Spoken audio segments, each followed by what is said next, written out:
Hello, welcome to our special coverage of the 2025 budget.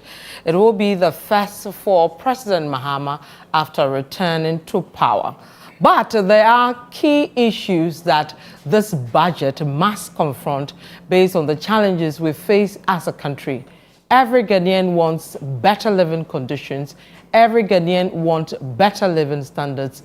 Every Ghanaian is looking for something that will bring hope to them and their families.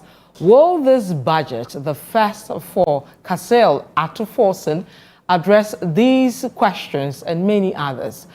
In a bit, we'll take you to Parliament, but before we do that, we'll speak to persons who are well versed in the issues of the economy, and the issues of taxes, and the issues of expenditure, revenue, etc., that will enable you understand and see whether the questions that you are asking yourself in terms of whether your problems will be solved entirely, a bit, or somewhat, address those issues. When I come back, I'll introduce to you our guests who will help us navigate the world of economics as the Finance Minister presents his first budget for the year 2025. Stay with us, we'll be right back.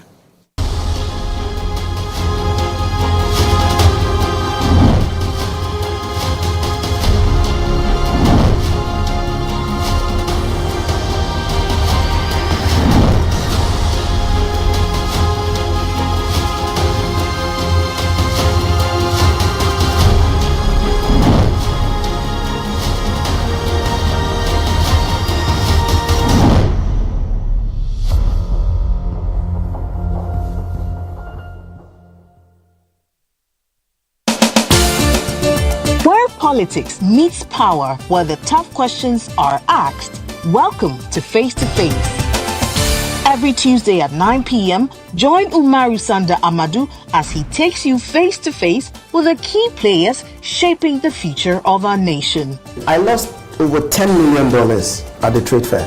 You had a fight with the management of trade fair?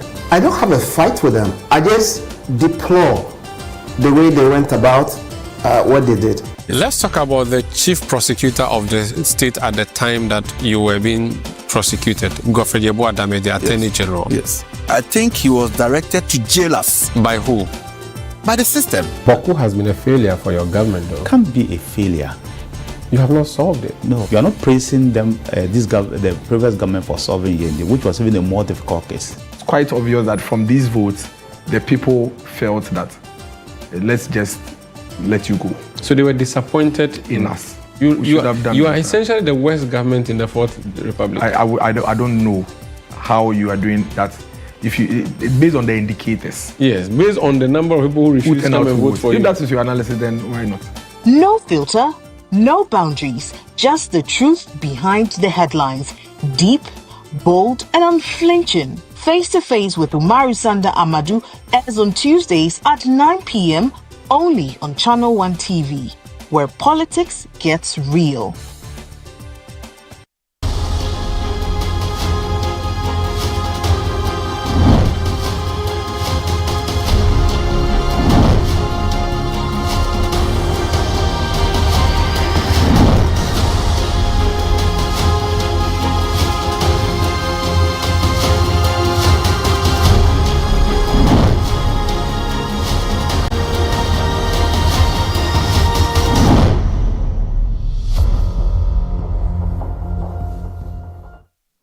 Welcome back to a special coverage of the 2025 budget. My name is Vivian Kai Loco. Let me introduce you to the gentlemen who will be with us throughout this coverage as we analyze and assess the budget proper when presented. I have here Professor Godfrey Bokwin. He's an economist. He's also a finance lecturer at the University of Business, Ghana Business School. Prof, welcome.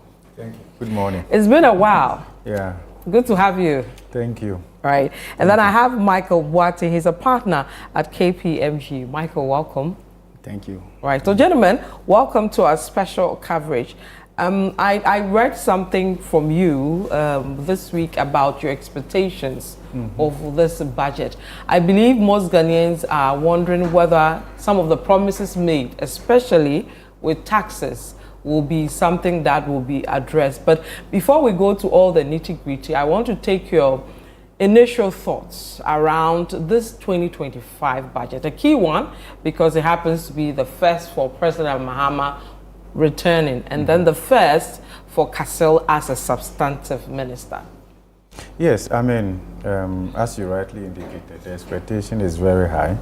And of course, one must also be moderate, bearing in mind the reality that we are confronted with. And I think that it's not going to be a major departure because we are under an IMF-supported program.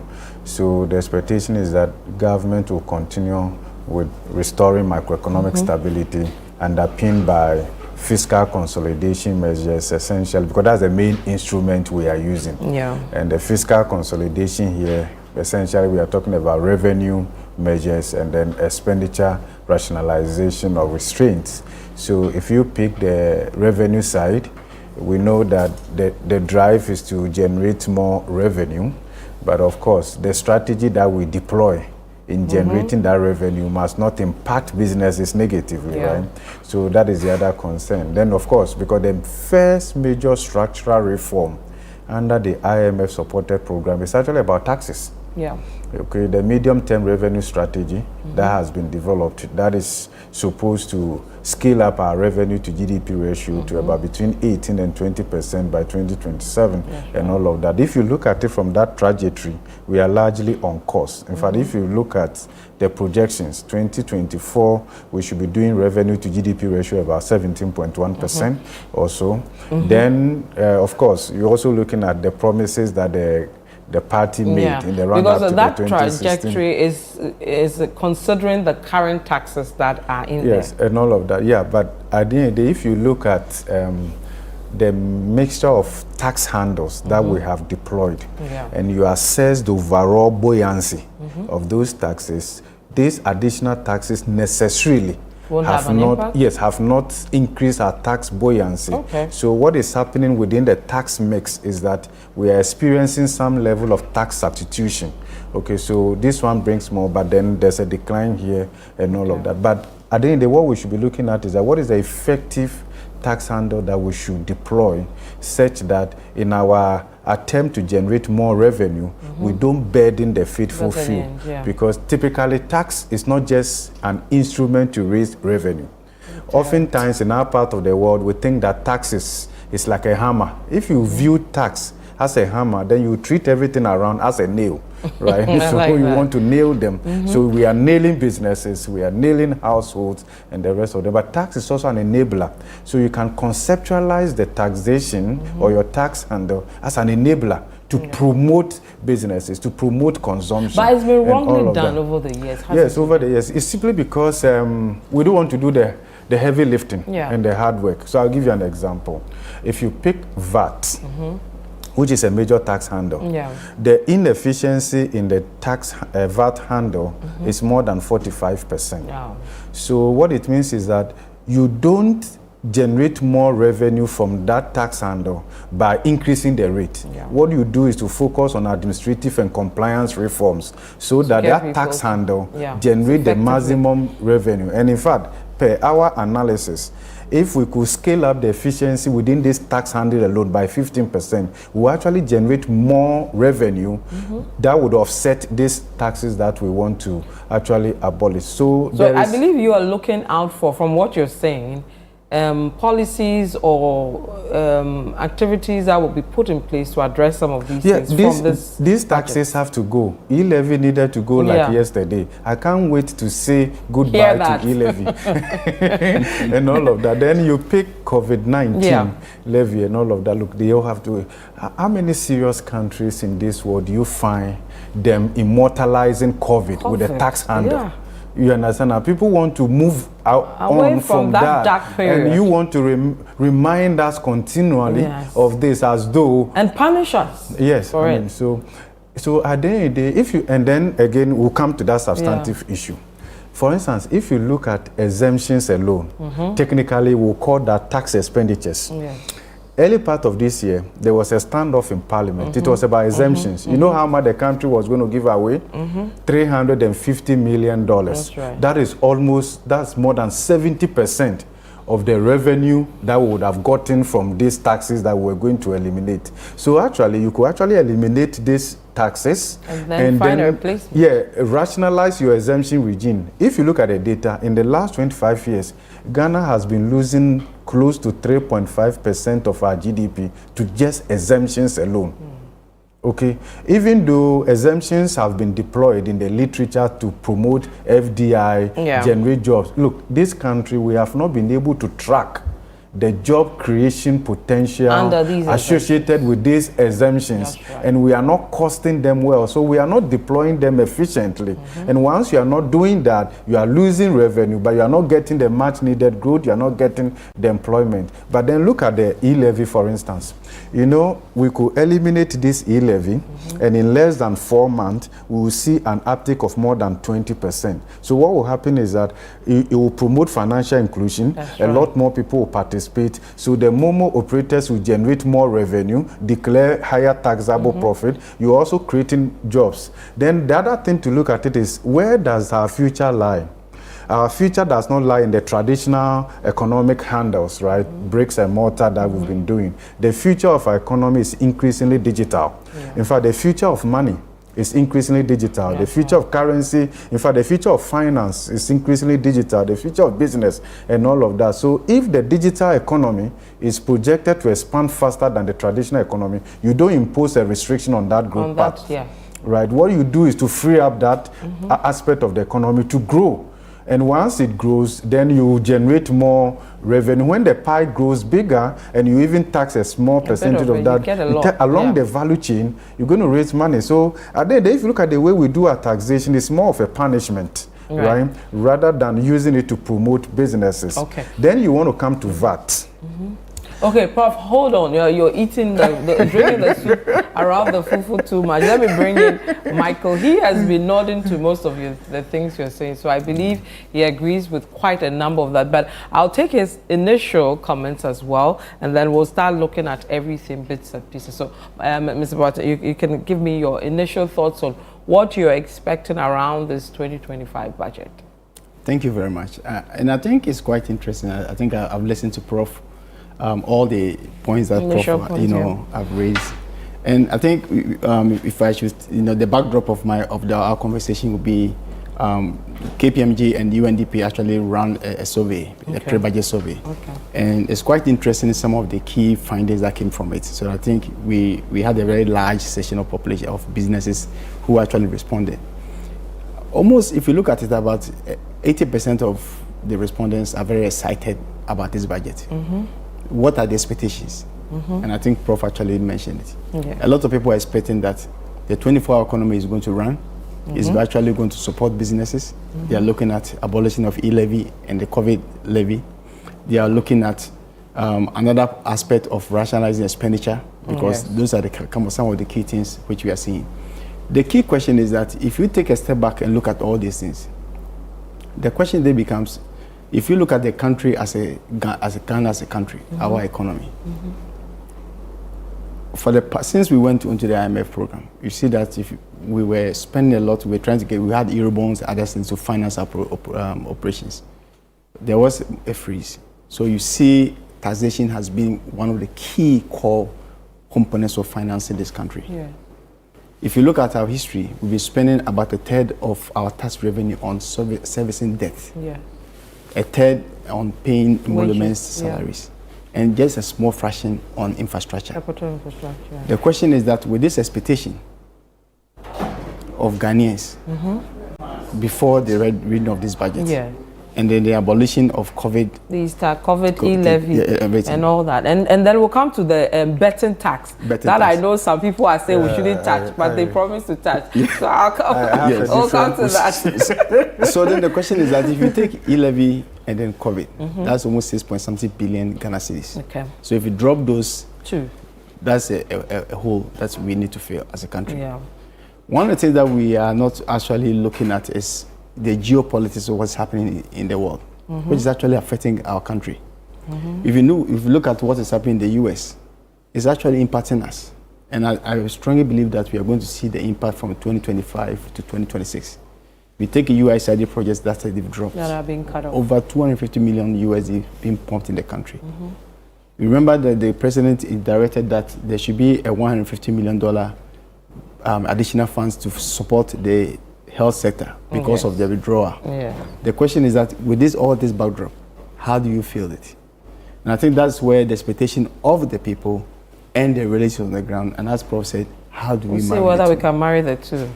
Now, if you take a step back and look at all these things, one of the key things I think you raised, and that the backdrop on the levy, one of the key findings that came out from this survey is the use of focusing on the digital and also the e-commerce.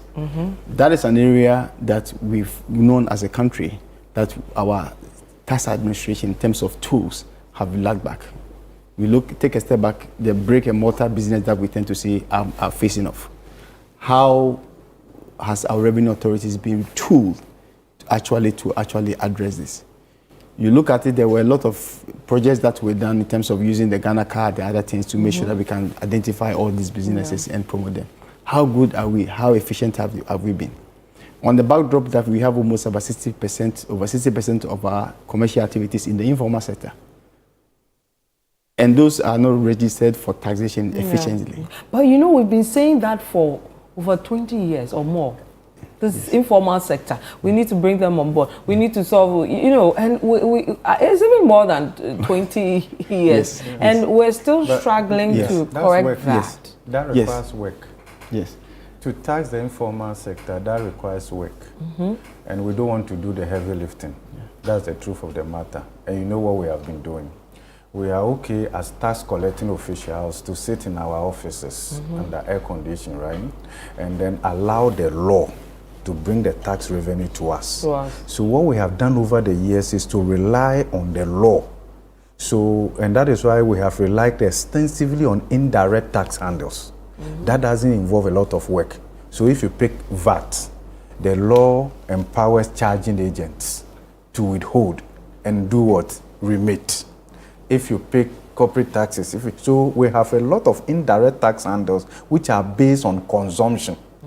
Okay, that doesn't really require a lot of hard work. If you go and buy fuel and you look at the taxes in the price build-up and all of that, but the informal sector, where are they located? They are located out there.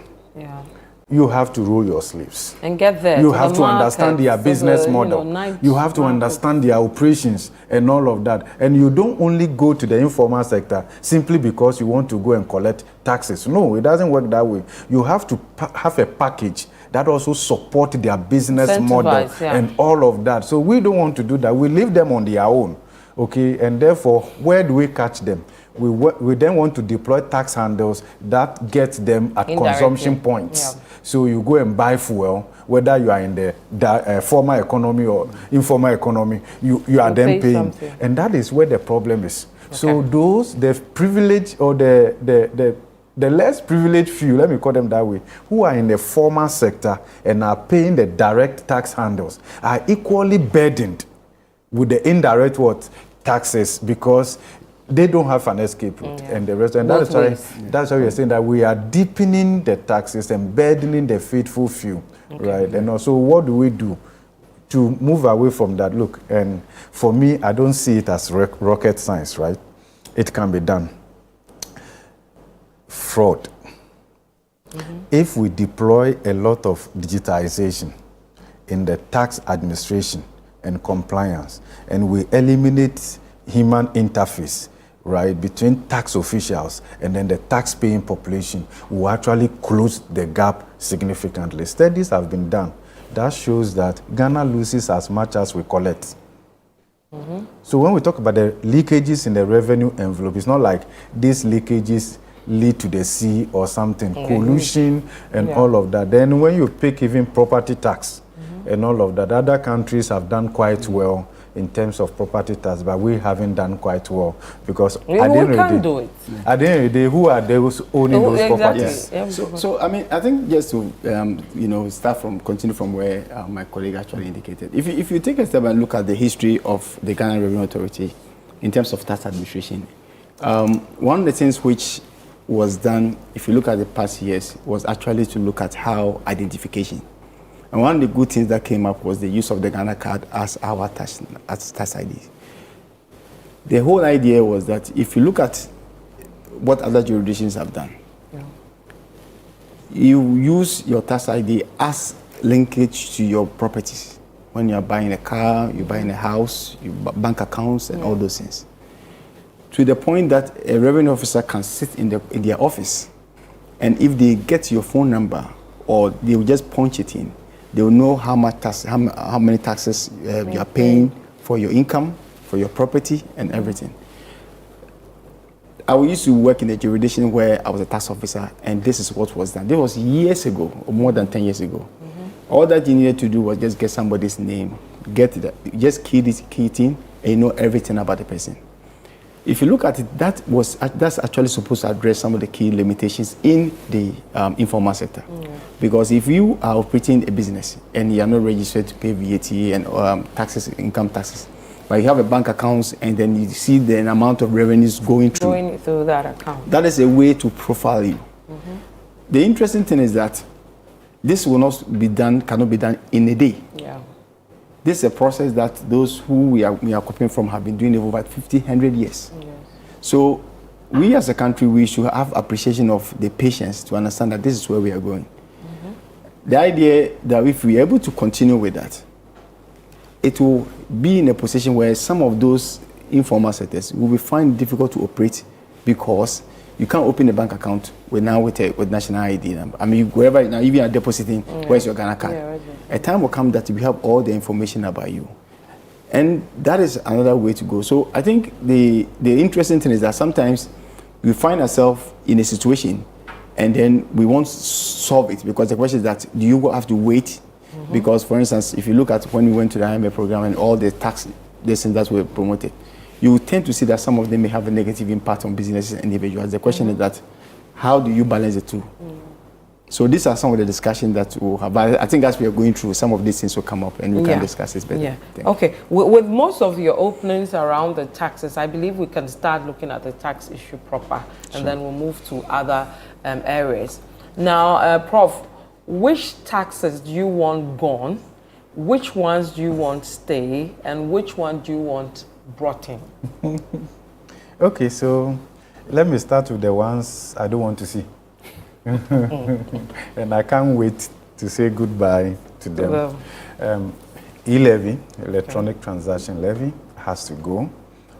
Before E-Levy was introduced, we had done some work, and our projection was that in the next couple, or let's say in 5 years' time, we're only going to see a checkbook in a textbook. Okay, so as more and more people embrace digital services in the payment and the rest of them, they will rely less on checkbook. Okay, but then E-Levy was introduced, and actually there was an uptick in demand for checks and the rest of as a way of offsetting that burden. So once you do that, that is also cost. Right, that's cost to taxpayers, to consumers, and the rest of them. Then you're also looking at the growth trajectory and the projection for the digital economy. So if you put all these things together, clearly, you don't need a prophet to tell you that this is not a tax handle to introduce. But then, of course, you want to say, okay, we needed the revenue. How much have we gotten from E-Levy? E-Levy so far, since 2024, we are looking at just something above 2 billion Ghana cedis. 2024, right? But that is not the only thing. When you look at the revenue you are getting from there, you're also looking at the compliance cost to taxpayers. And let me tell you what has happened right after COVID. Virtually every 6 months, businesses, households have to change their system to be tax compliant. Either tax stamp, manufacturing have to change. So, and then look at the compliance cost. Within the banking sector, financial sector, they paid millions of dollars to reconfigure their system to be compliant and all of that. So why do you take businesses through all of that? So in fact, since COVID came, virtually the unpredictability in our tax environment is of scarce investors. You don't do that. So E-Levy has to go. That is the way we see it. Then I can even match it immediately. Okay, let me assume without admitting. How did we spend the e-levy inflows? If you check the 2023 Appropriation Act, the budgetary allocation to the Office of the President, which they call government machinery, took almost all the money we're getting from e-levy. That's not an efficient way. No. Okay, so when we say we can remove these taxes and we can close the gap from expenditure rationalization, it is possible. And we can demonstrate that, right? I am not expecting this current president, right, to have the staff strength that the previous government had at Jubilee House. No, that's not efficient. In fact, that doesn't add to productivity. That is waste. And that's what we call wasteful spending. So if the president, and he has already indicated that, if you look at the 68 independence celebration, the cost-cutting measures, if you look at the number of ministers he has now, of course, 60 or maybe 50, so we are looking at 4 more and all of that. So let's work with 60. I mean, compared to the previous benchmark, okay, we can say he's done very well, even though 60 is still quite a higher number. But given the poor records we are talking about, the comparison threshold is sometimes good, you are good because your opponent is particularly bad, that's right? Or the standard is just that bad. So it makes it look like you've done so well because Benin is governing with 24, Ivory Coast is 31, and that's a trend now, right? So how do we achieve more with less? Because without expenditure control and efficiency, you can tax as much as you want to tax, you will not get the development. And let me tell you what is happening here.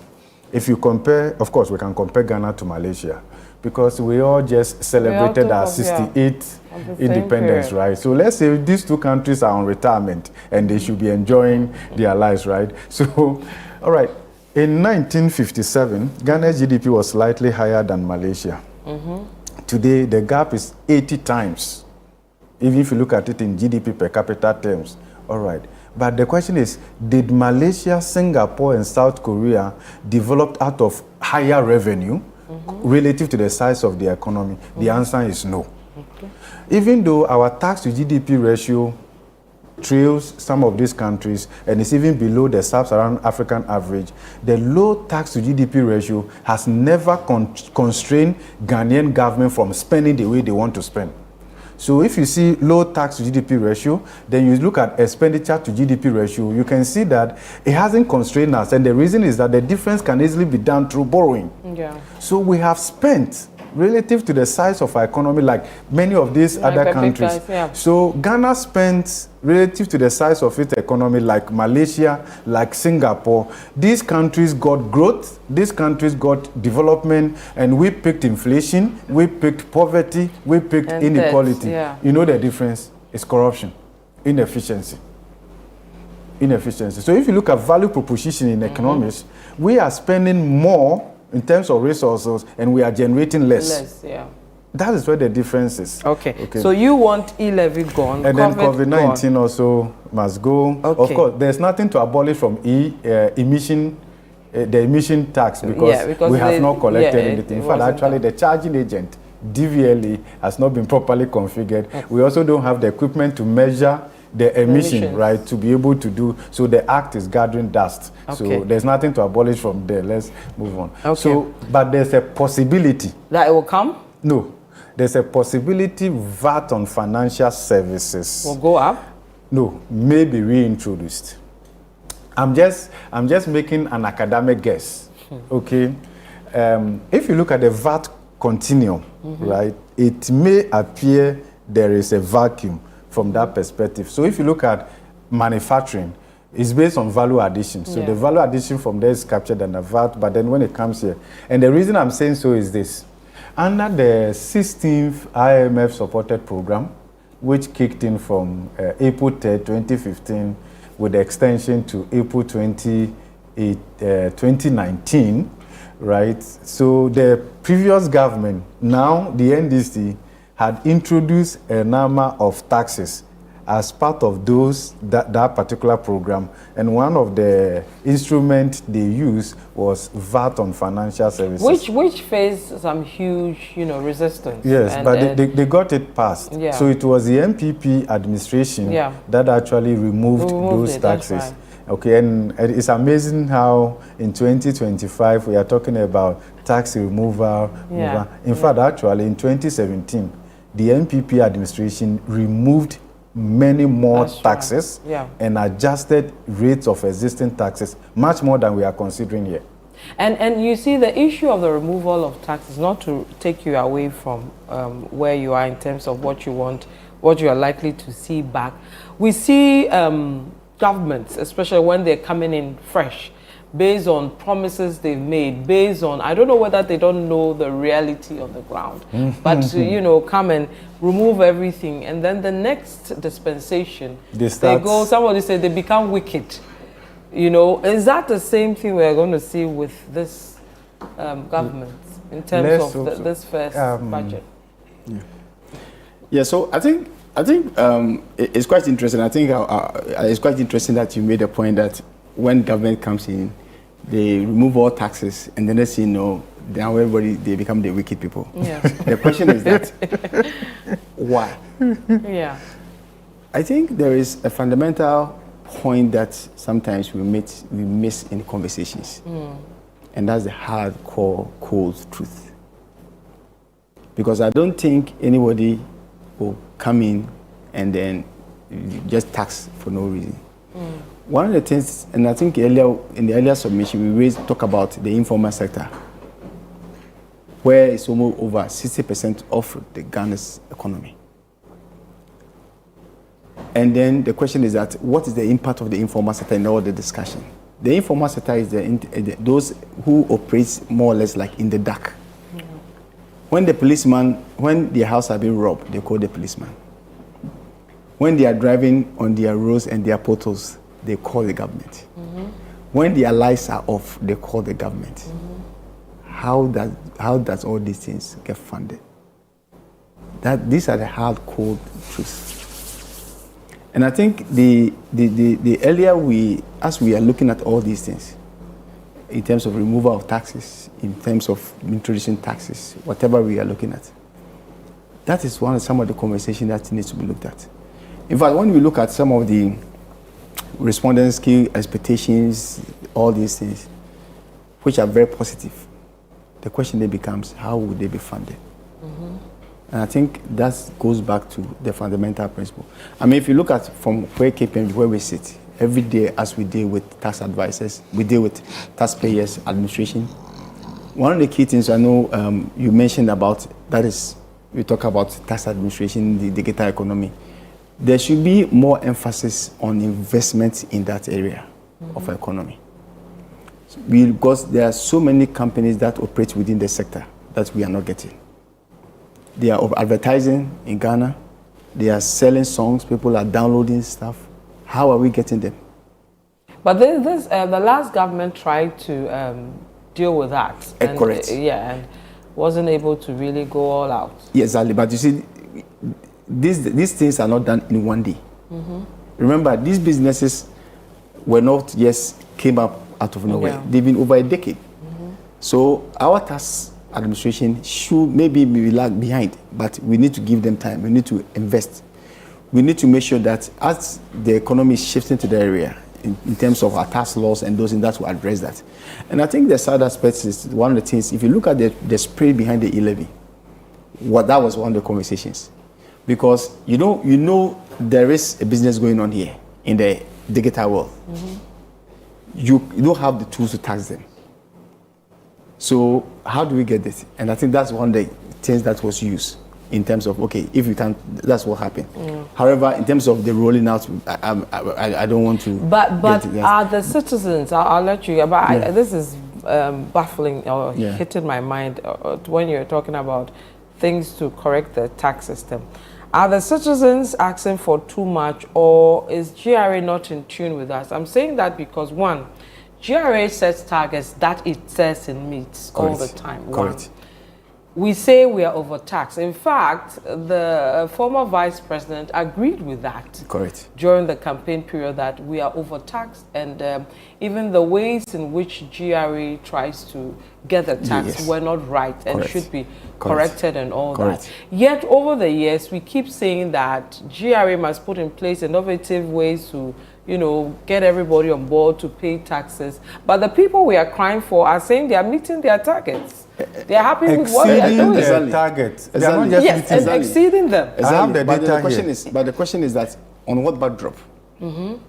That is the question. That's what I'm saying. Are we singing the same? It's also about the target setting. It's a this thing, because if let's assume that there is a pool, there's a section that, as you indicated, is it of privilege? Is what the word is the unlucky privilege or something? Yeah, the few. Yeah. If you take a step back and look at them, how much of the taxes are also coming from the informal sector? But I see a lot of direct taxes coming from these companies. That's why you see a lot of companies complaining. Companies have. But then the only way, another way to address that is that's when they keep talking about expansion,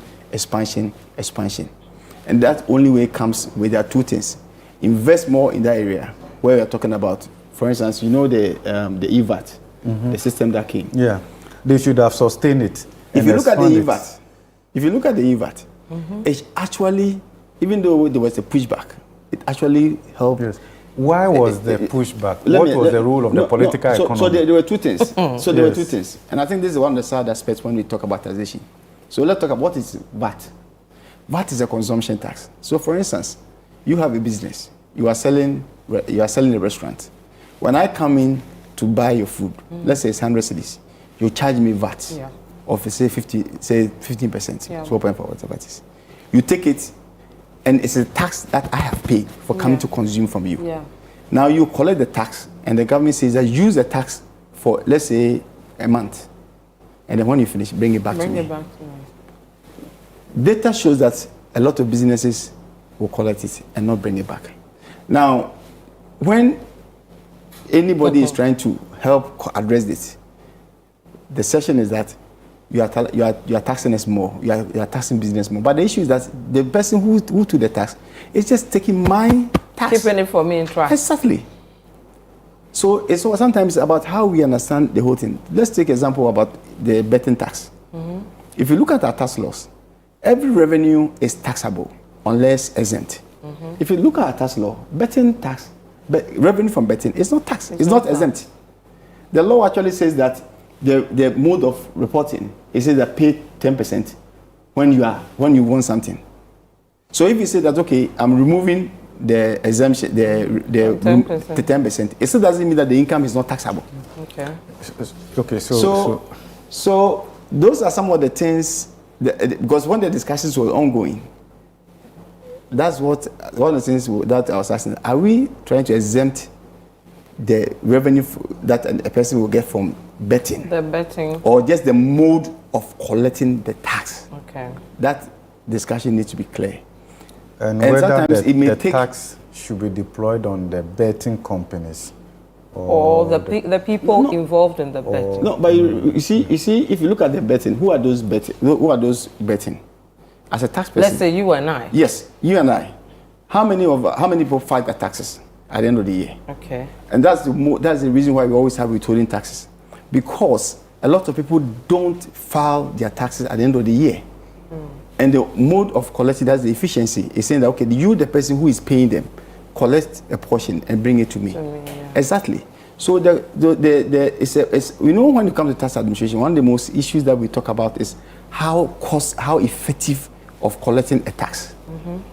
If you put the responsibility on the person who has the money, and say that when you are paying this money, person who has earned the revenue, take some and bring it to me, and let him also use the rest. The rest, at the end of the year, if there's a difference, you should bring it to me. You and I will pay our PAY every month. That's the rationale. If we are paying 25, 35 or so, and then the discussion is somebody's also and they say pay 10%. Let's not. I don't want to go into the argument. So that is sometimes when we are discussing. There are sometimes things take political concept. So Casil has the headache of trying to make us see where exactly, if it's going to maintain the betting tax, where it's going to... Yeah, maybe I just wanted to add something here. Prof. Let's look at the VAT, and I'm expecting that the Minister of Finance will correct that.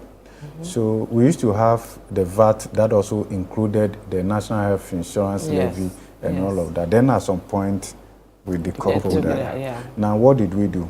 That's 6%, there is no recovery in terms of input. That adds directly to the high productive cost base of doing business. So even though in the books, we create the impression that our standard VAT rate is one of the lowest in Africa, 15%. But if you add the state levies, you are talking about something more than 21%. And that takes that rate probably the highest in Africa. That's true. And the question is, okay, what do you want to achieve with that? And look at the interesting thing. If you look at the data from November 2023, what we are experiencing right now is that inflation on locally produced items rose higher than inflation on imported items. What that tells you is that the cost base of doing business in Ghana here. So high. So you are actually better off in Ghana here as an entrepreneur if you import and put a local logo on it, rather than setting up the production function. How do you create jobs in that economy?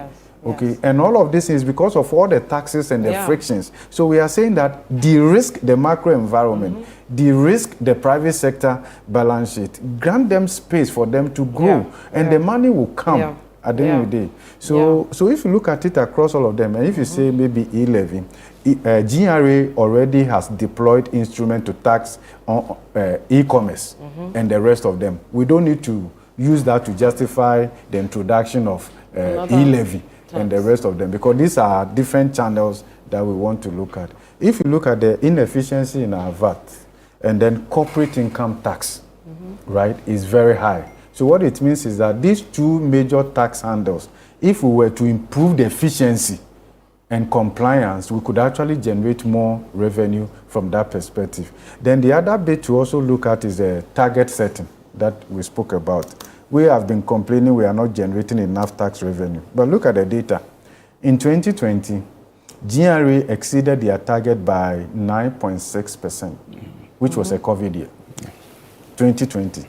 2021, they exceeded that by 0.7%. 2022, 5.2%. 2023, 3.5%. Just the year gone by, 2024, 4.6%. That's right. Okay, so the question is, how challenging is the target? What is the methodology for setting the target, really? Because it doesn't really convey a good story. That may be 1 month to the end of the this year, you've met your target and all, with all the challenges and the leakages and the rest of them. So I think we need to just tighten all these things so that we move on. Then when we talk about expanding the base, what is the base? Out of the estimated labor force of about 13.7 million people, okay, we have just like a little above 2.2 or 2.4 people who are paying direct income taxes. So when you say majority of Ghanaians are not paying taxes, probably it's just a direct income tax. Because if you look at the tax-paying population from the direct income tax perspective, and you don't even have the data, and you say, okay, assuming we don't know the employment data, say, okay, what is the labor force? You look at the labor force data, you are talking about, I think, 13.7 million or so. Then you are saying that, okay, what portion of that, okay, are paying direct income taxes? That portion is very, very small, and that is where the problem is, right? Meanwhile, how do we link all the data?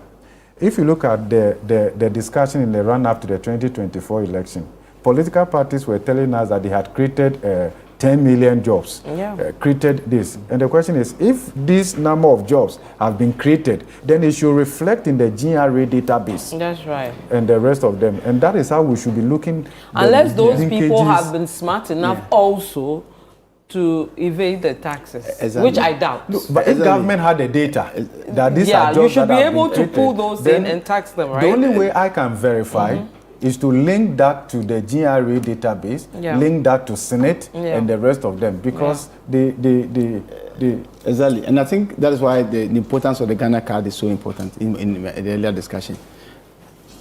If you remember, after after the Ghana card became the order of the day, and every Ghanaian became the tax this thing.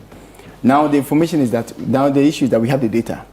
The question is what additional tools do they have to deploy the information, to actually utilize the data? Remember, it's a process, it's a value chain. Having data alone doesn't mean that you are going to increase or expand the net. What resources have you used, and also to actually implement or execute this information? And I think that's why in earlier this thing we talk about investment in the revenue administration to actually. But guys, do we have a database which has the real numbers of public sector workers? Absolutely. Because there's a lot of ghost names in there that we are still struggling to show. That's one. And then one for the private sector, and then one for the informal sector workers.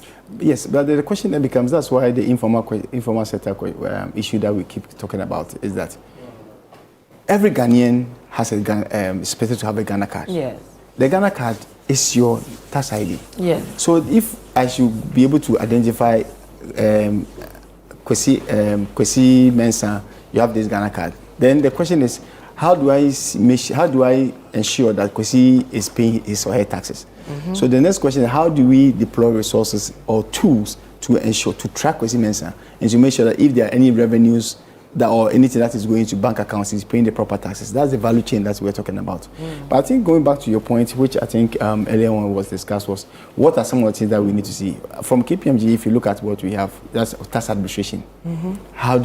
What efficiencies do we have in terms of tax disputes? Remember that's one of the areas that businesses have also been crying. We've done previous surveys where tax disputes can become very unattractive. Because when you have a tax dispute and then maybe taxpayers feel they don't have a place to work or to exist, to air their destiny, even though the costs are there, but you have the independent tax board that is supposed to be operational. If all those things are actually put on board, it actually gives confidence in the country, because that's one of the key things that taxpayers have raised over the years. So the expectation is that at least if you can deploy that, then any taxpayer who is coming in from any jurisdiction knows that, look, if I have a tax dispute, I know I have a place. Because if you take a step back, all these things, there's a bouquet of issues that we need to look at. Tax administration, getting the tax net, expanding the net, making sure that the taxes that we have are not killing businesses. All those things are looked at, because as you indicated about the levies, they tend to actually drive the cost of doing business high. Which makes business unprofitable. Then at the end of the day, it actually reduces the disposable income of Ghanaians, because now you have less to spend. Income tax will also go down, you have less. They are not making profit. Making profit for them. You have less. So you have less in the hands of people to consume. You have less in the hands of businesses to invest and to hire more people and others. So these are all things that need to be looked at. But I think the bottom line is, as we are going through this, and I hear all the excitement, removal of Levy, removal of COVID, all those things. We should be excited. Nothing should hold us back. Exactly. We have not committed a sin by being Ghanaians. I know. But the excitement may not last long. We just have to hold government accountable, right?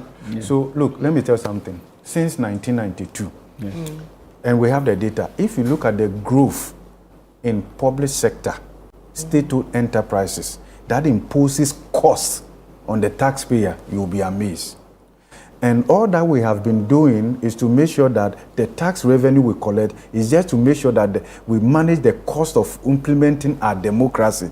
And therefore, we leave very little for growth-enhancing spending. Look, across, in the last 15 years, if you look at the growth in the staff strength of certain state-owned enterprises. We are not talking about GNPC, talk about the rest of them. In fact, in the last 5 years or so, we have created deputy CEO levels. Look, you will be amazed. So at the end of the day, the cost of our governance is so huge. If you have such a system, it doesn't matter the amount of tax revenue you collect, you won't get the development. Then, you said something that we need to invest. We are not investing. Let me tell you something. We are not growing a taxable economy. We are not. You first need to be conscious and deliberate about growing a taxable economy. Then you can get the maximum tax revenue from that. Let me give you the statistics. It is just 41.75% of this economy that is generating approximately 86% of the tax revenue. So our economy is not largely taxable. Yeah. It's not. So, and that is why anytime we want to raise more tax revenue, we are burdening the faithful what? Yeah. The faithful few. Because the economy is not largely taxable. It's not like the US and the rest of them. So when you benchmark your tax revenue to the size of your economy, it makes sense because the understanding is that your economy is largely what? Taxable. But we know that it is not every aspect of GDP and its redistribution that is taxable. Yeah. Now, let me give you the details a bit so that we have clarity on where we are, so that it guides us in how we do our taxation. What are the major sectors of the economy? 3 of them. One is agriculture. Agriculture contributes, I think, close to almost 22% of the GDP. But do you know what we are getting from agriculture? Yeah. We are getting less than 1% by way of taxes from agriculture. Less than 1%. I mean, a sizable portion of the economy like that contribute less than 1% to our tax revenue. And you know the reason? Because we've left agriculture to peasant farmers. And the rest of them. We have not adopted a business approach to agriculture and the rest of them. Meanwhile, just our neighbors here, Côte d'Ivoire, agriculture is generating more than 10%. Okay, because they look at agriculture as a business. In fact, a lot of ministers that are into agriculture and agribusiness. So we have not moved from agriculture. How do we change all that? Because we saw policies brought in to change all these. Because remember that, sorry for cutting, remember that if you look at tax laws, most of the business in farming have been, previously they were exempt from tax. I think that, let's look at what does the law say. They were exempt from tax. And now they started talking about 1%. Yes, and the rest of it is simply because agriculture is different from agribusiness. Exactly. Let's adopt a business approach to it. If you have 7 million Ghanaians into peasant farming, what are you going to tax them? But if you adopt a business approach, which means that government will make the necessary investment, okay, and then and a combination of that with taxes, that makes it interesting for big ticket entrepreneurs to go into that sector, produce more. But we are not. When we say planting for food and jobs, how did we administer them? And at the end of the day, where is the food? Where are the jobs? We should be counting them in one way or the other. No, the food was brought to the ministry. Oh, so you got some, right? I'm just saying. And then the other thing we should be mindful of is, apart from agriculture, that we need to, and of course, government is talking about agribusiness, now link that to industry, that's fine. The other significant aspect of our economy is wholesale and retail. Wholesale and retail is contributing, in terms of GDP, is around 16%, but is delivering just 3% in terms of tax revenue. Right, and that is the aspect of the economy. The retail that almost every Ghanaian is. So he talked about the withholding that they are not remitting and the rest of them, and the fact that GRA, if they were to continue with the IVAT and the rest of them, they should expand it more. Look, so you have this aspect of the economy huge like this, contributing just 3%. Look at the sector that is highly overtaxed. That's not where you are. I won't talk about that one. Financial and insurance. That's the most overtaxed aspect, because that is extremely formal. So look at it. In terms of their contribution to GDP, it's just around 5%, right? Averagely 5%. And that is contributing 23.13% of the tax revenue. Wow. You know why? Because everybody working in the financial sector is formal. The tax is that in terms of workers, and then that is not the only thing. The standard corporate tax rate is 25%. In the financial sector, banking sector, apart from paying that one, there is a 5% financial sector cleanup levy. Then there is also growth and sustainability levy. So if you put all these things together, effectively, the corporate tax rate in the banking sector is more than 35%. Wow. Guys, I want us to go to Kumasi a bit. And see how. Okay, I will tell you, the tax we are getting from Kumasi is not that much. So I think let's go there so that we can scale up that. We have region by region and all of that. That's even more serious, because Kumasi proper is seen as a business hub. And so if the taxes, but if you have even if you pick Accra, it's just some few pointers. Business areas, so that's what I'm saying. Let's use the data to inform policy formulation and implementation. I'll come back to you to talk, but I'll go to Kumasi quickly, look at how the expectations of the budget, and then I'll go to the retail sector proper, because I have one of the guests joining us who is in Guta. He should come and answer to us how they are able to, the figures you gave, 16%, and then yet it's just 3.6%. Am I correct? Coming from there, because somebody will say, everybody must pay the tax now. So this is our special coverage of the 2025 budget statement. My name is Vivian Kai Loko. In the studio, I have Michael Boateng, a partner at KPMG, as well as Professor Godfred Bokping. He's an economist as well as a finance lecturer at the University of Ghana Business School. We'll take you to Kumasi. When we come back, Guta joins us for their input as well. Stay with us. We'll be right back. With just hours until the 2025 budget is presented, residents of Adum are voicing a mix of optimism and doubt. While some expect policies that will ease economic hardships and enhance livelihoods, others remain uncertain about the budget's real impact on their daily lives. In the heart of Adum's bustling business district, traders and residents have shared their expectations, calling for policies that support small businesses, stabilize prices, and create job opportunities. We are expecting that a decrease in corporate taxes could be a revenue into private entities so that they can expand their work and also take that opportunity to recruit some of the youth who are in their houses. And then I'm also expecting that road tolls also to be implemented. I'm expecting that this budget will really help surge our economic performance, and I'm expecting a wide tax net so that every individual can participate in taxation so far that the person working. See, Tongfui, the way I am working is quantum any sugar and no one, you too much and time to do. And to a TV discussion, and my neighbor for moi, a GD sent kebab boy, tone, so they are no never come one. And no mum, ever watch I say, or no few quantum, but no one share taxi via my.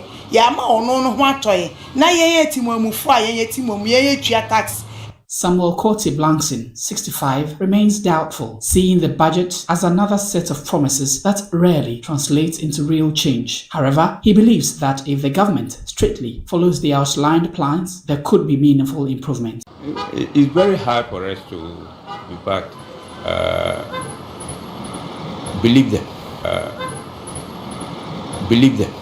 Meanwhile, a controversial among young people nationwide. While some argue for its removal, others support it, believing the revenue generated could help ease the country's financial burdens. Income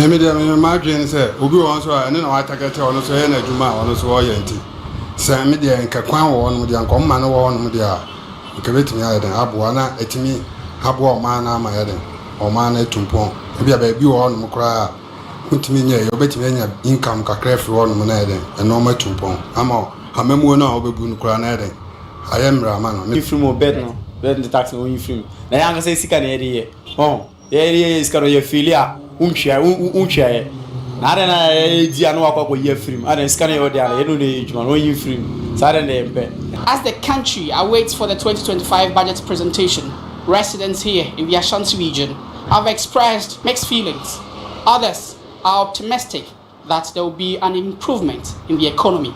Others also say that it's just but a paper presentation. Well, only time will tell. For Channel 1 News, I am Bright Tieboa.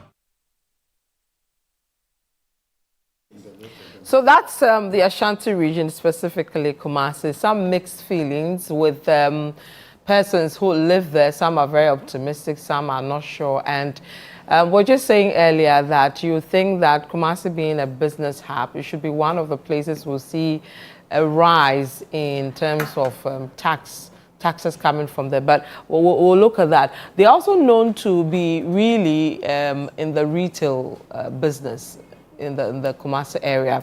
Prof. Godfred Bokping, the Economist, finance lecturer at UGPS, as well as Michael Boateng, partner at KPMG, they've been telling us some of the things we need to do to increase our tax revenue, but also some troubling statistics coming from Prof.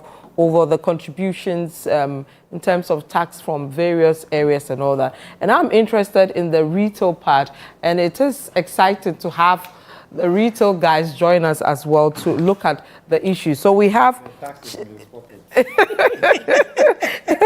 we have Charles Kusi Apia-Kubi. He's the head of business and economic bureau at Guta, a very powerful position. Yeah. So he has to explain to us why we are not seeing as much, right, in terms of revenue in the form of taxes from your side.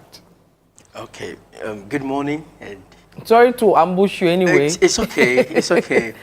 Yes, let me put it this. We have over the period had this erroneous impression about tax revenues, especially coming from Ashanti region. You see, you must adverse yourself to the structure of Ashanti's economy. Okay. Charles, hold on with me. I have to go to Parliament in a bit. The Speaker is in, and I believe they are praying. I'll go to Parliament a bit, but Charles, go ahead with your So you look at Ashanti region, a hub of business, of course. Yes. We have the banks, yes, insurance, yes, all multinationals. Their head office is sited in Accra. That's right. The transaction is done in Kumasi. But when it comes to paying taxes, it's the head office that you pay that taxes. So how do you want to realize taxation from Ashanti region? Okay. When we import, where do we pay our VAT and our import duties? Here. Then how do you want to then turn around and tell us that we are not paying taxes? You see, you have to understand the structure of Ashanti region. We've always professed, give us Buankra inland port. Let's see how much we are contributing to the net tax in Ghana. Tell all the banks, you operate in Ashanti region. Pay all your revenues or taxes in Ashanti region. Let's do the aggregation and see how much we are contributing to the kitty in Ghana. So I sometimes shudder to appreciate why we always want to live with that impression. And in fact, probably that has counted to underdevelopment in Ashanti region. Because everybody sit there and think we are not paying taxes. We do. Okay, you go on. Let me say this. In an area that you think you are not raking enough taxation, you look at the tax policies. In a retail environment, what you think you want to rake more is a consumption tax. But we've come to a point that we all appreciate that VAT has been a canker to business survivor. A VAT policy that have different parities, zero rated, flat rate, standard rates. In an unstructured economy, how do you want compliance? And over the period we complain about this, that your VAT system, as important policy it might be, do not consonate with the dynamics within the market. Let me give you a typical environment like FMCGs, where we have consumable goods, rice, sugar, sardines. And different shops have different rates. If I'm a customer and I get to the market, I'm looking for an affordable price product to buy. You're on standard rate effective of 22%. I'm on 4%. The customer is not under any compulsion to buy from the standard rate. Because one, his disposable income has been affected by inflation. His purchasing power has been depleted by economic challenges. So you want to buy something from the 4%. If I'm not able to sell for a period, how do I meet my obligations? How do I pay my taxes? How do I pay my salaries? How do I pay for the rent? And to get to a point that I will be compelled even not to charge the standard rate so that I can also sell to meet my obligations. And when I am doing that, GRA will come at me and I'll use part of my working capital because I did not take the VAT to make up of the shortfalls. And that has been the narratives in business, in the retail and wholesale. Because one, the structure of VAT do not support the dynamics within the market. Okay. And we've said it severally. So if you're looking at tasks that inspire self-compliance, there's a need for you to review your VAT system. We talk about the cascading effects on VAT, which of course defiles the principle of taxation, tax on tax. Because by the tenets of VAT, every stage of the transaction, you're supposed to charge VAT. Yeah. And you take on the value addition. On the value addition, that of course adds to the cost. Okay? So when you look at our layers, that have about 5 different layers before a certain commodity gets to a final consumer, and you have to apply either standard rate on each of these, what are you talking about? So stagger VAT at a certain point that you do not pass on the VAT onto the last consumer. If you do the arithmetic, it will get to a point that you'll be adding almost about 100% VAT on one commodity. 22% effective rate by 5 different layers before it got to a consumer. What are you talking about? So introduce a policy that is self-compliance. We have said that when you look at a modern market, okay, from the manufacturer, it goes to the stores. So you don't have a second layer, third layer. Yeah. If you are practicing VAT, it's understandable. But when it comes to a typical environment like Ghana, where a wholesaler plays a role as a distributor and a retailer before a consumer, how do you want to introduce that policy? It will not help. So we will find a way of cutting to survive. And you as government, you are shortchanged. Because what you are supposed to rake in, because of the challenges in the system, you're unable to get it. You won't get that. Then the next time, you come back and say, I'm raising taxes. If we have listened to the key stakeholders, that's the business people, would have preferred some solutions that will make you rake in the kind of revenue that you want, that will also support their growth. As we speak now, VAT will not help us. So you want it to be reduced by what percent? Oh, if you are giving us 2%. 2%? Yes. You see, it is not about high taxes that gives you the revenue. When you listen to, Prof probably will help me, Arthur Levy, talking about when you cut taxes to the businessman, okay, it becomes part of savings of the businesses, which of course help that business to use that as part of its working capital to re-inject into the business. As the business is growing and it is expanding and it's recording high profits, you can then tax CIT on the profit, which is much more sustainable. And in that way, as the business are expanding, then that means that I can employ the teeming youths that government have not gotten the opportunity to employ them. Okay. Let me bring in Prof and Michael on your initial remarks, around the challenges you guys are facing leading to the taxes not coming in and all that, and whether that affects what we are seeing in reality. Because some also say the business people always will complain about and find ways to justify some of the actions because they also want to make profits when they should, at the end of the day, as well, give in the taxes as well. I mean, on one hand, you can sympathize with them because these are small-scale businesses, largely, and all of that. Apart from the taxes, they operate in an economy where there are so many constraints, so many constraints. I mean, take transportation alone, and the traffic, right? So, for instance, and let me link this here. If you look at our food inflation, there's a certain sizable portion of the price build-up which is coming from transportation challenges and all of that. That's right. So if you are saying create an enabling environment for businesses, tax is just one of them. That's right. In fact, there is this document called the Private Sector Bill of Rights for the African in terms of what we need to do. So in Ghana, we talk about enabling environment. We haven't even defined it. What is it that constitutes enabling environment? At what interest rate and all of that? Put all of that together. But let's also look at the data. So if you pick the service sector, okay, where majority of your people operate, wholesale, retail, and the rest of them, the service sector is contributing almost 47% to our GDP. Then the next important question is whether we are maximizing the tax potential from where the growth is actually happening. Okay. And that is what I think we need to pay a bit of attention. And when you lift the veil and you look at the granular data, you can see that, okay, maybe there may not be a port in Kumasi. I hope you understand that. Yes. But businesses are being done at certain areas. And there are tax handles that we can separate from what is paid at the ports and what is also paid at the various regions and all of that. If you put all these things together, you realize that we can do better. And again, because largely they are the informal sector, as we have all discussed, and the challenges and all of that. But that is just something that we can talk about another day. But let me come here. The VAT. I agree to some extent the point that he has made.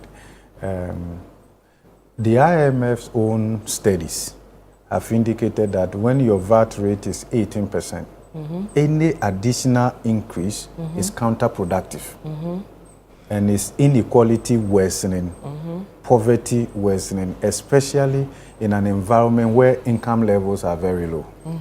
And when we add the straight levies to the standard VAT rate, we are talking about something 21%. You cannot get growth out of this. You can only pick unemployment. You can only pick and all of that. So those are the things that maybe we need to look at. And whether the only way I see that we can make life comfortable for businesses is when we take a decisive action and shrink governance costs, right?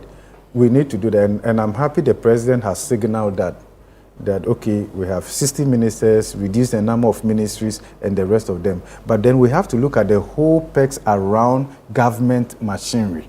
And then also state-owned enterprises. If we can do that, and your tax to GDP ratio is even 13% or even 15%, but the governance cost, it's more, then you begin to free up space gradually that you can deploy in growth-enhancing spending. And here, let me just give you two examples. If you pick energy sector, because of our inefficiency, you know, as a country, 31 million people or so, we can't even manage the power sector sustainably. Yes, sir. The energy sector shortfall is more than $1.5 billion on annual basis. Do you know what is happening there? If you pick the shortfall on annual basis, it's actually more than the total budgetary allocation to Ministry of Food and Agric, Education, Health, Social Protection, and the rest of them. That alone. That alone. If you put all of that together, it doesn't match up to even the shortfall. Yeah. So the question you're asking yourself is that without maximum efficiency in how we manage state-owned enterprise and the whole governance cost, and if you are not allocating sufficiently to these priority sectors, you will never going to get growth. You are not going to get growth. And because of that, we are not oiling the growth drivers in industry. And even industry, we can disaggregate them. And then if you talk industry is maybe the second largest contributor. But the aspect of industry we want to do well is not doing well, which is manufacturing. So if you pick industry and you pick maybe oil and gas, hydrocarbon production, and the rest of them, and you drill down to pure manufacturing, that subsector hasn't been doing well. Meanwhile, the tax contribution of manufacturing is the highest. Okay, so it means that if you invest, you get more from there. You want more revenue. What do? You invest. But is it, you see, sometimes I wonder, you know, is it that the reality on the ground is very different from what we all see? Because you would expect that government should know this and invest there. Our policy prescription and the rest of them sometimes is not informed largely by data. Okay. Data. We need the data to plan. And then this is what it also means. If you want to be driven by the data, chances are that the one taking the decision, the duty bearer, would have to lose. This is what I'm talking about. So, you see, when you're a minister, you're a duty bearer, when you are taking a decision, you're oftentimes looking at yourself and not the common good. Okay, so what... Stay in power. So the decision we need to take to make businesses comfortable would impact duty bearers in the immediate. Right? Because you want to empower them. And look, let me tell you something. The truth of the matter is that since independence, the average Ghanaian politician has been mindful and scared of a powerful indigenous private sector because of the role money plays in politics. So a politician wants both. He wants power, he wants the money. If you go into office with that mentality, you are not going to grow businesses. So what we keep saying, create a conducive environment for the businesses to thrive is just a fallacy. Oh, no, let's say that just to check the box. But you know the interesting thing. I think I'm going back to the point that you raised. If you look at the architecture of the fabric of businesses in Kumasi, if you look at their definition, definitely they are going to fall under the mostly informal. Yes. A lot of times. Yes. And which the further we are not. Yes. And if you look at, if you remember the point that I raised earlier on, over 60% of our businesses are commercial are in the informal sector. You raised the point that if the government decides to reduce taxes, and they say that, okay, I'm reducing the taxes so that you reinvest. The question is that when you reinvest and you are not registered, yes, make gains from you, which is what I asked him earlier, and he went to pass somewhere. So the question that we need to ask is, what are the peculiar issues for the informal sector? Yes. If you take a step back, if you look at tax laws, there have been so many laws that we try to actually bring them on board. For instance, having a simplified tax system, saying that, look, when you have 3% and you roll it out, that for that one, it covers both your VAT and your income tax, and you are fine. I don't think there have been a lot of traction on that. So that's something that needs to be looked at, because the issue is that we still have a lot of the informal sector. Look, the informal sector actually employs over 80% of Ghana's workforce. That means that if they are in the informal sector, then we are losing the PAYE. Yeah. That's right. And that's why it's not showing the tax paying. So the question then becomes, if we are having all these challenges and we know, what are we doing to make sure that we get them? There are laws that have been passed, but the question is that are people willing to pay? And that's one of the key expressions that we tend to see. How do people feel that if I pay, it will be put to good use? Let me ask this question. What's the definition of informal sector? Okay. Okay, are we looking at a business that is registered or not registered? Let me tell you, most of these businesses you're talking about are registered. Under your umbrella, yes, they are registered. Yes. So the definition of informal should be looked at in a very good environment. Okay. Businesses are registered, and as part of the requirement, you get your tax registration also done by GRA. You are operating in an open environment where you have a store, you have a signage describing the nature of your business. So do you still want to call them informal? Give me a point. And true to the fact, GRA do come to the market to assess market activities. They check into our books, and people are paying it. They pay the PYE you were talking about. We do. If we are talking about tabletop businesses, that's a different definition you can give it to. But not some of us. No. That we are registered. I'm coming. We import. Yes. And you can't import without business registration. I agree. Yeah. And this 80%, I could tell you about 60% of this fall within that category. If we're talking about informal sector, it's about 20%. But I can agree with you, if we want to talk about unstructured market, that's different from an informal sector.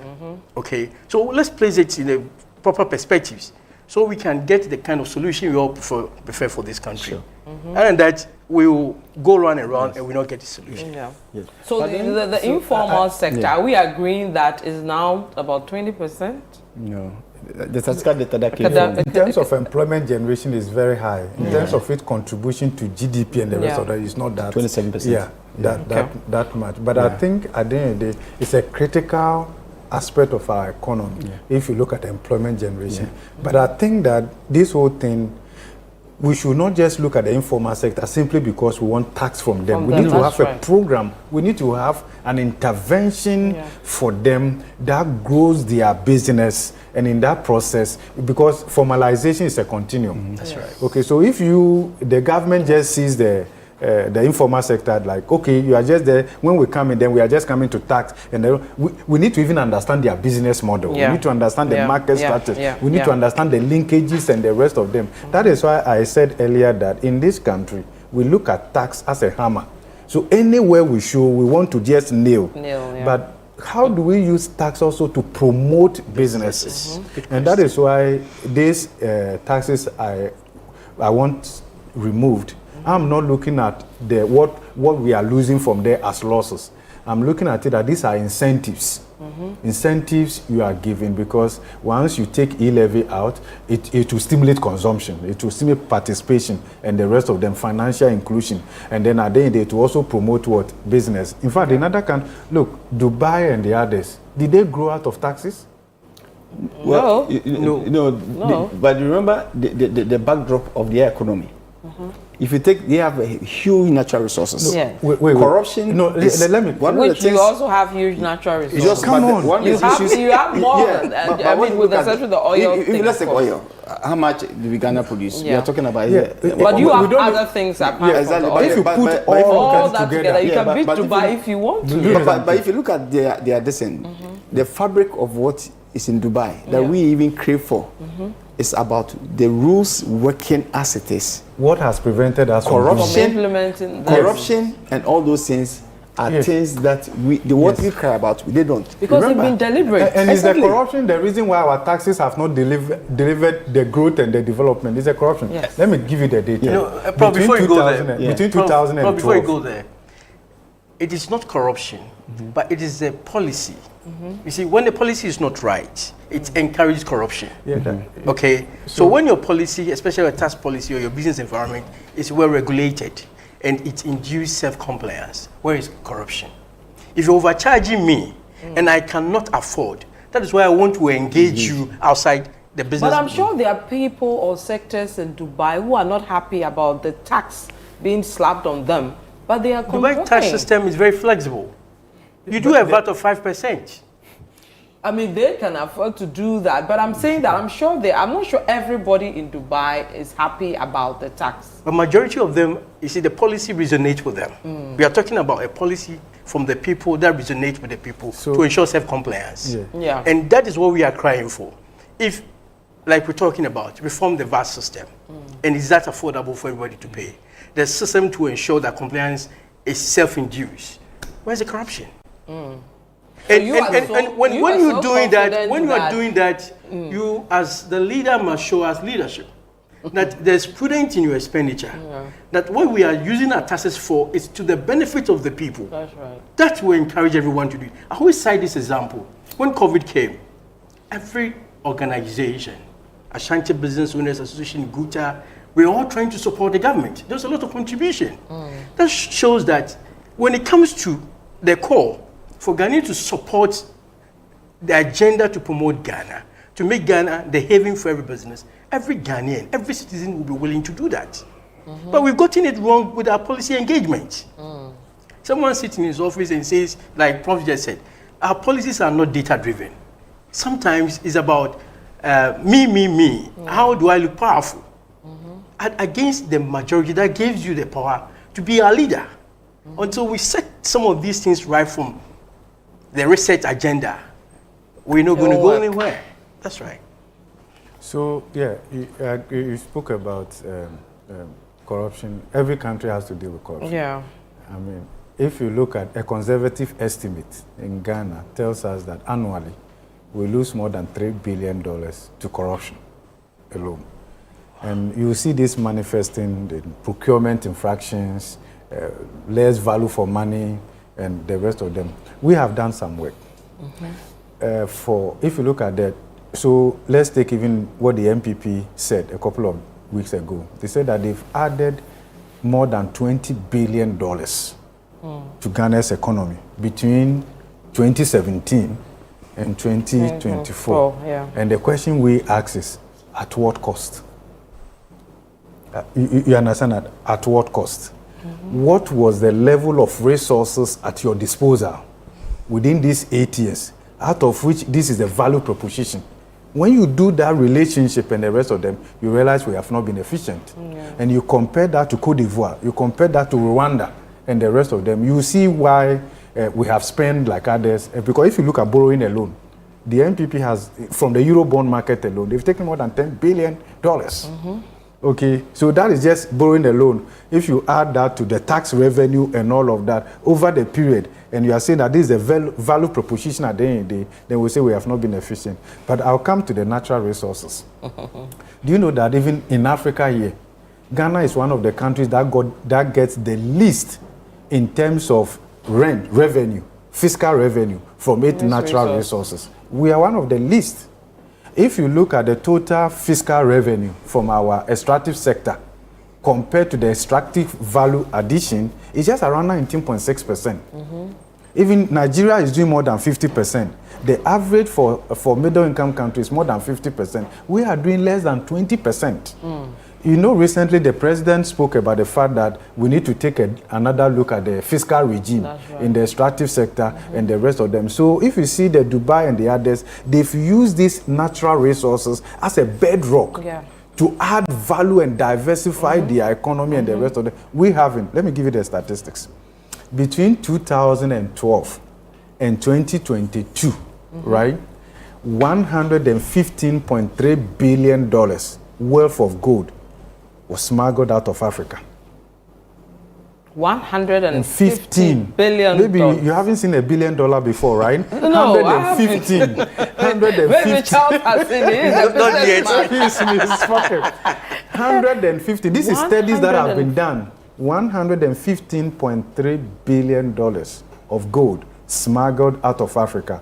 Guess the countries contributing largely to this? Ghana, Mali, Zimbabwe. Now come back home and then let's compare that to Dubai and the other countries. See how we are doing our mining, irresponsible mining. We are even destroying our water bodies. We are destroying our forests. We are stealing the gold God gave to all of us. Not accounting for it. Not accounting for it. In fact, if you check the data, we are not even exporting the gold through the former channel. Oh, go and check the data. Benin, Togo, and the rest of them are all showing up in the data now that they are gold exporting countries. Where is it coming from? From us. Okay, so the natural resources that God has given us, we have not been able to protect it and use it very well. Oh, mining. Go to South Africa and see the mining communities. Go to other countries and see the mining communities. Go to Obuasi. That for years, decades. I hope you understand that. In fact, it's an insult. It's a scar on our mind. Go to Obuasi and see what is there. What is there? Look. Come on. Sometimes we behave like we haven't gone to school or we have merely studied. The knowledge, how have we used it? You find collaboration. Just because somebody wants his self-interest, he's okay to take $1 million for the country to lose $1 billion. You see the complaint from the small-scale miners recently when they interview some of them. They welcome the gold board. Why? Because the illegal mining they are doing, they themselves don't even know how to value it and get the right price from the gold. That's right. See? Okay, so this is a starting point. It's a sad one. Every country, they may not have the natural resource like other, but every country on the face of the earth that God created has something they can build on. And based on that, you grow and diversify your economy. That is how countries have grown. Of course, Singapore and the others who didn't have natural resources like we have here, they've also have their own unique way of making gains. But what is the data telling us? In Sub-Saharan Africa, countries that are more resource rich, abuse is more and income per capita is lower.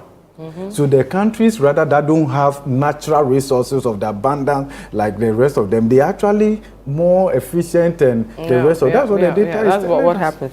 So guys, we have to wrap up on the taxes.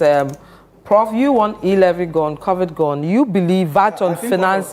Please don't put it on me. Look, no, they haven't spoken yet. No, I want to move to them because they have. I want so them I have to. I'm happy to be associated with that. Okay, so Professor Godfred Bokpin wants e-levy gone. He wants COVID levy gone, but he believes VAT on financial services may come back. If it doesn't, forgive me. I'm just an academic. That's fine. And then which one? Okay, so you've answered the going likely to come back. And which one do you think is okay to stay? Oh, when it comes to VAT. We don't need to. If you saw the way Charles looked at you when you mentioned VAT, but we need to rationalize it. So we need to merge the straight levies with the standard VAT rate. And my recommendation would be peg it at 18% or below. Then we can look at the tiered and the rest of them based on their size and the rest of them. Because the aspect that affects you because you are looking at the structure of the economy, right? Wholesale, retail. These are big ticket people that should not be paying 3% that you are talking about. So that's what I'm saying. Even the tax system, we can look at a tiered system and do it very well as we formalize the informal sector along a certain continuum and the rest of them. And then also more on administrative and compliance reforms. Okay. So that, yeah. Okay, let me bring in Michael to tell us. I want to hear the ones yes, he wants gone, he wants to stay, and ones that he wants to come. Then Charles, be preparing to answer that as well. Taxes you want to go, the ones you believe may be introduced, and the ones that you feel should stay for us to have some revenue coming. So Michael, you take that shot. So I think from where we sit and all the discussions that we're going, I think one of the key things that comes as the rationalizing of the levies, which has to with the VAT. Yeah. Because they tend to increase the cost of doing business for businesses and also taking away disposable income. So that we may have to relook at them. But then the one key area which I think is coming up is the informal sector, and we discussed it. How do we have, because we already have certain laws that were actually targeted towards them. They will not be effective in time pass. How do we make sure that we want to see this so that at least we get them in the fold, whether it is making sure that when it comes to compliance, cost of compliance, understanding those things, we have it there. And I think lastly, we're looking at one of the key things that we're talking about is the tax administration and also disputes. How do we make sure that when there are disputes, there are proper channels to make sure that gives us certainty to businesses and taxpayers. I think these are the key things that we want to see stay improved, and then I think we'll take a better look. Do you believe there'll be a new tax that will be introduced or brought back? I think what we tend to see is that if the e-levy is taken away, then the financial services definitely will come. Because if you look at it, they are actually on the same length. If you look at financial services, we're talking about the VAT and all those that were the usage of all those things, then you will see that that premise is there. Now, if you touch the e-levy, then you are now have to make it up. Remember, the elephant in the room is that if you touch e-levy COVID, you are looking at 6.something billion within this year. On the backdrop that we are not actually assessing international market for Eurobonds. And remember, beyond 2026, all the interest on the Eurobonds and others that have been deferred are going to crystallize. Yes. So these are things that are we now going to cut our tongue and chew and say that we are eating meat? These are all things that we need to think about as a country. In 2017, when the MPP removed a lot of taxes, tax to GDP ratio actually went up, and growth in tax revenue from GRA data was more than 20%. Higher than the growth in 2016. So I agree. We can remove some of these taxes, adjust some of the rates, and we can improve compliance. Remember, it's about building confidence in your economy. The Minister of Finance told us that the first 2 months, because of confidence and all the interest rate came down, we saved 1 billion Ghana cedis. So it means that you can build confidence and you can consolidate the economy. So I'm looking forward to the 2025 budget, building on the honeymoon effect of the regime change. So that we'll begin to also what?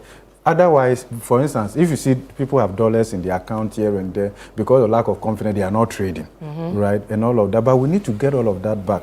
And then on the back of that, let's open the bond market in Ghana. So we start trading from that end so that we extend the yield curve. I think so that's the path. It should not be only government that they must win. All of us must win together. COVID did not affect only government. It affected us for them to only introduce tax to immortalize it. It affected me also. It affected you. Let's recover together. All right. Charles Kusi, which taxes? I know if left to you, all the taxes. Oh no! I'll be kind to Ghana. I'll be kind to my motherland, Ghana. Of course, e-levy must go. COVID must also go. Some reforms at import side is also important. You see, double taxes at imports. ECOWAS levy, special ECOWAS levy. It doesn't make sense. They should streamline some of these things. And I always say this: if you want to change the structure of our economy, we should be looking at how we can empower local businesses. Prof, you agree with me? Majority of the lucrative sector in our economy, Ghana is absent. Exactly. So how can we then do well? I have a whole slide on that. Yes. So the time have come as part of the recent agenda. They should be looking at how they should empower local businesses and through taxes and capacity building. Yeah. I once said, when GIPC, when they pick their luggage and they are traveling outside to bring in investors, they should be minded that those investors they are looking for, once upon a time, they were like local business like us. Yeah. But their government made a conscious decision, deliberate, exactly, that I want to build global businesses, frontiers of our economy that can compete in the global market. And they supported them. What kind of support are we giving to our people to become the frontiers that we talk about? I asked myself, how many local banks are competing in Nigeria? Zero. We have the opportunity to cite after Secretariat here. What is the benefit? We are only hosting the tournament. Yeah. We are being signposted. That is wrong. To change the narratives, we should look at what systems, what policies, what interventions that we must introduce to reignite that confidence Prof is talking about. Yeah. To carry everybody along, that this is the new Ghana we all have dreamed over the period, and this is the way we want to go. It's not about how you are cutting taxes, but about deliberate policies to bring your people up. We have about 16 regions in Ghana. No, the government just 16, not over. 16. Just 16. Wow. So you can decide that maybe there will be a new region. No. You see, the government can decide that in every region I want to reach 5 champions business in different sectors. Identify them, empower them. The next 4 years ahead of us, this is the kind of business I want to present to the world. I agree totally. Yes, I agree. On that, I agree with myself with the tax I have to take. You've said the ones who want out. He agrees with me that COVID. Yes, COVID have to go. Yes, but he's not told me the one that it's okay for him for government to keep in terms of tax. Oh, VAT is okay, but it must be reformed. Okay. VAT is okay. It must they be will do something about it. The minister has said he will do something very well. About so on that we are okay. Okay. He may not please you totally, but he will do something about it. But at least an attempt to please us is at least I know that they will merge the straight levies will go. It's in their manifesto. One of the things probably you see the disparities in the VAT system must be streamlined. Okay. So we have a flat rate, especially within the retail and wholesale market. Retail, If you are doing that for the service industry, that's fine. But for the retail, which we play a major role, it should be flat rate to ensure self-compliance. Okay. Let me bring you to Greater Accra. Earlier, I took you to the Ashanti region, looking at expectations ahead of the 2025 budget to be presented by Finance Minister Kasil Ato-Forsen. I'll bring you to the Greater Accra region, where my colleague Neil Late looked at some expectations ahead of the budget reading. The core of the upcoming budget is the government's push to stabilize the economy while addressing revenue shortfalls following the abolition of several taxes, including the 1% e-levy, the COVID-19 levy, and the 10% tax on betting winnings. These removals, a fulfillment of the Mahama administration's 120-day pledge, are projected to result in a revenue loss of 22.15 billion Ghana cedis by 2027. To bridge this gap, the government is reportedly considering new levies on the key sectors such as financial services, mining, telecom, and real estate. The administration is also addressing concerns about a funding gap caused by the removal of certain taxes. Strategies include cutting wasteful expenditures and redirecting spending towards growth-driven sectors. Efforts to rationalize port taxes are underway, while discussions continue on potential gaming tax reallocations for sports funding. The budget targets an inflation rate of 8% and will recalibrate policies in the energy sector. On its revenue mobilization and fiscal consolidation efforts, while the government insists that no new taxes will be introduced, tax analysts argue otherwise, pointing to hints from former Finance Minister Dr. Mohamed Amin Adam regarding potential levies. The Ghana Real Estate Developers Association, GREDA, has already petitioned the Finance Minister to reconsider They proposed 5% VAT on immovable properties, calling for more equitable taxation. Analysts suggest that achieving the government's projected tax to GDP ratio of 18 to 22% will require aggressive domestic revenue mobilization. With Ghana's debt to GDP ratio projected to reach 55% by 2028, expectations are high for a strong commitment to debt reduction in the budget. Fiscal consolidation measures are also expected, aiming to further reduce the fiscal deficit, which is projected to decline to 2.4% of GDP by 2027. However, stakeholders in the financial space are urging government on the need to build consensus on policies intended to be rolled out. Engaging the people is very critical. In every economic endeavor, you need to review, you need to engage, you need to communicate to the people. So I think, for me, that's the first step, that we engage the people, let them know what is going on, get their buy-in. But buy-in is very critical. Otherwise, you have policies that will not work. So engaging the people, sharing the information, and in a non-partisan manner, I think it's the first step to go. The government's stance on tax exemptions under the One District to One Factory initiative remains unclear, but reviews are anticipated.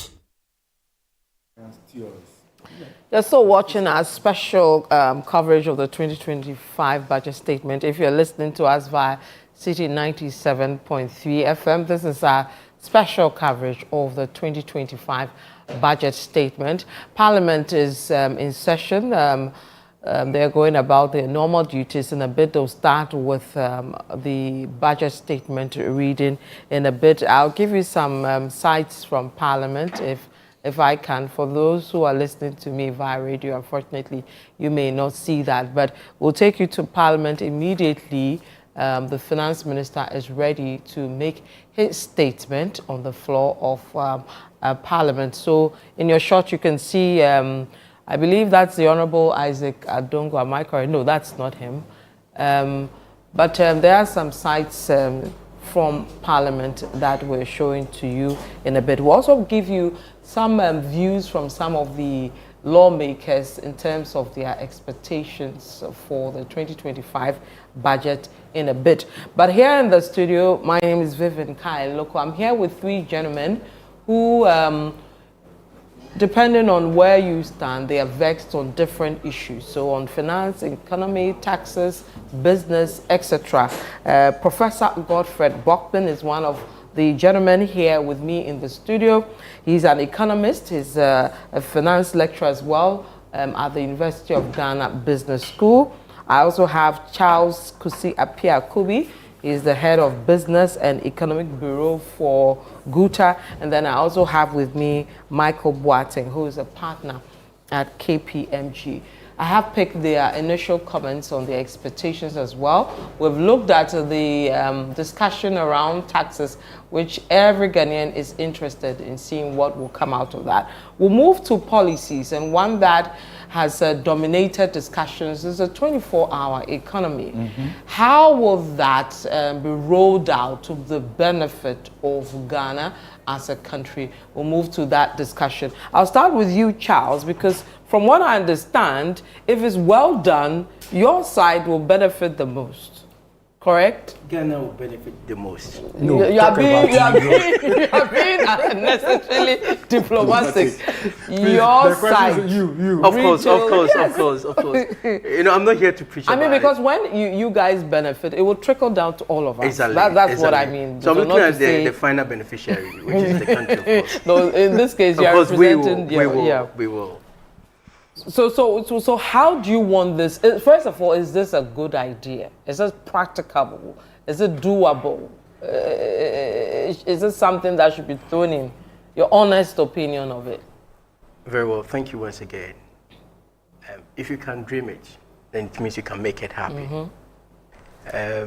When you listen to the policy professed by the president, it's supposed to be the game changer for an economy that have, over the period, rely on importation. And for us to change the narratives, it means we have to do something different. And this time is about how do we get our economy run 24/7. I earlier had this, before even he professed that policy. I said, when you look at a global time changes, okay, by the time you'll be sleeping, Korea will be taking a certain economic decision. UK will be taking a certain decision. By the time you wake up, they are far ahead of you. How do you get your economy catch up with them? That means that you must be seen working irrespective of the time in the global timings. Yeah. And that is where 24-hour economy probably sits in. And you also want to look at, in an austere period, what key should I turn to ensure that I get my people moving? And that is one of the philosophies of the MPP, moving us from taxation to production. And if you're able to do it right, that means that you're going to get more of your people busily working. That solves unemployment. And as businesses are growing and they are doing more, supply will exceed demand. And the moment supply exceeds demand, price of items will start coming down. Just like China did. When they were doing more and labor became much more cheaper in China, it attracts a lot of investors going to site their manufacturing plant in China. And that's everyone in Ghana and in Africa is going to China too, but even the US.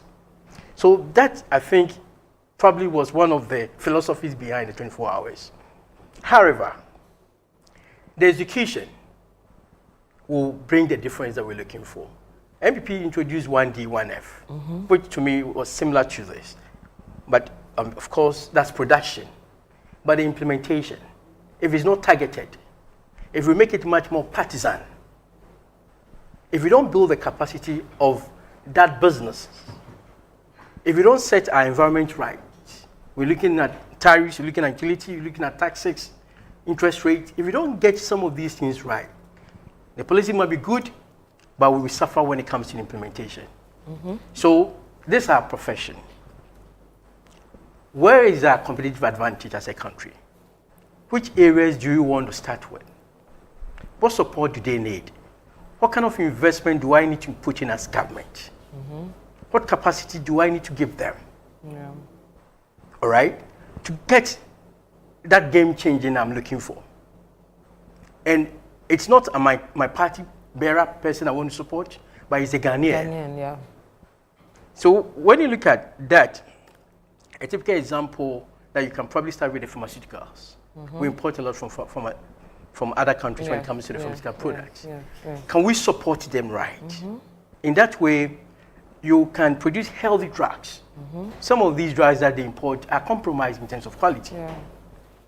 And when pharmaceuticals are doing that, then employment will start solving. One of the things, the beverages. One of our members who is into beverages, I call it beverages, he started 24 hours before even the president mentioned his own. He has over 300 staff. They run 3 times in a day. So such sectors support them because they have huge production. They are already running the system. Exactly. So grow exactly. So look at some of these things to be your starting point. So we don't need to reinvent the wheels. They are already established enterprises or businesses or manufacturing companies. Engage them. Understand what their needs are.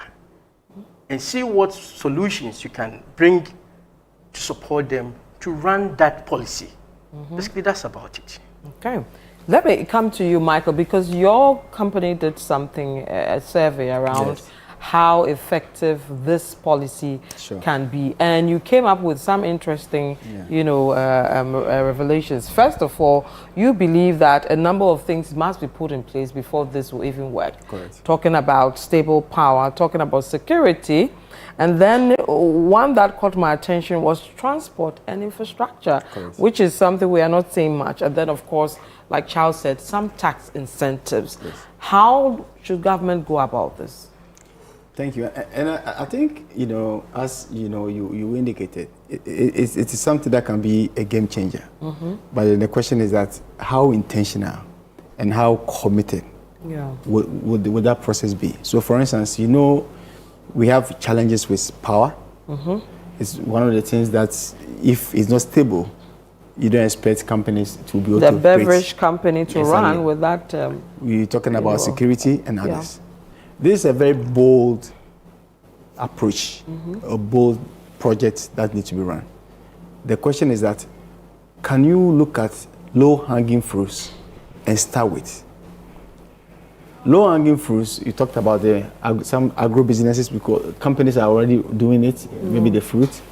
Can we look at even construction and say that, look, maybe going forward, all projects that I'm going to, government contracts, GOG, if you're able to do 24-hour, those who work overnight, either their salaries will be exempt from tax. I mean, you can take full tax, special tax credits and all those things. An incentive for that.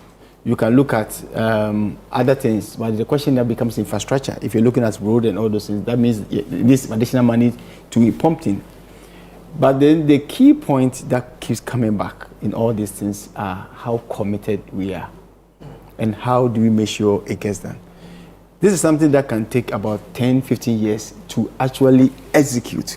How many Ghanaians can sleep overnight, stay up overnight and work? How committed are we to be how do I call it? To be disciplined. Can you imagine if you say you are running something and you have staff who come and sleep in the night and all those things? So we need to have a mindset about that. So that if you are going to, because it's something that we are not used to. If you look at the whole country, our economy, mostly 6 o'clock, everybody's going home. But that's, okay, let me hold my thoughts. Because that actually, what you're worried about happens in a particular area. Exactly. In some areas. Because there are certain private sectors. For example, our company is doing 24 hours already. Because the TV, yes. And you have people manning to stay awake to ensure that the TV and the radio stay. Exactly. So then, which other low-hanging fruits? So when I say low-hanging fruits, what other sectors are you going to bring on board? Yeah. To make sure that it's not changing our mindset that the country can run on 24 hours. I suspect that it has to be gradual. Exactly. So that's where one of the things that we talked about was construction. If you go to European countries, other places, when they are doing construction, it's a night. We should even start from there. Look, when you are going from here to, let's say, Winneba, look at the road. For months, look at the wear and tear to people's cars. You are going to Pokwas in Sawum, look at the road. For months. Why can't we do this? So these are when there's less traffic and all. Yeah, so look at the dust people are inhaling every day. We are killing our people. Road. So these are the low-hanging fruits. Now, if the populace begin to see that this is working, then it will trigger. It becomes a defect. Then what else can we bring on board so that the intentional and then consistent this thing works? Other than that, I'm afraid that as good as it is, if we are not very intentional, very disciplined about it, and actually think through very well, this noble idea may be vanished because there are a lot of areas that this can work. I mean, we can pick 1 or 2 government sectors that it can work. So that within a short, as time goes on, the average Ghanaian will say, oh, now this thing can work. So how can we... But how long can we wait as a country? I'm looking at some of the things we need to put in place to make it easy for all of us. The power, for example, even security. Yes. When you work at night, which I'm sure some of you have been. Going home, you are worried till you get into your... Even during the day when you are going, you are concerned. This is something we can't wait for 10 years exactly, but have it corrected. But then the question is that we are not... I don't think anybody is a miracle worker to turn the country 24 hours within a day. Remember those countries that we are trying to look at 24 hours? They've been doing it over 100 years. Yeah. So, and these are some of the things that we need to be conscious and say, look, if we are going this way, we should know that it is going to be long, but we need to stick to it. 4 years, it cannot turn this country into a 24-hour economy. Let's face it. Even if you take this issue about power, if you look at the IMF program, one of the key things that they target was our energy sector. You import forex, sell Ghana cedi, always in the debt. How do we manage that? So there is a whole lot of issues that we need to look at. However, we need to be intentional. We need to keep at it. We need to keep at it. and they keep believing in it until it's done. Other than that, we face any, because look at the issues that you raised, as you indicated, security. All these things. We can easily give up power supply, even transportation, all that.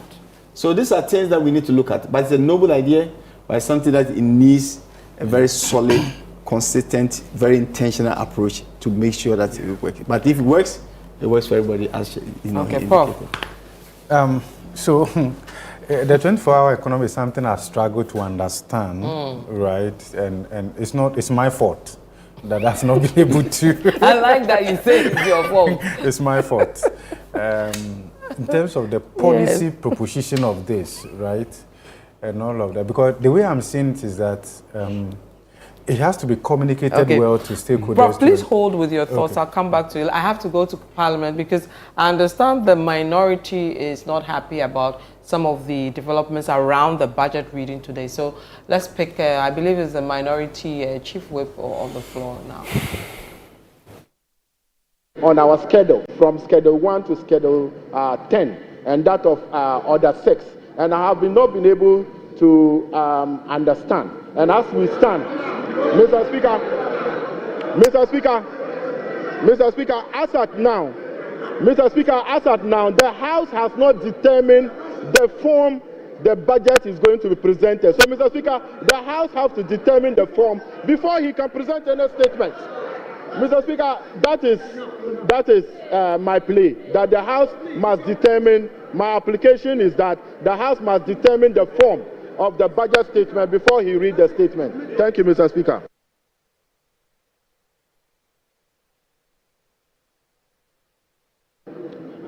Majority Leader.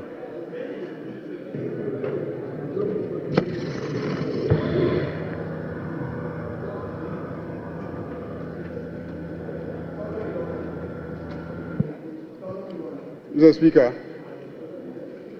the Public Financial Management Act and its various amendments spell out clearly the budgeting process, the requirements of a budget, what must be contained in it, and etc. And that was a legislation enacted by the same Parliament. And this Parliament acts according to the prescriptions of that legislation. So if there are provisions in the standing orders that recommend that we have a form in which the budget should be presented, the provisions of the Public Financial Management Act, of course, is the parent legislation dealing with financial management and the presentation of budgets. So, Mr. Speaker, I don't think there's an issue here. Let's proceed and take the budget statement from the Minister of Finance.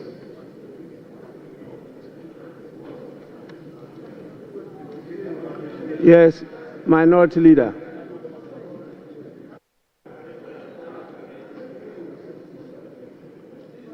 Mr. Speaker, I have listened to the application by the Member of Parliament for Toulon. I have also listened to the Leader of the House responding to the said application. The Leader of the House makes a general submission. The application was anchored on the rules of this House, a mandatory provision in Order 195. There's no may there. It reads, for the avoidance of doubt and at the risk of being repetitive, this is what it says. The budget statement in economic policy of the government shall be presented to the House by the Minister responsible for finance on behalf of and on the authority of the President, and in the form the House may determine. Yes, wait, look at them. Mr. Speaker, wait, yes. So, yes, wait. Mr. Speaker, they should take it easy. They should take it easy. They should take it easy. This is law. Take it easy. Take it easy. Take it easy. So, Mr. Speaker, what is the reverse logic? Please, for the benefit of our young ones, for the benefits of the young ones. Mr. Speaker,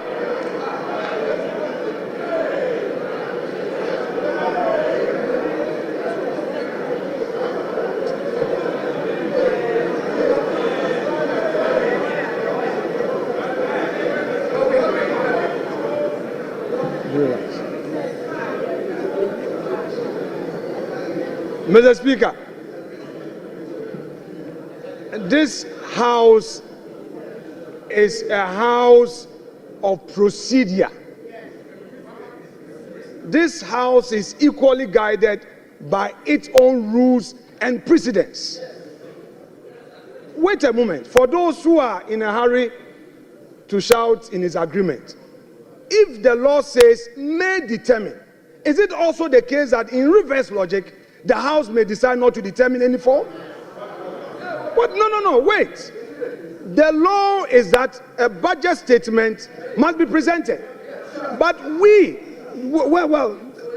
are saying again that as a House, we may have to determine which form. So, Mr. Speaker, the invitation by the minority, the deputy minority whip, is well founded. He is inviting us as a House to determine, are we going to allow him to make a statement, or we are going to allow him to move a motion? Is it going to be in a form of a motion or in a form of a statement? This is a well-anchored application. Don't use your number to shout to intimidate him. He has made a solid argument. This House has not determined the form in which this item has to be taken. The deputy minority whip is inviting us to set the ground rules. The majority leader got up and referred to PFM Act to say what? He didn't quote the specific provision. The man has made an application under our own rules. You didn't attack him on the rules. You didn't know. You didn't say anything against his application on the rules. Mr. Speaker, as the minister is here, in which form are we going to listen to him? Is he going to make a statement, or he is going to move a motion? Mr. Speaker, this House is being invited to determine this matter. You see, the Supreme Court has had an occasion to give a contextual interpretation where may is placed to mean shall. Yes, it is there. No, come on, Mr. Speaker, even that argument aside, put that argument aside. There's no need for any interpretation of whether may should be shall. The point is that the law provides that we should determine the form. The law says we should determine the form. In this House, there are ways to come here. You come to make a statement, you come to move a motion. What is the minister coming to do? It's for this House to determine. Is he going to move a motion in accordance with Article 179? Or he's coming to make a statement? And when he makes the statement, what happens? Is it going to be left with a chairman of a finance committee to now move that this House should debate the statement? Mr. Speaker, this is a solid application, and he should be applauded for what he's done. Thank you, Mr. Speaker.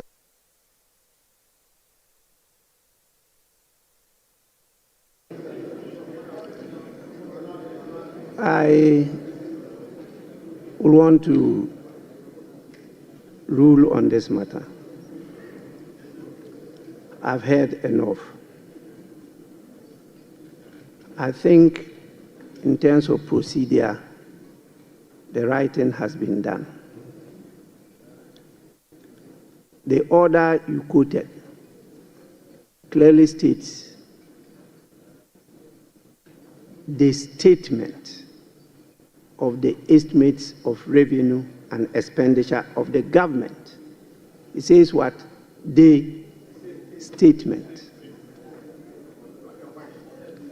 And so what they are bringing to us is a statements. And when statements are admitted, they are presented as statements. Now, when you go to 1952, which you refer to, it says the budget statement and economic policy of the government shall be presented to the House by the minister responsible for finance on behalf of or on the authority of the president. That's first. Second, and in a form the House may determine. Honorable Minority Leader, you are not in a shouting battle. Please.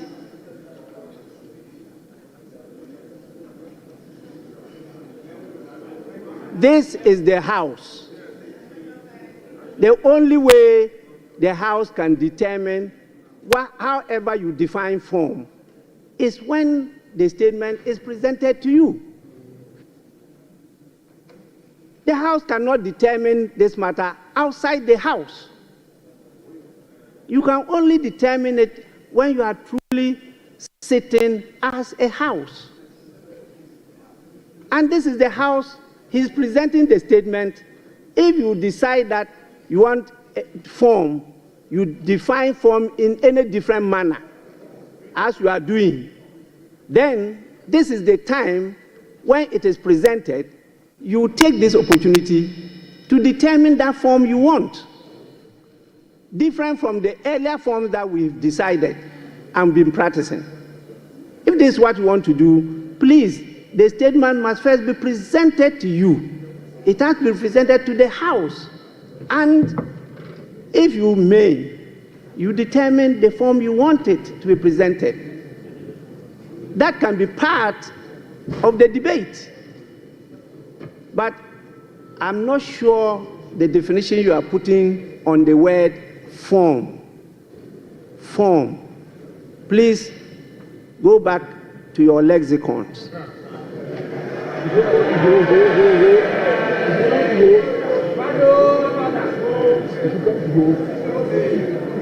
To determine the meaning of form. I think the writing is being done. The statement was admitted. It's been properly captured on the order paper as programmed by the business committee, and the minister is here to present the statement to the House. So the minister may do so. So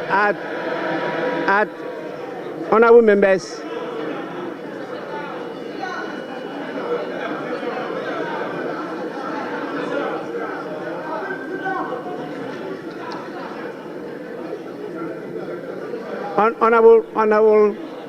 Honorable Minister, just a minute. Just a minute. Honorable members, at the commencement, yes. Mr. Speaker, just to thank you for your guidance and the proper interpretation of 1952. Thank you, Mr. Speaker.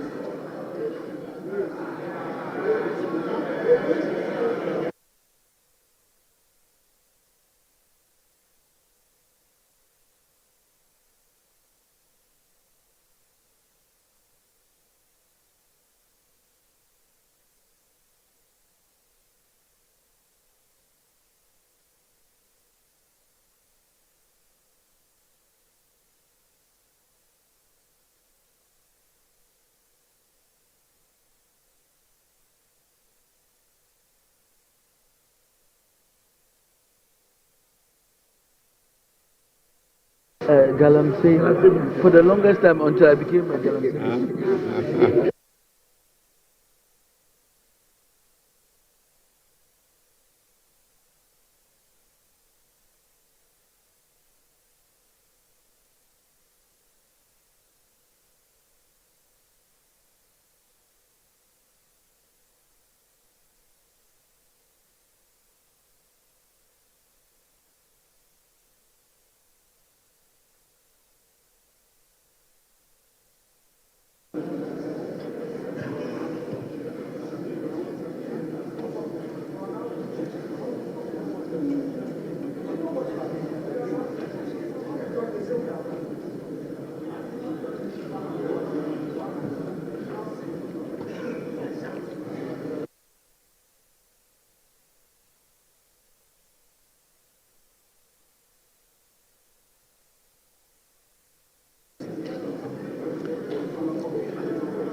Honorable members, item 7, statements.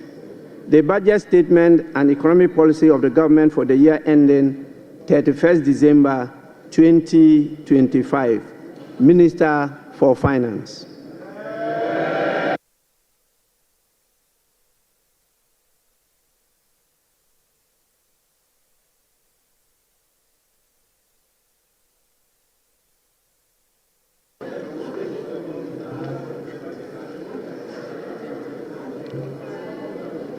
Mr. Speaker, on the authority of His Excellency the President, President John Dramani Mahama, and pursuant to Article 179 of the Constitution and the other paper and the standing orders of the House, Order 1952, and today's order paper, item 7. Mr. Speaker, I present to you the budget statement and economic policy of government for the year ending 31st December 2025. Right Honorable Speaker, today marks a moment of great significance, and I have the singular honor to stand before this House to present, on behalf of His Excellency, President John Dramani Mahama, following his extraordinary mandate, the maiden budget of his new administration. Mr. Speaker, I'm deeply grateful to His Excellency the President for entrusting me with this responsibility. Respectfully, Mr. Speaker, I also submit to this House the following statutory report as required by law. The 2024 annual report on the petroleum funds, in line with Section 48 of the Petroleum Revenue Management Act 2011, Act 815, as amended, Mr. Speaker. Mr. Speaker, I also submit the 2024 Energy Sector Levies report in accordance with Section 6 of the Energy Sector Levies Act 2015, Act 899. And finally, Mr. Speaker, the 2024 annual report on the collection and utilization of the African Import Union Levy, in line with Section 7 of the African Union Import Levy Act 2017, Act 952. Right Honorable Speaker, with this budget, I will also be seeking a review of the following act to support the policies of government aimed at stabilizing the economy and promoting inclusive growth. The first will be an amendment to the Petroleum Revenue Management Act 2011, Act 815. The second will be the Ghana Infrastructure Investment Fund Act 870. And the second will be an amendment to the Mineral Income Investment Fund Act 2018, Act 978. The Speaker, I will also be seeking amendment to the Energy Sector Levies Act 2015, Act 899. I will be seeking amendment to the Ghana Cocoa Board Act, Act 1984, the PNDC Law 81, as amended. The Speaker, that's not all. I will also be seeking amendment to the Earmark Funds Capping and Realignment Act 2017, Act 947, the Ghana Procurement Authority Act 2003, Act 663, as amended in Act 914. Speaker, I will be seeking amendment to the Ghana Education Trust Fund Act 2000, Act 581.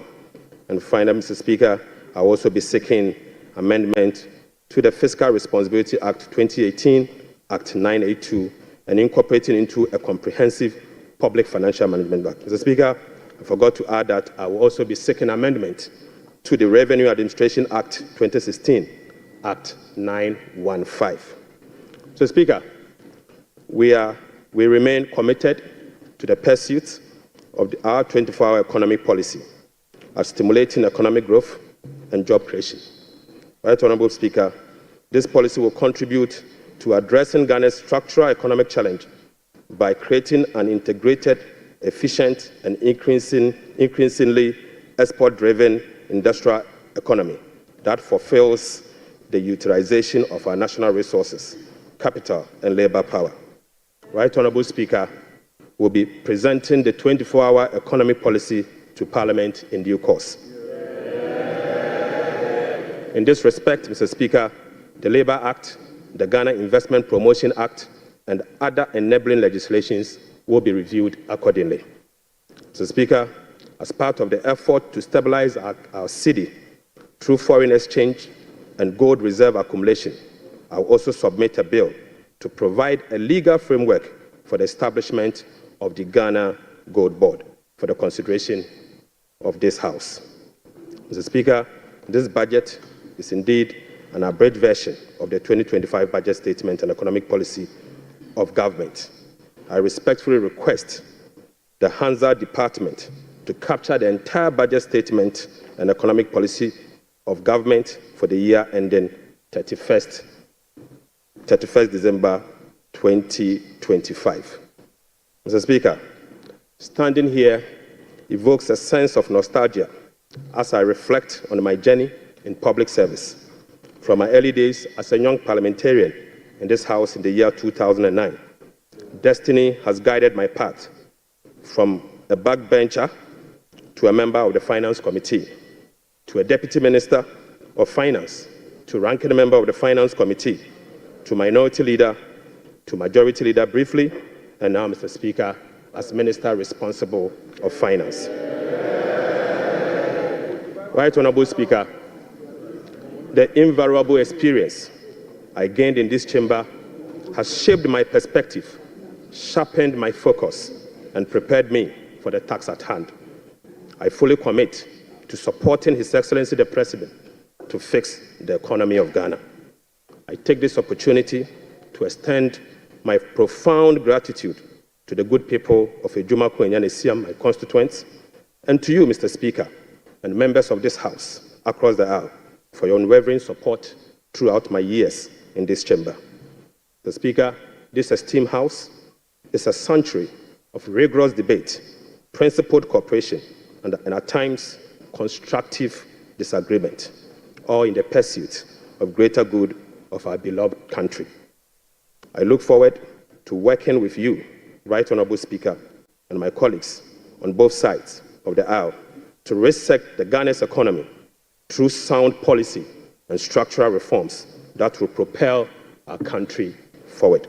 Mr. Speaker, there comes a time in a nation's history when fundamental challenges must be confronted, difficult choices must be made, and a new course must be set for the future. For Ghana, the defining moment is now. Mr. Speaker, President John Dramani Mahama made a commitment to reset Ghana for jobs, accountability, prosperity. The Speaker, as captured in the NDC manifesto, in this regard, the theme of our budget is resetting the economy for Ghana we want. Right Honourable Speaker, the democratic principles we tirelessly fought for are being held. Our democracy has been consolidated with yet another peaceful transition of power. That notwithstanding, our youth face an uncertain future with growing unemployment and hopelessness. This suggests that the dividend of democracy, such as economic prosperity and social justice, remains elusive. Mr. Speaker, the choice before us as a country are clear. We can either continue on a path of self-destruction by not confronting the problems, or we can embark on a journey of fundamental reforms and transformation, one that resets our economic model, redefines our priorities, honors our social contract, and provides opportunity for all. Mr. Speaker, luckily, President Mahama has chosen the path of reform and transformation. He will fix the economy. He will restore hope and lead us to build the Ghana we want together. Right Honourable Speaker, this budget was preceded by the National Economic Dialogue on the theme Resetting Ghana, Building the Economy We Want Together, on the 3rd and the 4th of March 2025. Through this consensus-building dialogue, the people demanded a decisive action, real solution to the severe challenges that plagued us as a country. Mr. Speaker, the 2025 budget is a culmination of the true aspirations, felt needs, genuine desires of the people of Ghana, expressed through the engagement with diverse stakeholders. As part of our broad consultation also, ahead of the budget, we recently engaged traders at major trading centers, including the Mokola market, to listen to their concerns, gauge their expectations, and elicit their input. So, Speaker, the extensive consultation revealed that the overriding concern among Ghanaian traders and business community remains price and exchange rate stability. Apart from eroding their working capital, exchange rate volatilities makes effective business planning impossible and increase the cost of doing business. This budget outlines far-reaching measures which will be implemented in close collaboration with the Central Bank, the Bank of Ghana, to effectively and efficiently manage the exchange rate and inflation. Mr. Speaker, we also engage the youth of Ghana in a dialogue on social media as part of our new budget consultation. Mr. Speaker, during my engagement with the youth, it was revealed that 321 pharmacists who were employed since June 2023 have not received their salaries. We will take urgent steps to remedy this situation immediately. Right Honorable Speaker, this conversation was an eye-opening experience, one that strengthened my belief that the voices of the youth matter in designing policies that directly and indirectly impact their lives and future. So, Speaker, in the year 2016, I came to this chamber on behalf of the then Minister of Finance, the Honorable Seth Emmanuel Tepe, and led the passage of the Public Financial Management Act 2016, Act 912, to deploy a robust public financial management system. Even though, Mr. Speaker, the Public Financial Management Act remains one of the best in the world, its poor implementation has rendered our public financial management systems weak, allowing for abuse and costly infraction. So, Speaker, President Mahama's government is committed to the full implementation of this critical legislation. So, Speaker, accordingly, we will enforce the sanction regime, link contracting and public procurement to budgetary provisions in the medium-term expenditure framework, and seek parliamentary approval for all multi-year commitments as required by law. Mr. Speaker, we will comply with the public procurement process and link them to approved budget. We will also respect the limits of the appropriations as approved by Parliament. We will rationalize the management of the compensation of employees, including conducting headcount across the country. Mr. Speaker, I now turn my attention or my focus to the state of the Ghanaian economy as at 31st December 2025. Right Honorable Speaker, Mr. Speaker, I now focus my attention on the state of the Ghanaian economy as at 31st December 2024. Mr. Speaker, hands on heart, we inherited an economy in deep crisis. Mr. Speaker, an economy hard hit with debt and beset by other fiscal challenges, such as large accumulation of MDRS, energy sector, shortfalls, and financial sector payments. Mr. Speaker, weak commitment control and reckless public spending have reversed the progress made in fiscal consolidation, even under the IMF program that commenced in the year 2023. Mr. Speaker, notwithstanding the gains made under the IMF-supported program that was to achieve through the painful sacrifice of domestic bondholders, external creditors, and taxpayers, the economy remains in distress. Right Honorable Speaker, key performance indicators to be assessed by the IMF staff in the upcoming fourth review of the program, scheduled for April 2025, such as the primary balance on commitment basis, inflation, social protection, and others, as at end 2024, are likely missed. Right Honorable Speaker, in addition, all structural benchmarks due by end December 2024 are also missed. So, Speaker, inflation worsened in the year 2024 from 23.2% in the year 2023 to 23.8% in 2024. So, Speaker, the 2024 end period inflation also exceeded the budget target of 15% by 8.8 percentage points and the IMF central target of 18% by 5.8 percentage points. Unfortunately, this has triggered a discussion with IMF under the monetary policy consultation clause. Right Honorable Speaker, the primary balance on commitment basis worsened from a deficit of 0.2% of GDP in the year 2023 to a deficit of 3.9% in the year 2024. Mr. Speaker, the primary balance on commitment basis target for 2024 was a surplus of 0.5% of GDP. Sadly, the previous government recorded a deficit of 3.9 percentage point of GDP. This presents a slippage of a whopping 4.4 percentage points. Right Honorable Speaker, at the end of December 2024, total central government arrests amounted to 67.5 billion Ghana cedis, representing 5.2% of GDP. The Speaker, with the road sector recording an arrest of 21 billion Ghana cedis. The Speaker, when I assumed office on the 23rd of January 2025, my office was inundated with requests for payment from many contractors and suppliers. To ascertain the total arrests and outstanding payment for all MDAs, the Ministry of Finance decided to formally request all MDAs on the 28th of January 2028 to submit information on all arrests and outstanding claims for validation. Subsequently, Mr. Speaker, the Ministry of Finance held a special hearing with the MDAs to validate the arrests that were submitted for payment.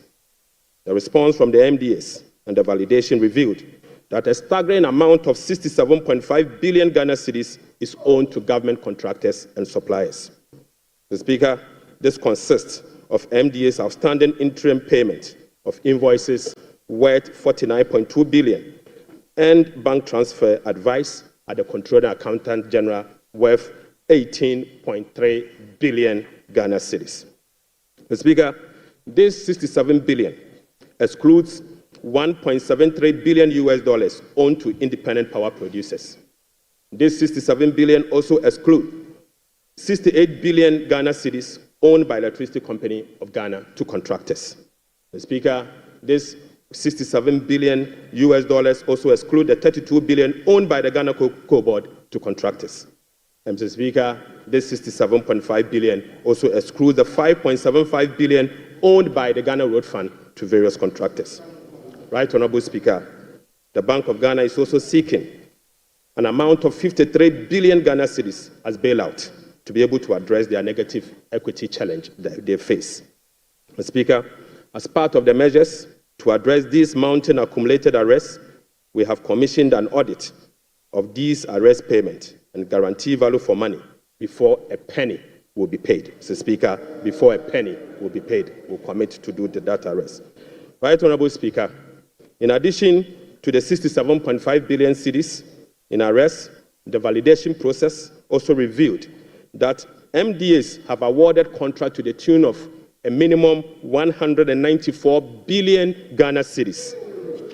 Mr. Speaker, this amount represents 16.5% of GDP as at the end of 2024, with the road sector again alone accounting for 100 billion Ghana cedis. Mr. Speaker, most of these contractors and most of these contracts were awarded without commencement certificate and authorization. Mr. Speaker, this is in blatant violation of the Public Financial Management Act 921. Right Honorable Speaker, let me now update you on our debt service obligations. Mr. Speaker, apart from the huge arrests and commitment, our fiscal situation is further complicated by huge bullet debt service and constrained fiscal financing options.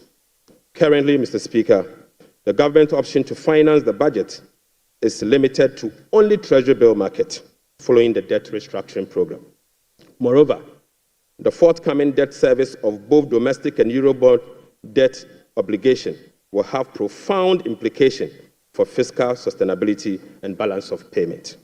Right, Honorable Speaker, domestic debt service alone, programmed for the next 4 years, is 150.3 billion Ghana cedis.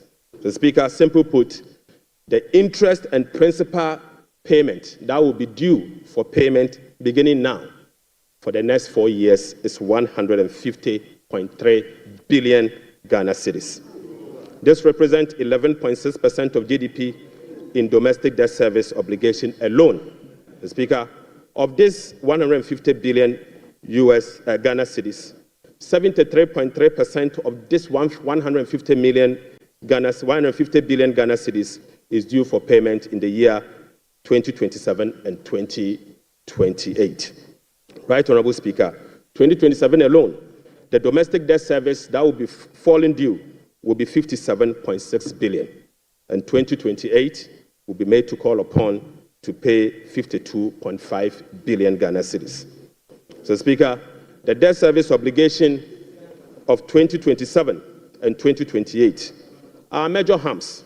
These harms are cancerous and pose significant risks to the economy of Ghana. But, Mr. Speaker, touch wood, we shall fix it. We shall fix it. Mr. Speaker, our debt service obligation of this financial year is equally burdensome with significant harms. February, we were called upon to pay 9.9 billion. July, we'll be paying 6.2 billion. And August, we'll be paying 10.1 billion, all this year.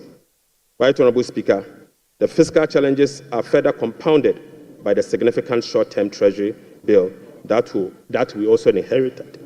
So, Speaker, these obligations, totaling about 111.1 billion Ghana cedis, requires rollover week in, week out, placing additional pressure on cash flows and liquidity requirements. Mr. Speaker, beyond the domestic maturities, Ghana faces significant external debt service obligations for the next 4 years. The next 4 years will be made to call upon to pay $8.7 billion US dollars, representing 10.9% of GDP, with heavy concentration again in the year 2027 and 2028. Again, Mr. Speaker, 55% of this external debt service will be due in the year 2027 and 2028. Right, Honorable Speaker, in the year 2027, we'll be made to pay $2.5 billion US dollars, and 2028, we'll have to again pay $2.4 billion US dollars. Right, Honorable Speaker, it seems the debt restructuring undertaken by the previous administration was designed to make 2027 and 2028 debt repayment heavy, sadly. So, Speaker, I don't know how come we sat and allowed that design to happen. So, Speaker, that is cancerous. But I can assure you, we will fix it. Mr. Speaker, in spite of all this upcoming domestic and external debt service obligation, no buffers were built to cushion this unprecedented debt service burden. Mr. Speaker, as of 7 January 2025, the debt service reserve account, the sinking fund in dollar, has a balance of 64,000 US dollars. Mr. Speaker, when we were leaving office, we left behind 319 million US dollars in that same account. Mr. Speaker, the debt service reserve CD account had an amount of 143 million Ghana cedis. Right, Honorable Speaker, when we were leaving office, the balance was 430 million Ghana cedis. Mr. Speaker, I now move you to stalled project. Mr. Speaker, due to the bilateral creditors' debt restructuring that is ongoing, undertaken by previous administration, a staggering number of 55 projects have been halted. Mr. Speaker, this leaves a massive amount of 3 billion Ghana US dollars in undisbursed loans and about 300 million in outstanding interim payment certificates, IPCs. Some of these projects include the famous Ifia Kwanta Hospital, the Kejetia Market Phase 2, the Bogatanga Boko Pomacrom Road, and the Tema Aflawa Road project. Delayed payment and demobilization from site could result in cost overruns of over $1.1 billion. Right, Honorable Speaker, the IMF-supported program imposed an annual disbursement ceiling of $250 million for all bilateral loans that are being restructured. This constraint means that it will take a minimum of 12 years to complete all of this stalled program. So, Speaker, unfortunately, as a result of the debt restructuring, all this stalled program, working with the IMF will take a minimum of 12 years if we decide to go business as usual. We'll be engaging in the coming days to resolve this challenge. Speaker, I now take you to the famous energy sector, Fiscal. Mr. Speaker, the increase in energy sector financing shortfall is posing significant risk to the Ghanaian economy. In the year 2024, the Ministry of Finance supported the energy sector with payment of about 20.8 billion Ghana cedis. These resources could have been used for job creation and other development programs, like roads, schools, and hospitals, if the sector inefficiencies were resolved. The Speaker, a recent exercise conducted by the Sector Financing Modeling Team under the Energy Sector Recovery Program, ESRP, revealed that the business-as-usual energy sector financing shortfall has increased significantly to about 35 billion Ghana cedis for the year 2025 alone, even after spending in excess of 20 billion cedis in the year 2024. Right, Honorable Speaker, more importantly, the shortfall for the period 2023 to 2026 has been estimated to be about 140 billion Ghana cedis. The Speaker, this amount is 20 times more than the allocation for goods and service for all MDAs in the year 2025. The Speaker, in addition, the energy sector shortfalls, which relate to current invoices that are largely unpaid legacy arrests due to the independent power producers. So, Speaker, the legacy arrests stood at $1.73 billion as at end 2024. Right, Honorable Speaker, the cocoa sector, which has long been the backbone of the Ghanaian economy, is sadly on its knees, owing to gross mismanagement. Mr. Speaker, the sector faces declining output and financing challenges, characterized by unsustainable debt, rover cocoa contract risk, and quasi-fiscal expenditures, including cocoa roads, which, Mr. Speaker, is a non-core function of the Ghana Cocoa Board. Right, Honorable Speaker, cocoa production has dropped by nearly 50% over the past 3 years. In the year 2023-2024 crop season, Cocoa Board was unable to supply 330,000 tons of cocoa to meet its contractual obligation. This sharply decline has affected the finances of Ghana Cocoa Board. This undersupply has been rolled over for subsequent years for the new administration to pay. So, Speaker, these 2023 to 2024 forward sales contracts, locked in at lower prices than the current market rates, have resulted in revenue losses of about $840 million for both Ghana Cocoa Board and the impoverished cocoa farmer. Right, Honorable Speaker, the rollout cocoa contract has resulted in a loss of $495 million for the year 2025 alone.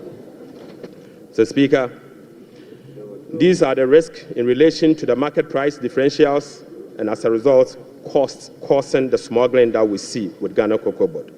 So, Speaker, Cocoa Board outstanding debt amount to 32 billion Ghana cedis, of which 11.92 billion is due to be paid in the year 2025. Outstanding cocoa road contracts reached 21 billion Ghana cedis, approximately $1.3 billion in the year 2024, of which only 4.4 billion has been accounted for in Cocoa Board's finances for the year 2025. Mr. Speaker, the financial sector still struggles even after spending $30.3 billion in the financial sector cleanup exercise by end 2024. This includes 26.9 billion Ghana cedis after spending this amount in the banking sector. Mr. Speaker, as we speak, the financial sector is still struggling, and the financial sector will require 10.45 billion Ghana cedis to address the financial sector legacy issues and emerging risk. In addition, Mr. Speaker, an amount of 2.2 billion Ghana cedis is required to fully capitalize the National Investment Bank and the Agricultural Development Bank of Ghana. Mr. Speaker, I will also update the House on the fiscal performance for the year 2024. Mr. Speaker, the fiscal performance in the year 2024 was characterized by improved revenue collection, but with significant expenditure overruns. In addition, large arrests were accumulated over the period. Mr. Speaker, in summary, the provisional data shows the following. 1. Primary balance on commitment basis, the key fiscal anchor of the IMF program, worsened from a deficit of 0.2% of GDP at the end of 2023 to a deficit of 3.9% of GDP at the end of the year 2024. This is 4.4 percentage points worse than the target surplus of 0.5% of GDP. Sadly, Mr. Speaker, on cash basis, Mr. Speaker, the primary balance was a deficit of 1.2% of GDP against a target of 0.6% of GDP, representing a 100% deviation. Mr. Speaker, the overall fiscal balance on commitment basis for 2024 was a deficit of 7.9% of GDP against a target of 4.2% of GDP, while the overall fiscal balance on cash basis was a deficit of 5.2% of GDP against a target of 5.3% of GDP. Total revenue and grant amounted to 186.6 billion Ghana cedis, or 15.9% of GDP, 5.3% above the revised target of 177.2 billion Ghana cedis, or 17.4% of GDP. The performance was mainly driven by higher than programmed oil and gas receipt and higher non-oil tax revenue collection. Total expenditure on commitment basis, including discrepancies, amounted to 279.2 billion, or 23.7% of GDP. This is 27.1% above the budget provisions of the year 2024, Mr. Speaker. The primary balance on commitment basis, including discrepancies, amounted to 232.4 billion, or 19.8% of GDP. This is 35.3% above the target of 171.7 billion, or 16.8% of GDP. Unfortunately, Mr. Speaker, all expenditure lines exceeded their respective target for the period, except for interest payments, goods and service, and other expenditures. Right Honorable Speaker, the discrepancies for the year 2024 being unclassified expenditure was 3.8 billion Ghana cedis as compared to 12.9 billion Ghana cedis in the year 2023. Mr. Speaker, at the end of December 2024, provisional data indicate that gross central government and guaranteed debt was 726.7 billion from 610 billion in 2023. This represents 61.8% of GDP in 2024, compared to 68.7% in the year 2023. Mr. Speaker, it is instructive to note that the debt to GDP ratio and the dollar component of our debt that has come down, that has reduced, is as a result of the 37% haircut on principal of Eurobond debt under the debt restructuring. Mr. Speaker, it is important to know that. Mr. Speaker, Right Honorable Speaker, it is instructive to note that the debt to GDP that has reduced is as a result of the 37% haircut on principal and interest that were given to Euro bondholders. So, Speaker, you may recall that the government commenced the debt restructuring program in the year 2022 to restore debt sustainability and economic stability. As of now, the restructuring process is approximately 93% completed. The remaining 7% relate to debt of $2.7 billion owed to commercial creditors. We are committed to completing the remaining debt restructuring as soon as possible. So, Speaker, real sector development in the year 2024. Right Honourable Speaker, provisional 2024 GDP statistics published by the Ghana Statistical Service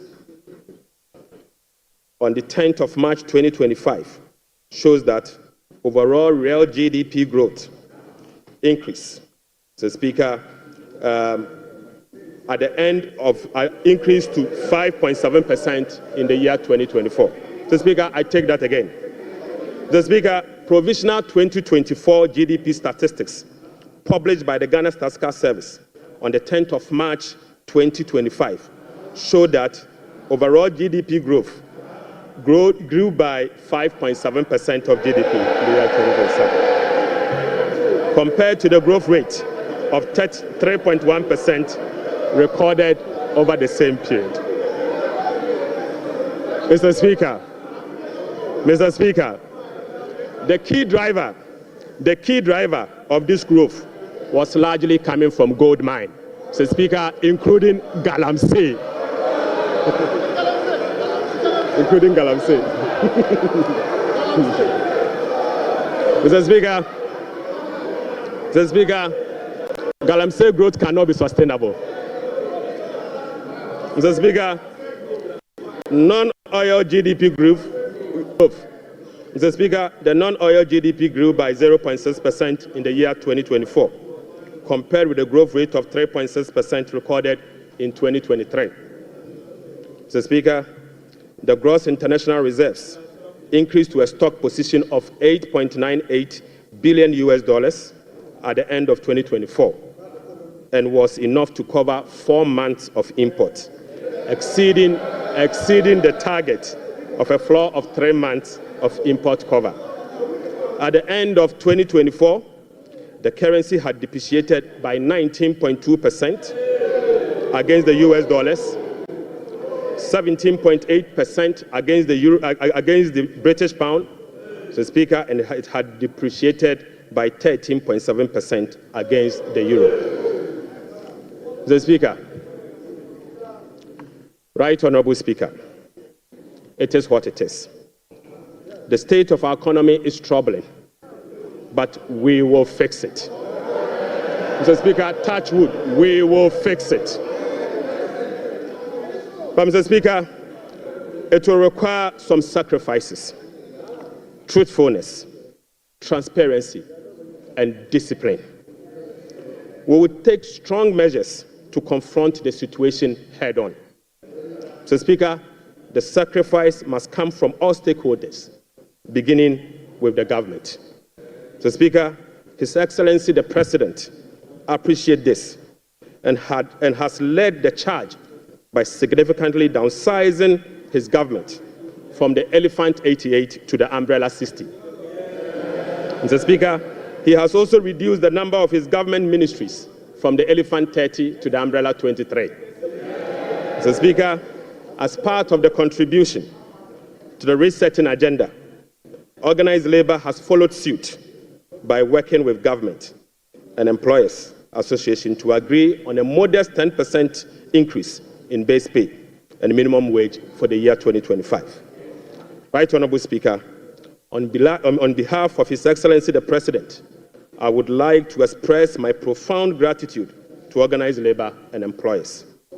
Mr. Speaker, ordinary Ghanaians have also sacrificed by enduring the negative impact of severe currency depreciation since 2022. Hyperinflation, high food inflation, principal and interest haircut, soaring interest rates, among others. Mr. Speaker, it is now time for the people's representative, the members of Parliament, and the judiciary to also follow suit. I would like to call on all other stakeholders, including the business community, faith-based organizations, academia, and civil society to support this national call. So, Speaker, our immediate task is to reset our nation, to restore good governance, reduce the excruciating suffering of our people, and set our country on a trajectory of economic transformation. So, Speaker, our vision is to build a prosperous and a democratic state, anchored on the principles of freedom and justice, providing equal opportunities for all. So, Speaker, through this vision, we will work together to build the Ghana we want. Right Honourable Speaker, the resetting agenda will be anchored on the following. 1, restoring hope in our democracy, renewing trust in public officials, and helping every Ghanaian attain their full potential. Offering a trusted hand to the vulnerable, particularly women and youth, and creating a new Ghana for coming generations. And finally, stimulating demand by patronizing made-in-Ghana goods under the 24-hour economy. Mr. Speaker, today I came to this chamber with made-in-Ghana bag, signifying, Mr. Speaker, with made-in-Ghana bag, Mr. Speaker, I would like to first present, Mr. Speaker, they don't know that in Ghana we sew suit.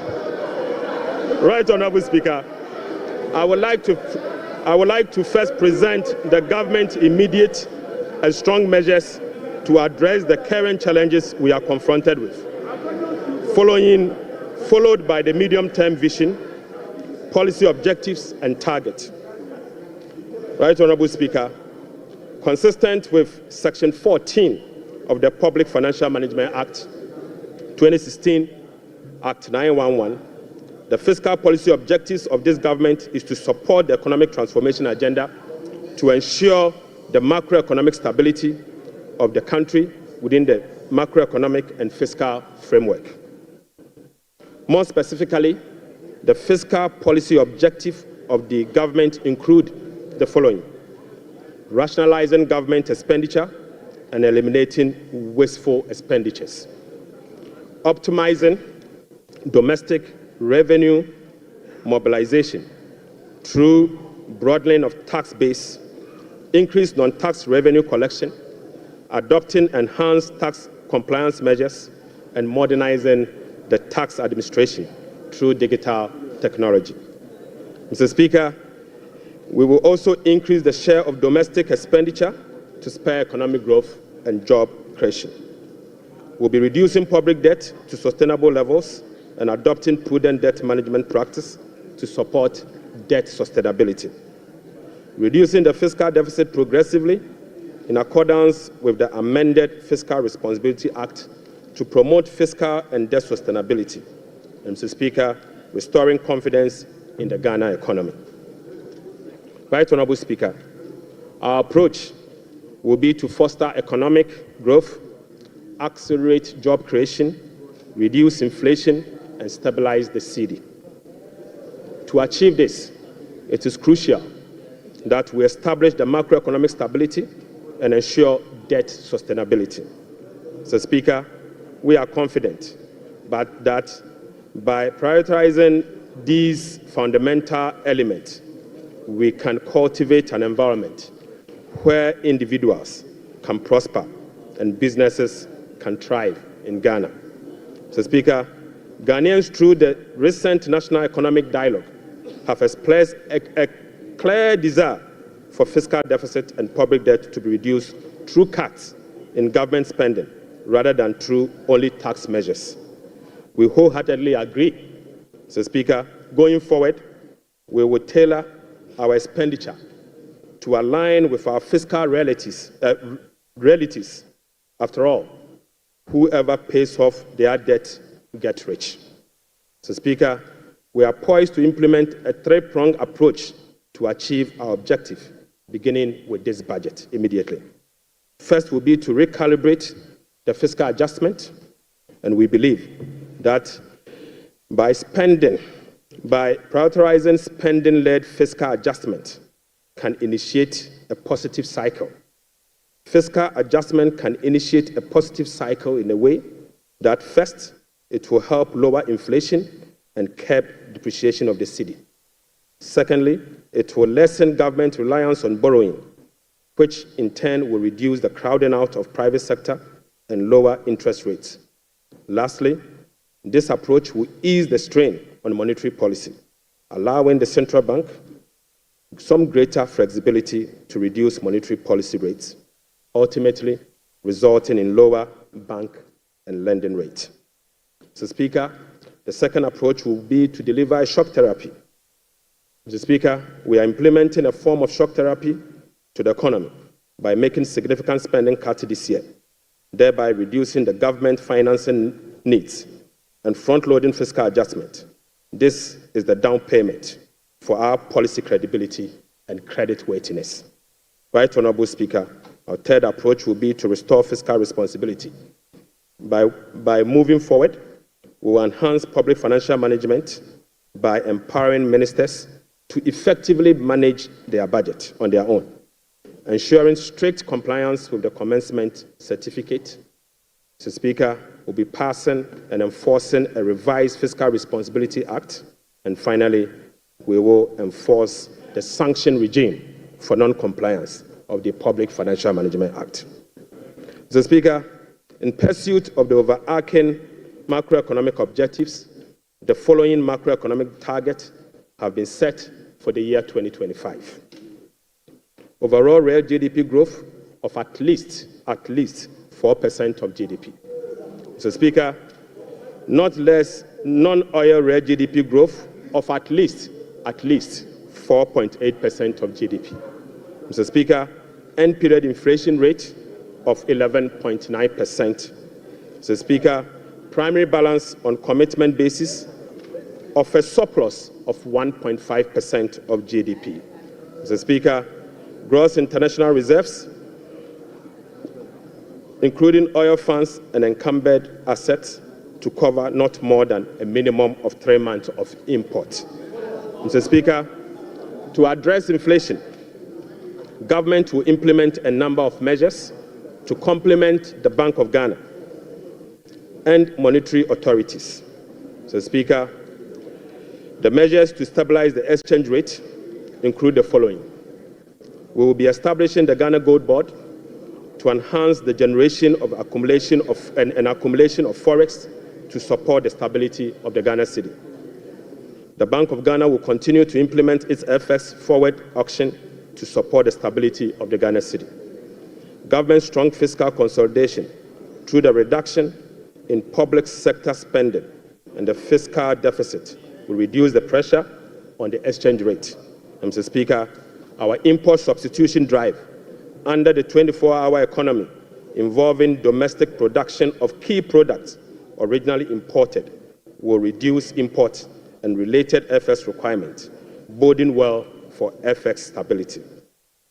Right Honourable Speaker, we are addressing the inflation problems through a number of measures, including the following.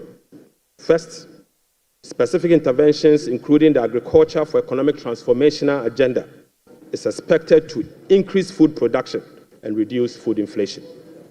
Government will implement policies that target items with large weight in the CPI basket, such as transportation and utility, to reduce their prices. Mr. Speaker, our aggressive fiscal consolidation drive aimed at reducing the fiscal deficit and borrowing will contribute significantly to reducing inflationary pressures. Right Honourable Speaker, our strategy to improve exchange rate stability will reduce imported inflation and fuel prices. And Mr. Speaker, the Bank of Ghana will maintain an appropriate monetary policy stance and use its liquidity management interventions to support the disinflation process. Right Honourable Speaker, to achieve our expenditure-led fiscal consolidation objectives, we will implement the following measures. Mr. Speaker, I now take you to our expenditure measures. Mr. Speaker, the following expenditure measures will be implemented in 2025 and the medium term to support fiscal consolidation agenda. First, we will conduct a comprehensive audit to validate the quantum of arrests and commitment as at 31st December 2024.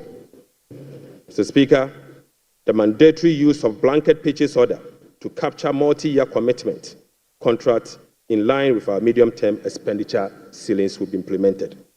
We will amend the Public Procurement Act to provide for an independent value for money office to scrutinize government procurement. Mr. Speaker, we will also work with Parliament to amend the Public Procurement Act to make commencement certificate and budgetary provision a prerequisite for all procurement that will be paid by the central government. Mr. Speaker, we will fully integrate GANEPS and GIFMIS to ensure that only MDA's projects and purchase orders that have approved budget and allotment can obtain procurement approvals. Mr. Speaker, we will operationalize the compliance desk at the Ministry of Finance to monitor reports on commitment and arrest accumulation. Mr. Speaker, aside that, we will publish a PFM league table for compliance purposes.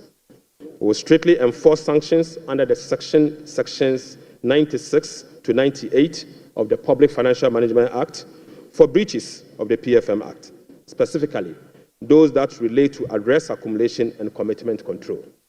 Right, Honourable Speaker, we will cut waste, and we will cut it very deep. Mr. Speaker, in this regard, we have selected expenditure items including the Ghana Cares, the U-Start, One District, One Factory, for complete elimination. Mr. Speaker, we will reassign the functions of development authorities, such as Coastal Development Authority, the Northern Development Authority, the Middle Belt Development Authority, to the district assemblies and do away with the development authorities. So, Speaker, we will amend the Petroleum Revenue Management Act to allocate all ABFA resources for infrastructure use, not for goods and services, but for infrastructure use. The Speaker, the National Health Insurance will receive full allocation under the earmark funds capping and realignment act. So, Speaker, the Road Fund will receive full allocation under the earmark fund and capping and realignment act. The Speaker, JNPC share of net carried and participating interest from 30, we will reduce the GNPC share of net carried and participating interest from 30% to 15%, and fully restore transfers to GNPC under the earmark fund and capping alignment act. Right, Honourable Speaker, we'll be amending the Mineral Income and Investment Fund Act to ensure that 80% of the royalties originally maintained by MIF is transferred to the Consolidated Fund for Infrastructure Development. Right, Honourable Speaker, we will strengthen social protection through the implementation of new interventions such as the no academic fee policy for all first-year students in public tertiary institutions under the No Fee Stress Initiative. The Speaker, it also includes the free tertiary education for persons with disability, free primary health care, the Ghana Medical Trust Care, otherwise known as Mahama Care, and free sanitary pads for schoolgirls. Mr. Speaker, to address the energy sector challenges, including reducing the quantum of large energy sector shortfalls, the following energy sector recovery program interventions will be implemented this year. First, Mr. Speaker, ECG and NEDCO will implement a number of measures, including metering and implementation of private sector participation. Mr. Speaker, we'll also implement the liquid fuel to gas swap through an increase in N-gas supply from 60 MMSC per day to 100 MMSC to take advantage of cheaper gas prices and others. Mr. Speaker, we will complete the IPP capacity renegotiation to generate some savings through negotiated lower fixed capacity charges and variable O&M charges. Mr. Speaker, as agreed with the IMF by the previous administration, we will implement the following ESRP measures to achieve the structural benchmark of the IMF program. Mr. Speaker, PURC will continue to implement the quarterly tariff adjustment to reflect changes in inflation, exchange rate, and generation mix. Mr. Speaker, PURC will also undertake a major tariff adjustment which will be due in fourth quarter of 2025 to reflect capacity charges, additional liquid fuel usage, and additional capex. The weighted average cost of gas will be increased from the current $7.80 per MMBTU to $8.45 to reflect the increased prices of natural gas as well as the changes in the supply mix. Mr. Speaker, the subsidy on weighted average cost of gas granted to some ceramic companies through the discounted industrial development tariff will be reversed. Mr. Speaker, I now take you to the revenue measures. Mr. Speaker, in proposing some revenue measures to achieve the 2025 fiscal target for your consideration, I'll first take you to the IMF requirement. Mr. Speaker, this measures is inconsistent with our commitment under the IMF-supported program to observe a non-oil tax revenue effort of 0.6% point of GDP annually as part of the measures to improve domestic revenue mobilization and achieve our debt sustainability target over the medium term. Right, Honorable Speaker, despite our commitment to increase the non-oil tax revenue by 0.6%, we have programmed the following nuisance taxes for removal in line with our manifesto promise. Mr. Speaker, we will abolish the 10% withholding tax on winning from lottery, otherwise known as the betting tax. Mr. Speaker, we will abolish the electronic transfer levy, e-levy, of 1%.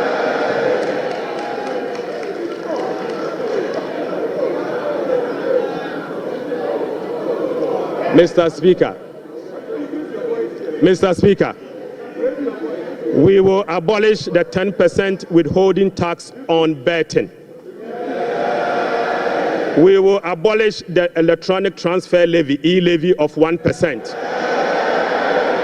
We will abolish the emission levy, otherwise as in Wusie tax. We will abolish the VAT on motor vehicle insurance policy. Mr. Speaker, we will abolish the 1.5% withholding tax on unprocessed gold by small-scale miners.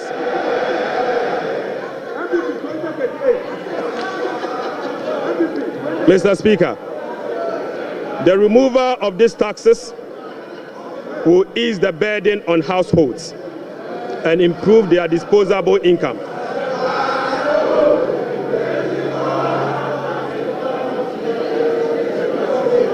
Right, Honorable Speaker, the removal of these taxes will ease the burden on households and improve their disposable incomes.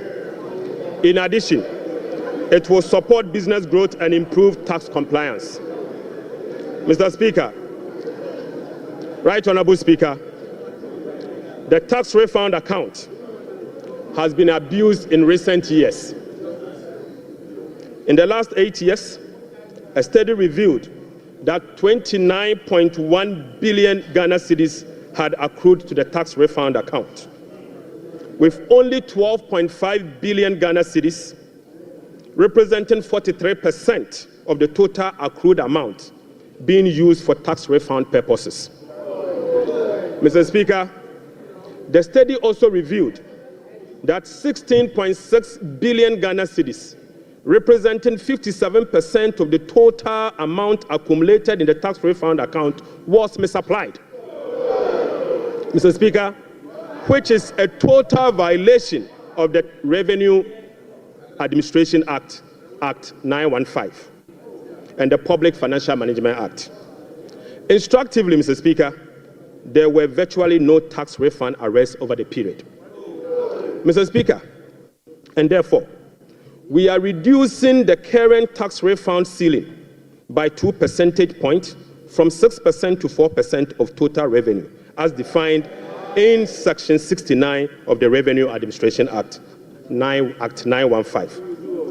Mr. Speaker, by reducing the ceiling on the tax refund from 6% to 4%, Right Honorable Speaker, we have saved the taxpayer 3.8 billion Ghana cedis. Mr. Speaker, this amount is enough to close the revenue shortfalls from the removal of the e-levy and the betting levy. Mr. Speaker, the e-levy would have accrued 1.9 billion Ghana cedis, and the betting tax would have accrued 180 million. The two put together is just above 2 billion Ghana cedis. By reducing the tax refund account from 6 to 4, it is enough to remove this tax, and a savings will be provided to take care of social interventions. Mr. Speaker, already we have saved 3.8 billion cedis for 2025 alone from one source, and this is enough to close the gap from the taxes we have removed today. Mr. Speaker, to address the concerns from well-meaning Ghanaians on how we are going to close the revenue shortfalls as a result of the removal of the selected taxes, the answer is that we have stopped the bleeding. We have stopped the bleeding. Mr. Speaker, accordingly, with this budget, we will amend the Revenue Administration Act 2016, Act 915. This measure will improve the tax revenue net of tax refund by 2%, representing 0.3% of GDP. Mr. Speaker, in line with government policy, the 2025 minimum wage recently negotiated with the National Tripartite Committee will be zero-rated. This is consistent with our resolve to protect the poor and the vulnerable. Mr. Speaker, again, without increasing the levy, we will also review the Energy Sector Levies Act to consolidate the energy debt recovery, the Energy Sector Recovery Levy, and the Sanitation and Pollution Levy into one levy and use the proceeds to cater for energy sector shortfalls and service the inherited debt service obligation. Mr. Speaker, the reset has just begun. Right Honorable Speaker, the rest of the energy sector levies, including the Road Fund Levy, Energy Fund Levy, Price Stabilization and Recovery Levy, Public Lighting Levy, and National Electrification Levy will remain to support the achievement of their intended objectives. Right Honorable Speaker, Ghana has not sufficiently capitalized on the benefits of its extractive sector to generate revenue to support development and diversification. We have failed to leverage our natural wealth by capturing its rent and channeling it towards productive infrastructure and human capital. Natural resource rent, which is the difference between the revenue of a commodity and the average cost of producing that commodity, is about 14% of GDP in the case of Ghana. However, Mr. Speaker, revenue from extractive industry is around 1.5% of GDP only. This is because, as a country, we have failed to fully capture the economic rent of our natural resources. Mr. Speaker, whereas global gold prices have seen some significant increase in recent times, Ghana has not been able to take full advantage of the development. Subsequently, Mr. Speaker, we are proposing to increase the Growth and Sustainability Levy from 1% on gross production of mining companies to 3% to enable the nation to have its fair share of the windfall. Mr. Speaker, we also propose to extend the sunset clause to 2028. Mr. Speaker, we also propose to extend the sunset cost of the special import levy to 2028. Mr. Speaker, Ghanaians and this Honorable House will recall that road tolls on public roads were zero rated in the year 2022. Demand for construction and improvement of road infrastructure continues to increase, even as substantial arrests and claims in the road sector remains. Right, Honorable Speaker, while the annual average collection from road tolls have not been significant compared to its potential, the existing zero-rated policy for road tolls has increased the situation and dimmed the prospect of raising enough revenue from tolls to road construction and maintenance. Accordingly, government will work with the stakeholders, including the private sector, to roll out a technology-driven solution to reintroduce road tolls this year as part of the big push. Right, Honorable Speaker, we will also strengthen the legal and regulatory regime for non-tax revenue and enforce the framework to improve service delivery. This will be achieved through the introduction of an overarching non-tax revenue legislation, amendment of existing relevant laws, and the development of a national non-tax revenue strategy and policy. Mr. Speaker, as part of the reforms to improve other non-tax revenue streams, government will explore the operationalization of a regulatory framework for collection, management, and reporting of property rates consistent with our medium-term revenue strategy 2024 to 2027 and the Local Government Act. Mr. Speaker, we believe that the local authorities must be given the opportunity to collect their own property rates. Mr. Speaker, the current compliance rate for SMEs and personal income tax is below 30%, which is extremely low. Government will embark on an aggressive and sustained tax education campaign in the next 2 to 3 years to ensure improved compliance and tax revenue mobilization. We will also institute a quarterly dialogue on tax issues among the Ghana Revenue Authority, Ministry of Finance, and the business community to ensure that issues affecting businesses are addressed promptly. Mr. Speaker, I now take you to VAT reforms.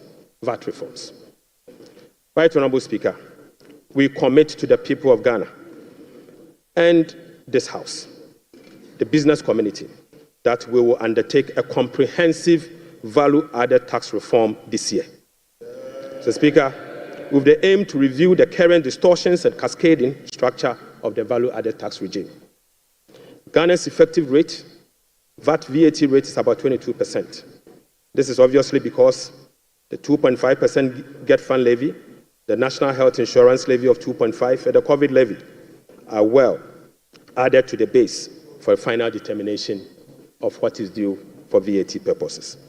Mr. Speaker, aside the high VAT rate, businesses are not permitted by law to claim their input VAT for NHIL, Get Fund, and COVID levy, compounding the burden on households.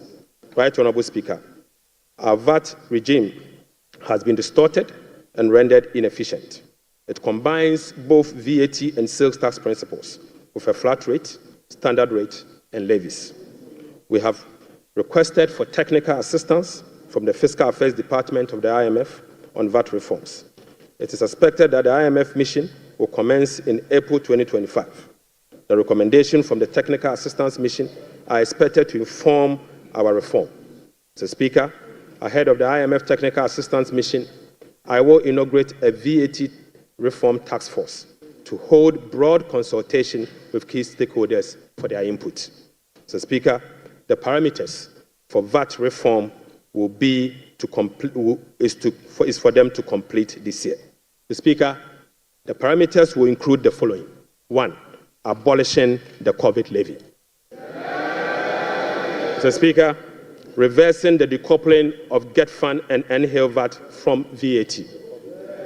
Mr. Speaker, reducing the effective VAT rate for households and businesses.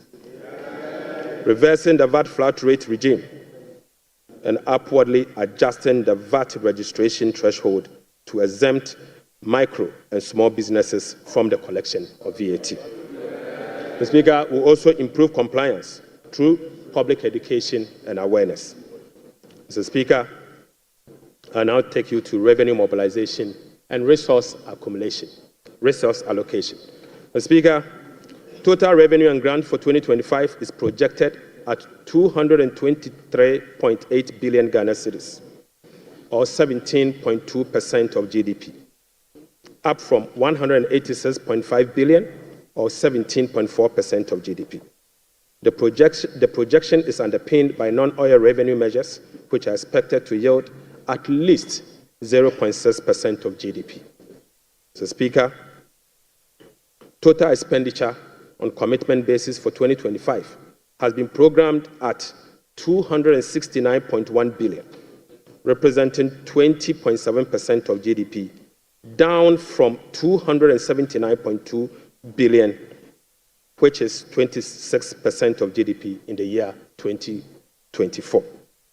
Primary expenditure on commitment basis is projected at 204.7 billion Ghana cedis, representing 15.8% of GDP, which is a significant decline from 232.4 billion, representing 21.7% of GDP in the year 2024.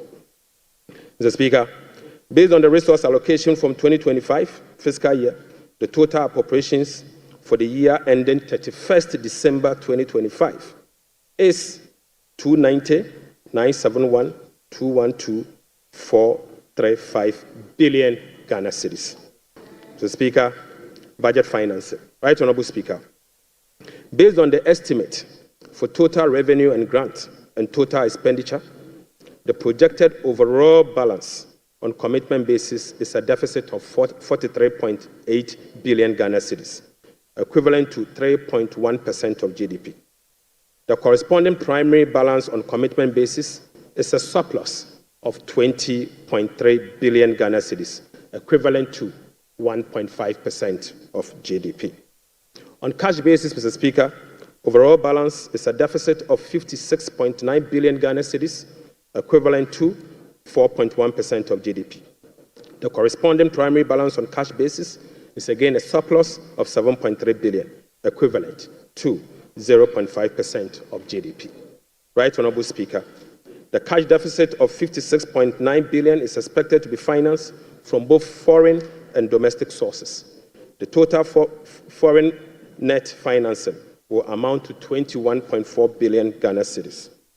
Foreign financing will include a provision for financing from IMF ECF program disbursed of 720 billion Ghana cedis and the World Bank Development Policy operations of 600 million Ghana cedis.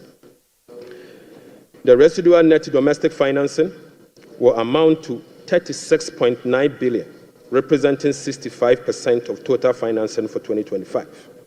This is expected to be sourced from the issuance of debt at the short end of the domestic market and opening of the domestic market. Mr. Speaker, the government will take steps to reopen the domestic bond market to extend the maturity profile. The reopening will be executed cautiously to establish large-size benchmark bonds that will enhance market liquidity. Right Honorable Speaker, further is to reduce the risk on debt portfolio of government, and we will build cash buffers to support effective implementation of the liability management strategy. Mr. Speaker, this will help smoothing the redemption profile and mitigate refinancing risk associated with Ghana's debt portfolio. Mr. Speaker, the government in 2025 and the medium term will implement liability management operations to manage the risk embedded in the Eurobond debt profile. Right Honorable Speaker, beginning 2025, we will commence the operationalization of Section 37 to Section 44 of the Public Financial Management Act 2016. Mr. Speaker, in doing so, we will be building sufficient buffers in the sinking fund as a landmark reform to manage our public debt. Right Honourable Speaker, I'm pleased to report to the House that following our proactive fiscal management strategy, in our engagement with the market, this management strategy has yielded sufficient dividend. Mr. Speaker, on the 7th of January 2025, the NDC government inherited a 91-day Treasury bill rate of 28.19%. Mr. Speaker, just 2 months into this administration, we have successfully reduced this rate to 17.72% as at last Friday. Mr. Speaker, this represents a reduction of over 10%. In other words, 1,047 basis points in just 2 months. Mr. Speaker, similarly, on the 7th January 2024, we inherited a 182-day Treasury bill rate at 28.92%. We have again successfully reduced that rate to 18.97% as at Friday, 7th March 2025. This represents a reduction of 995 basis points in only 2 months. Mr. Speaker, again, on the 7th of January 2025, we inherited a 364-day Treasury bill rate of 30.15%. We have successfully reduced this rate to 19.93% as at Friday, 7th March 2025. Mr. Speaker, this represents a reduction of 1,022 basis points in just 2 months.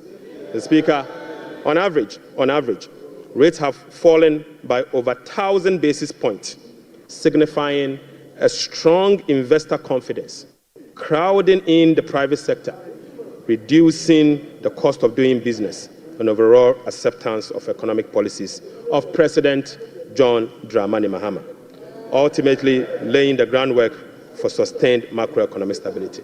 It has been done already. Mr. Speaker, Right Honourable Speaker, the key policy intervention to support economic transformation and job creation agenda include the following. Mr. Speaker, the 24-hour economy aimed at stimulating economic growth by creating an enabling environment for businesses and institutions to operate 24/7 in 3 shifts of 8 hours each to boost production, promote productivity, and generate well-paying jobs. We will be presenting the policy to Parliament in due course for consideration.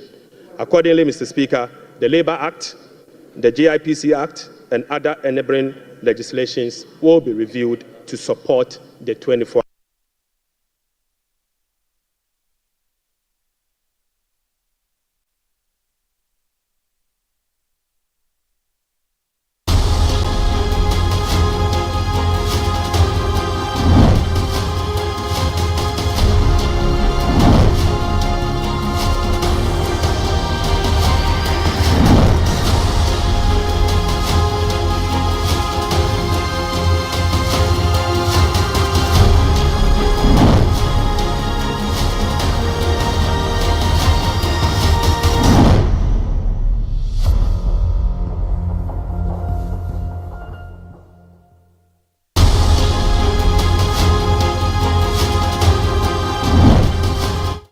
Complement monetary policy with fiscal and real sector policies to reduce inflation.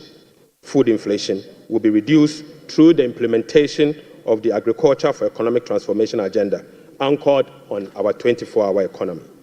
Right Honourable Speaker, we will undertake key structural reforms to support inclusive economic growth, fiscal and debt sustainability, sound public financial management, efficient public service delivery, and good governance. The Speaker, will restructure the Bank of Ghana to strengthen its independence and operationalize its efficiency mandate. Mr. Speaker, we will ensure that social protection is adequately catered for in the course of the year. We will use government procurement to drive Made in Ghana agenda to promote production and consumption of Made in Ghana goods. Right Honourable Speaker, to demonstrate this agenda, as I said, I came to this House with a presentation of a bag proudly made in Ghana by Horseman. Mr. Speaker, this should be encouraged. Right, Honorable Speaker, beginning this year, we will formalize the export of Ghanaian labor to other countries. We will ensure a structured and beneficial system for Ghanaian workers seeking employment abroad and create safer legal pathway for them to work in foreign countries whilst protecting their rights and welfare. Mr. Speaker, this will also reduce illegal migration, prevent worker exploitation, and maximize the economic benefits of remittance and boost foreign exchange earnings. Mr. Speaker, I now take you to how these resources will be allocated in the year 2025. Mr. Speaker, we will provide a cedi equivalent of $279 million as a revolving fund for the Ghana Gold Board to be able to purchase and export at least 3 tons of gold per week from small-scale miners. Mr. Speaker, we have allocated 13.85 billion Ghana cedis for Big Push project. Mr. Speaker, we have allocated 13.85 billion Ghana cedis for the Big Push program. Mr. Speaker, an amount of 499.8 million Ghana cedis has been allocated for the non-academic fee policy for all first-year students in public tertiary institutions under the No Fee Stress initiatives. Mr. Speaker, we have allocated an amount of 292.4 million Ghana cedis to commence the distribution of free sanitary pads to female students in primary and secondary schools. Mr. Speaker, we have allocated again an amount of 242.5 million Ghana cedis to support the victim of Akosombo Dam spillage. Right, Honorable Speaker, we have also allocated an amount of 200 million Ghana cedis to support the victim of tidal wave disaster that recently displaced resident in certain part of K2 South constituency. Mr. Speaker, the overarching concern about free secondary education has been its quality and the absence of dedicated sources of financing. His Excellency President John Dramani Mahama has resolved it. Mr. Speaker, let me take this again. The overarching concern about free secondary education has been its quality and the absence of a dedicated sources of funding. His Excellency President John Dramani Mahama has resolved the funding challenges by uncapping the GET fund. Mr. Speaker, this makes available dedicated funding for full financing of free senior secondary school education and free tertiary education for persons with disability. Mr. Speaker, therefore, Capping and Realignment Act will be amended to uncap the Ghana Education Trust Fund. Mr. Speaker, this year, the budget for free senior secondary school education program is 3.5 billion Ghana cedis. By uncapping the GET fund, we will be making available an additional 4.1 billion Ghana cedis specifically for financing free secondary education program and other related expenditures. Mr. Speaker, aside the uncapping of GET fund, we have also absorbed the debt service made up of interest and principal from the Dache bond that GET fund contracted. Right, Honorable Speaker, we have also allocated an amount of 564.6 million Ghana cedis for the provision of curriculum-based textbooks covering the following. 1. 4 sets of KG books and workbooks for about 2.8 million learners. Mr. Speaker, we have also provided for 4 sets of primary textbooks for about 800,000 learners. Mr. Speaker, we have also provided for 9 sets of SHS textbooks for about 540,000 learners. Right, Honorable Speaker, under the school feeding program, budgetary provision has been increased from the 1.3 billion Ghana cedis last year to 1.78 billion Ghana cedis. Mr. Speaker, representing a 33% increase. The allocation for 2025 reflects an increase in feeding costs per meal, per child, from the 1 cedi 50 pesos to 2 cedis, representing 33.3%. Mr. Speaker, the government has also allocated 145.5 million Ghana cedis to the capitation grant, up from 84 million Ghana cedis in 2024. This is an increase of 73.4% over the previous year. Mr. Speaker, we have also allocated 203 million Ghana cedis for the payment of teacher training allowances and another 480 million Ghana cedis to nursing training allowances. Mr. Speaker,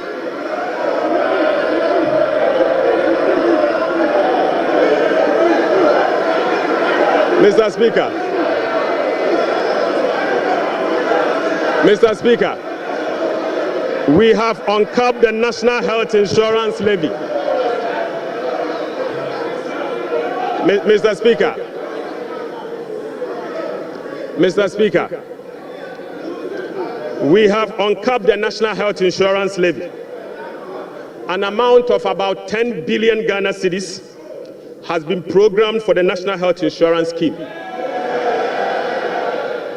And this amount is expected to be used for the following: claim payments, essential medicine, vaccine payment, free primary health care, the Ghana Medical Care Trust, Mr. Speaker, and bridging the USAID financing shortfall. Mr. Speaker, in the year 2025, government will continue to implement reforms and increase budgetary allocation to enhance the implementation of 4 targeted social protection programs, namely National Health Insurance, the LEAP program, the school feeding program, and the capitation grant. Right, Honorable Speaker, under the LEAP program, beneficiaries will be increased from the current 350,000 to 400,000, beginning July 2025. The allocation of 728.8 million Ghana cedis for last year has been increased to 953.5 million Ghana cedis in the year 2025. So, Speaker, we have also uncapped the road fund. An amount of 2.81 billion Ghana cedis has been programmed for the Ghana Road Fund to be used solely for road maintenance. This represents an increase of 155% over the 2024 allocation of 1.1 billion Ghana cedis. 1.1 billion Ghana cedis. Mr. Speaker, we have also allocated an amount of 7.5 billion Ghana cedis to the District Assembly Common Fund. In accordance with our decentralization policy, we propose to Parliament that a minimum of 80% of the funds allocated to the District Assembly Common Fund should be sent directly to the district assemblies to spur economic growth and at the district level to deepen decentralization. Right, Honorable Speaker, I repeat, we have allocated an amount of 7.5 billion Ghana cedis to the district assemblies common fund. Mr. Speaker, in accordance with our decentralization policy and objective, we propose to Parliament that a minimum of 80% of the funds should be sent directly to the district assemblies to spur economic growth at the district level and deepen decentralization. Mr. Speaker, it is worth noting that in a stark contrast to what has happened recently at the District Assembly Common Fund, where only 50% of the released amount are sent to the District Assembly for the purposes of running the assemblies. Mr. Speaker, we have also allocated an amount of 1.5 billion Ghana cedis for Agriculture for Economic Transformation Program, of which Feed Ghana, Ghana Grains Development Project, Vegetable Development Project, and Nkoko Nketenkete are all key components of the program. Right, Honorable Speaker, we have also allocated 51.3 million Ghana cedis as seed fund for the establishment of the Women's Development Bank. Mr. Speaker, we have also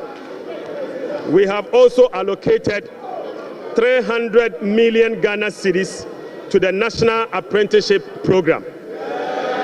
Mr. Speaker, I repeat, we have also allocated an amount of 300 million Ghana cedis to the National Apprenticeship Program. Right, Honorable Speaker, we have also allocated an amount of 100 million Ghana cedis to the Edumewura Program. Mr. Speaker, an amount of 100 million Ghana cedis has been allocated to the National Codes Program. Mr. Speaker, another amount of 100 million Ghana cedis has been allocated for the payment of monthly allowance to all assembly members.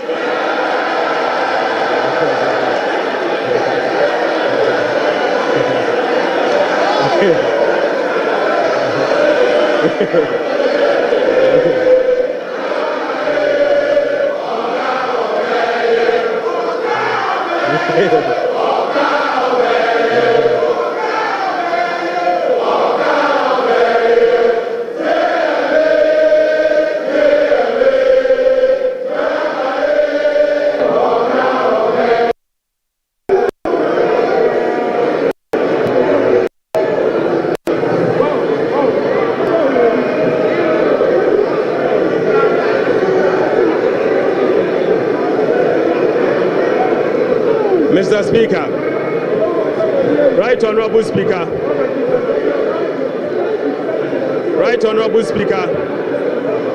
sector ministers will be presenting to this House a detailed sectorial performance and outlook, as well as, Mr. Speaker, sector ministers will be presenting to this House a detailed sectorial performance and outlook, as well as sector-specific policy interventions to deal with the challenges of various MDAs. So, Speaker, I want to repeat this. So, Speaker, sector ministers will be presenting to this House a detailed sectorial performance and outlook, as well as specific sector interventions to deal with the challenges of various MDAs. This is indeed a departure from the norm, where ministers of finance present detailed sectorial performance as part of their budget speech. So, Speaker, I believe sector ministers must be made to do so. Right Honorable Speaker, in conclusion. So, Speaker, in conclusion. Mr. Speaker, the state of the economy, as I have presented, does not reflect an economy that has turned the corner. It reflects an economy in severe distress, burdened with debt repayment harms, mismanagement, and lack of accountability. The budget sets Ghana on a path of fiscal responsibility, debt sustainability, macroeconomic stability, and job creation. It is about resetting the economy and restoring hope. Ghanaians reaffirmed their faith in a better future when they actively participated in the National Economic Dialogue on the 3rd and 4th of March 2025. A key outcome of the dialogue was the confirmation that the fundamental problem with our economy is fiscal indiscipline. The NPP administration awarded contracts outside the expenditure framework. They borrowed over and above Ghana's capacity to repay. Mr. Speaker, His Excellency President John Dramani Mahama's administration will be fiscally disciplined and deliver improved public service to our people in a cost-effective manner. Mr. Speaker, we remain steadfast in meeting the IMF program target while restoring Ghana's creditworthiness. We have achieved a lot in a short time, but this is only the beginning. Our commitment to reform we will not waver on that, Mr. Speaker. We have achieved a lot in this short time, and our commitment to reform will not waver. Those who doubt our resolve should not underestimate the determination of the people of Ghana, who will no longer tolerate ineffective governance. Together, we will navigate these turbulent times and emerge stronger. Mr. Speaker, we are making serious progress. Right, Honorable Speaker, we are making progress. We committed to running a lean, efficient government of 60 ministers. Mr. Speaker, we have delivered. Mr. Speaker, we committed to scrapping the e-levy. We have delivered. Mr. Speaker, we committed to scrapping the burden tax. We have delivered. Right, Honorable Speaker, we committed to eliminate academic fee for first-year public tertiary students. We have delivered. Mr. Speaker, we committed to providing free tertiary education for all people with disability. We have delivered. Mr. Speaker, we committed to providing dedicated source of funding for free secondary education. We have delivered. Mr. Speaker, we committed to distributing sanitary pads to our schoolgirls. We have delivered. Mr. Speaker, we committed to uncap Get Fund. We have delivered. Mr. Speaker, we committed to uncap the National Health Insurance. We have delivered. Right, Honorable Speaker, we committed to uncap the road fund to maintain our roads. We have delivered. Mr. Speaker, we committed to hold a national forum on education. We have delivered. Right, Honorable Speaker, we committed to hold a national dialogue on the economy. We have delivered. Mr. Speaker, we committed to deliver free primary health care. We have delivered. Mr. Speaker, we committed to deliver Mahama Care Program to finance the treatment of non-communicable disease. Mr. Speaker, we have delivered. Mr. Speaker, we committed to deliver free textbooks to school children. We have delivered. Mr. Speaker, we committed to begin the implementation of $10 million Big Push program. Mr. Speaker, we have delivered. Mr. Speaker, we committed to constitute a review process for our constitution. Mr. Speaker, we are delivering. Mr. Speaker, we committed to build the Ghana we want together. We are delivering. Right, Honorable Speaker, we committed to recover all looted state funds under our Operation Recover All Loot program. We are delivering.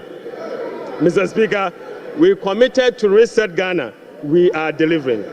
Right, Honorable Speaker, I call on Parliament, the business community, civil society, investors, and all citizens to support the bold reforms outlined in this budget.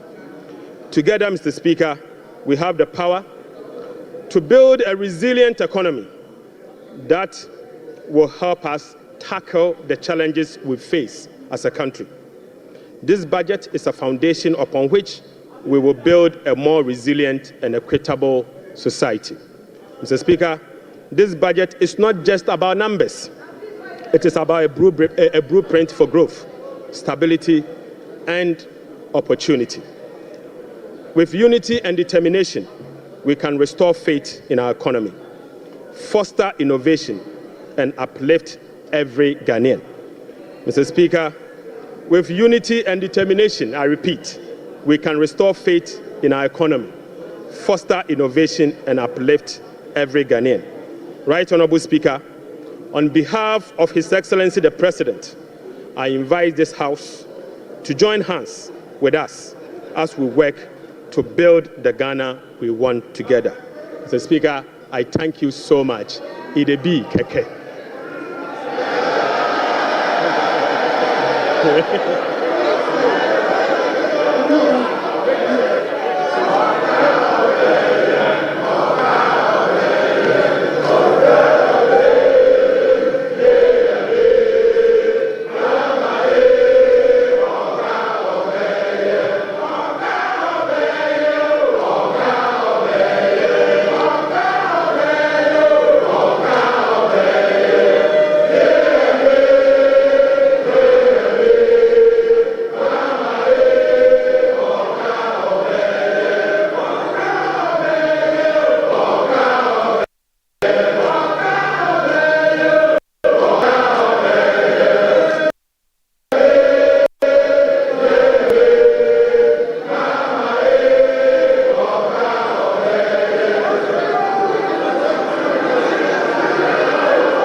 Honourable members,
Honourable members, the Minister for Finance has taken 1 hour 40 minutes to make the statement. And I believe by our standing orders, the statement time is ended.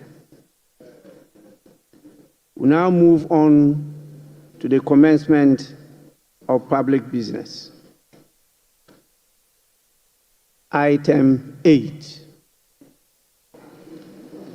presentation of papers. The following papers to be presented. Presentation of papers. The following papers to be presented. 8A by the Minister for Finance. Annual report on the Petroleum Fund for the 2024 fiscal year. Honourable members, This refers to 8A Roman 1, and this has been presented and is referred to the Finance Committee for consideration and report to the House. We now move on to 8A Roman 2. Annual report.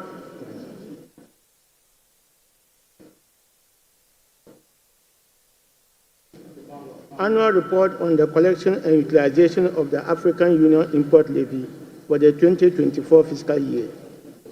Honorable members, this report is also duly laid and is referred to the Finance Committee for consideration and report to the House.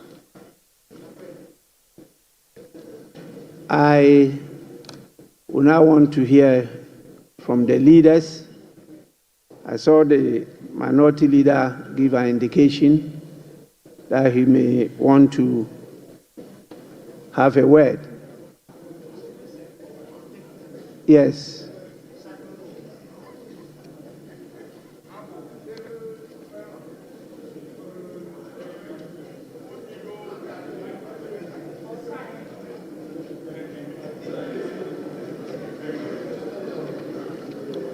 Yes, minority leader. Mr. Speaker, this afternoon we have been presented with part 2 of the lamentation series. The part 1,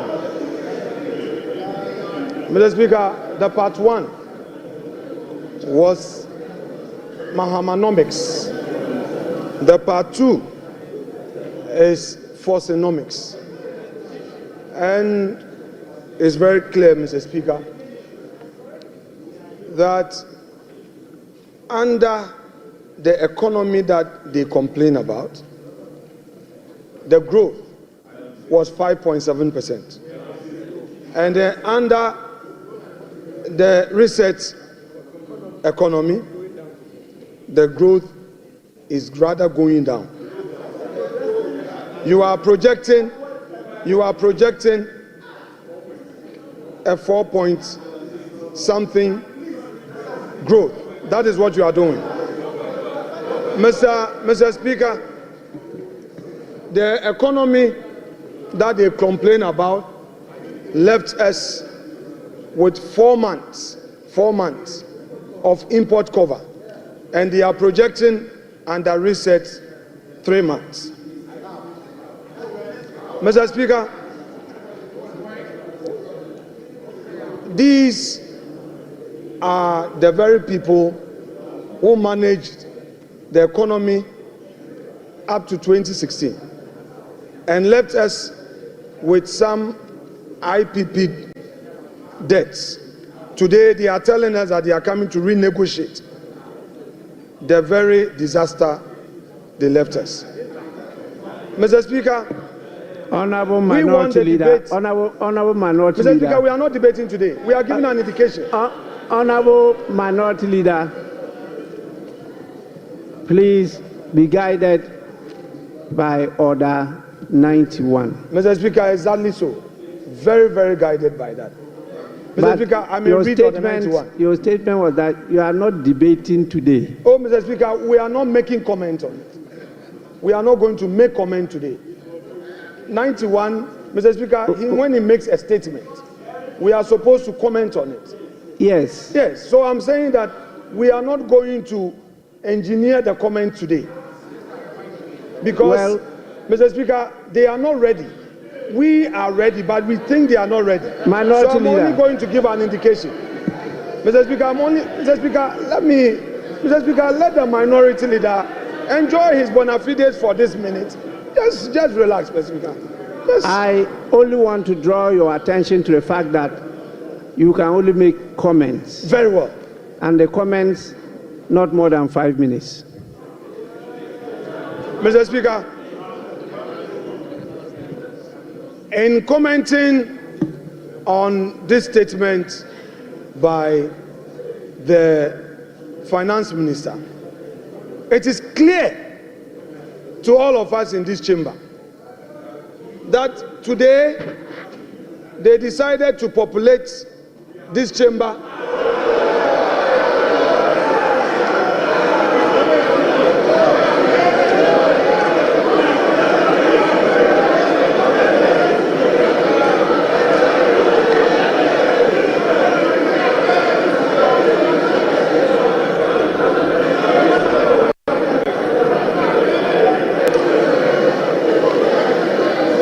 Mr. Speaker, they populated this chamber with their members only to come. Honorable Minority Leader. Yeah, Mr. Speaker. The Minister for Finance did not talk about the population of the chamber. So that is not part of the statement of the Minister. Please. Mr. Speaker, I noticed that when the Finance Minister came to present his statement, for the first time after the inauguration, the swearing in, the majority side was heavily populated. Mr. Speaker, that notwithstanding, Mr. Speaker, we have witnessed what we can best describe as an Azan budget. Mr. Speaker, they are all much talked about for 24-hour economy. The president came here, they said it was all ready. The finance minister comes here, and again, the 24-hour economy policy is not included in his budget statement. Mr. Speaker, Mr. Speaker,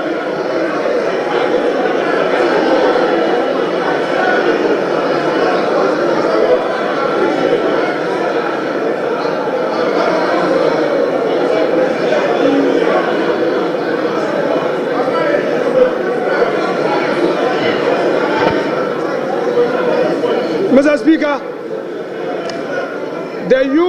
the youth of this country have been waiting for this 24-hour economy policy. The minister tells us the policy will be brought later. Hey, Ato, the policy will be brought later. Mr. Speaker, it is clear that all the jobs they promised the youth of this country was merely an Azan promise. Mr. Speaker, there is no inspiration from this budget. There is no hope in this budget. The repetition of the social intervention programs, Mr. Speaker, and then the minister complained that some contracts at the road sector had no commencement certificate. Go to the Chain Homes Road. There is a road construction on the Chain Homes. There is a new road being constructed to the 10 rooms with a new runabout. There is no commencement. We did a search. There is no commencement. There is no PP approval. You are doing, Mr. Speaker, you have started construction only at the Chain Homes. Honorable Minority Leader. Honorable Minority Leader. Honorable Minority Leader. Please, comments. I have given you a privilege. Don't abuse it. Mr. Speaker, I shall conclude my comments by saying that whereas the Minister of Finance told us that there will be heavy sanctions against all those who go contrary to the PFM Act. Under his own administration, the Chain Homes Road is being constructed now. A new runabout is being constructed. Meanwhile, there is no commencement certificate. Meanwhile, there is no PP approval. Mr. Speaker, the sanctions must start with his own ministers. Mr. Speaker, we are ready for our comments. We know they are not ready, but if the minister is going to stay, Mr. Speaker, let us start the comments on this budget statement here and now, because this Azam budget, we cannot allow it to get onto the shelves for Ghanaians to think that there is any hope. Mr. Speaker, there is going to be comment to expose them. Thank you very much.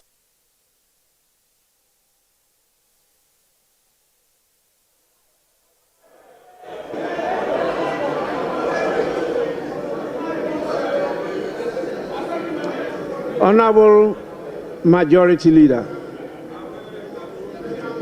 Mr. Speaker,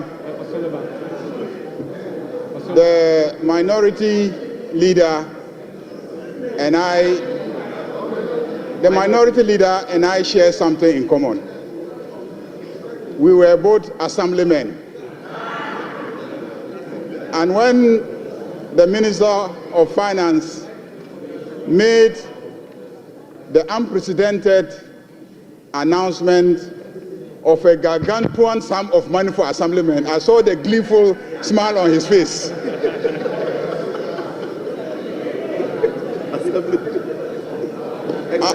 Unfortunately, it will not apply to ex-assemblymen. Mr. Speaker, this clearly is a budget of a government and a party that keeps its promises. Almost every promise that was made by John Dramani Mahama is being fulfilled in less than 120 days. This budget is a budget for Makola women. This budget is a budget for assemblymen. This budget is a budget for girls. This budget, sanitary pads, students, girls, students, sanitary pads, there's sanitary pads. Mr. Speaker, Mr. Speaker,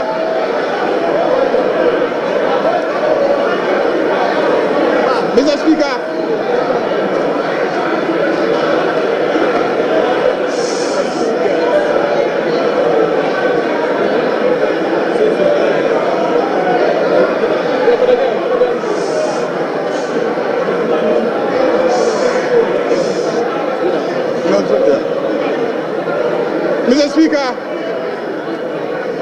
Speaker, it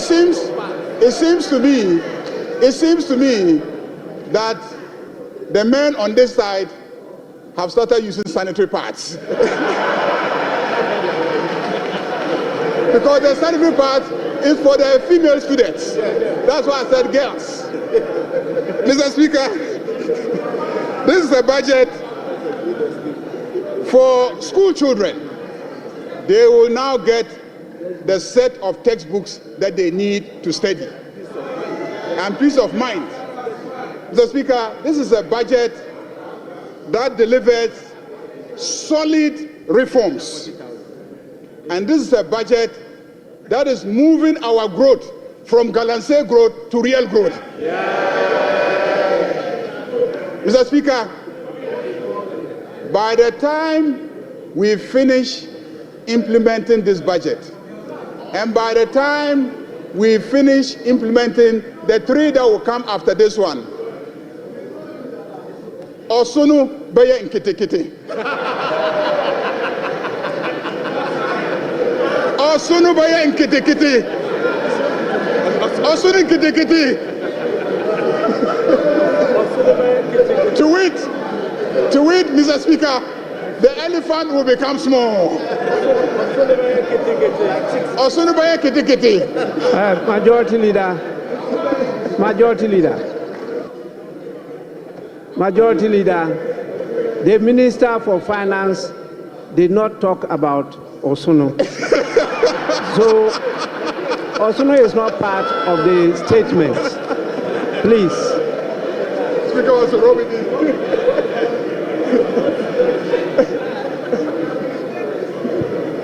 Mr. Speaker, on that note, I want to assure my friend, the Minority Leader, that the road at Chain Homes that is being done is not a new project. It's not a new project. So don't.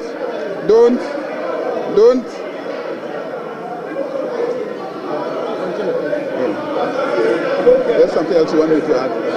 There's something else you want me to add. There's something else you want me to add. Yeah. Mr.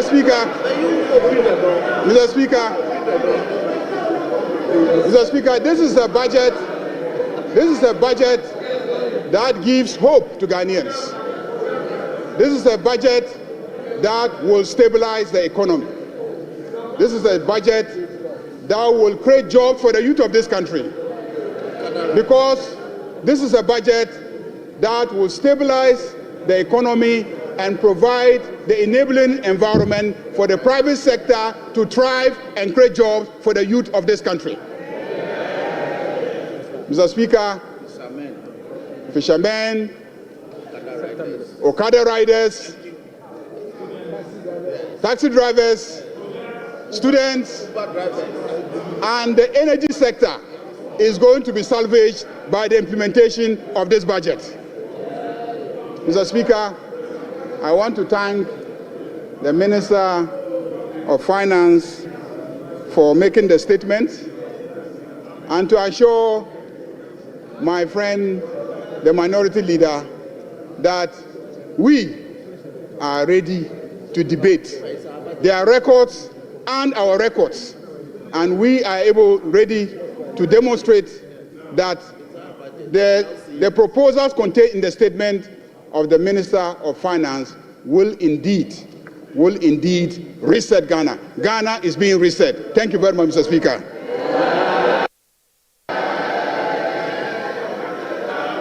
Honorable members, as I stated earlier on, this statement is not to be debated.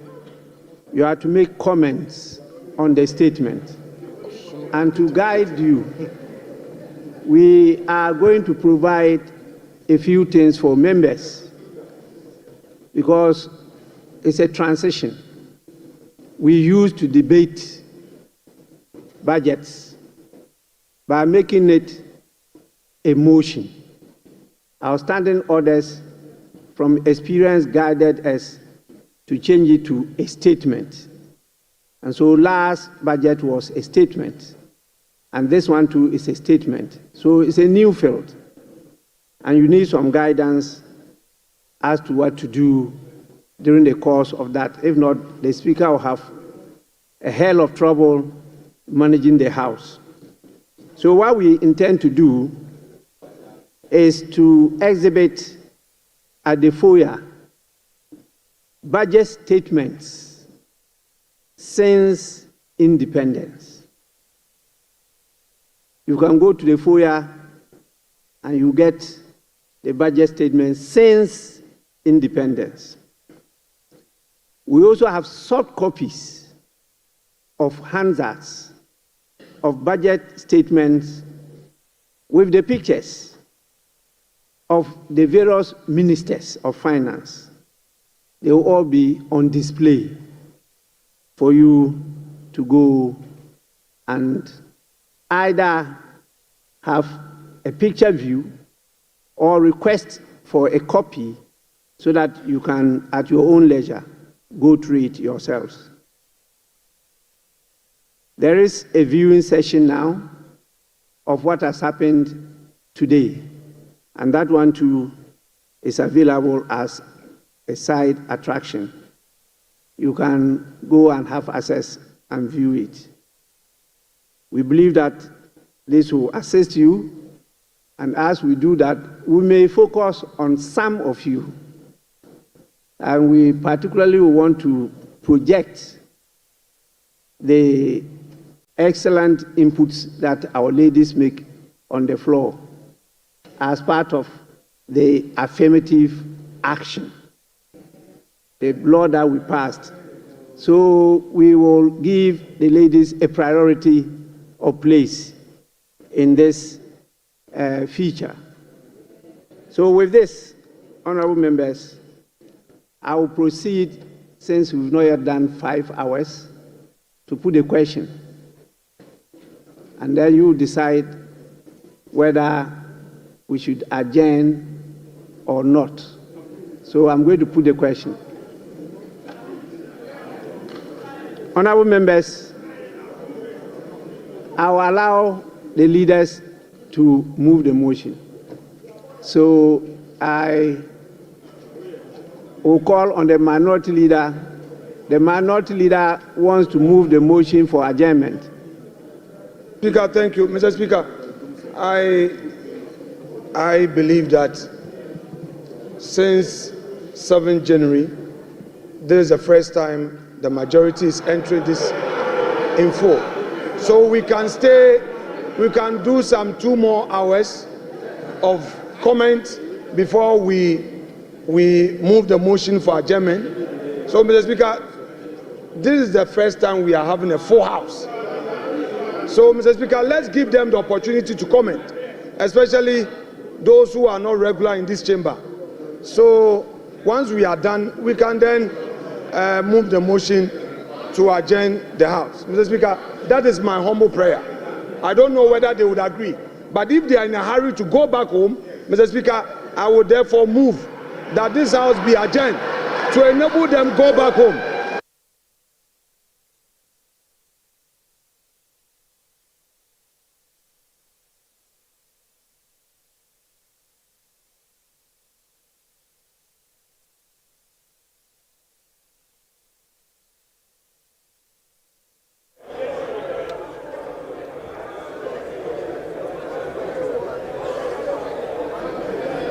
Yes, majority leader. Mr.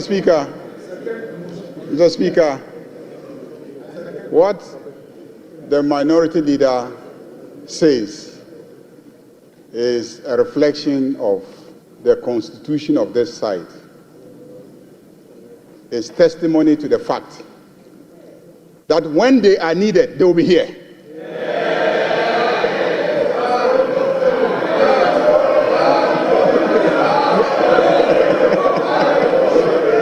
When they are needed, they will be here.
Honorable members, honorable members.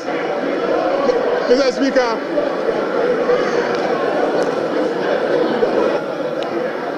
honorable members, honorable members.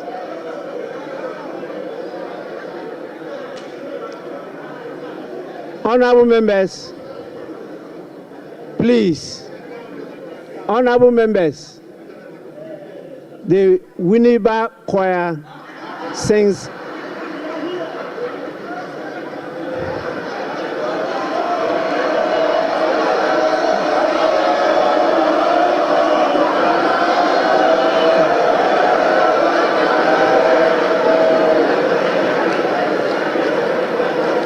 I want to repeat. I want to repeat it. I'm sure you didn't hear what I was trying to say. The Winneba Choir sings better than you all. Majority Leader, you may now go on. Mr. Speaker, it is obvious that the minority have withdrawn from participating in the involvement in the development of this country. They started it and then they got the response. Mr. Speaker, on that note, I second the motion for adjournment.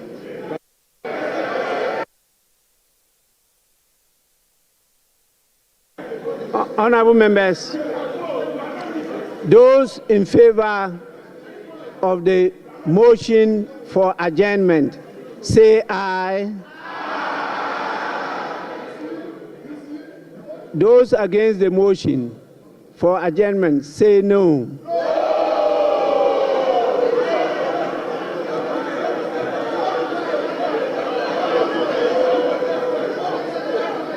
Majority Leader, yes. Mr. Speaker, there is rebellion on this side of the House because their leader moved the motion and they are rebelling against their leader. Leader, put your house in order. Watch your back. Please, that is democracy. They are entitled to disagree, even with their leader. But yes, Minority Leader. Mr. Speaker, I have a very peaceful caucus. Mr. Speaker, I moved the motion for adjournment for the benefit of the majority. I said to enable them go home and rest. But we are ready to work. So they are right. Then he has seconded, meaning that his people are tired. Honorable members, the ayes have it. The motion is adopted. This House stands adjourned to tomorrow at 10 in the forenoon. The House is adjourned.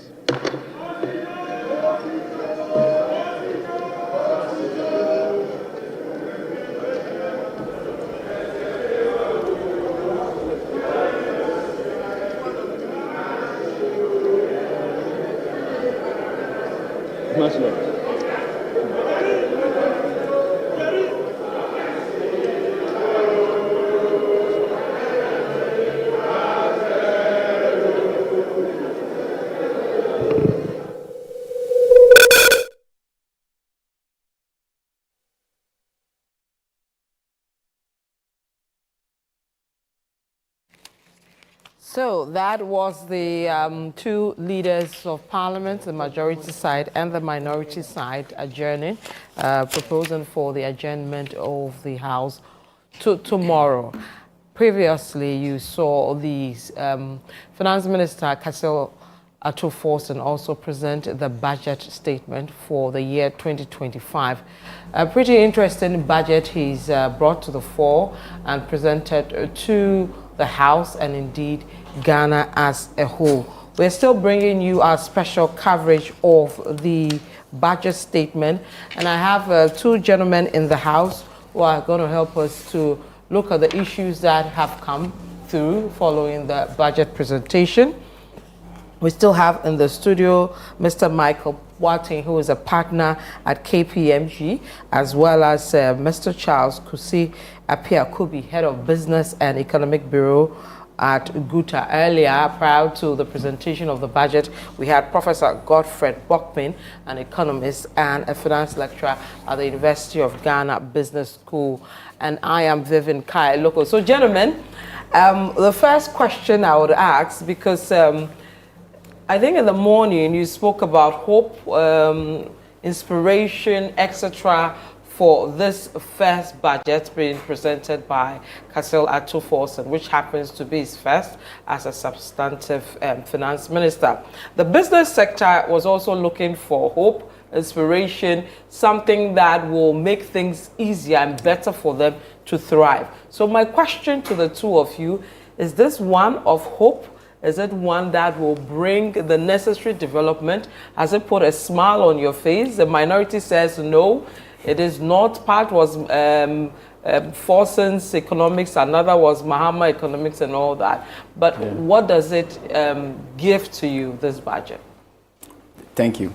So if you look at from a broader point of view, some of the proposed policies, especially when it comes to taxes and others, I think off the bat, it tends to, from businesses, from consumers, it tends to bring some sense of, I wouldn't use the word relief, because if you look at our survey, one of the key comments or one of the expectations was the removal of the e-levy, the COVID levy, talked about of the 24-hour economy, decoupling of the VAT and others. So with this, you are going to see the sentiment of businesses and others having the sense that this is what we expected and this is what we received.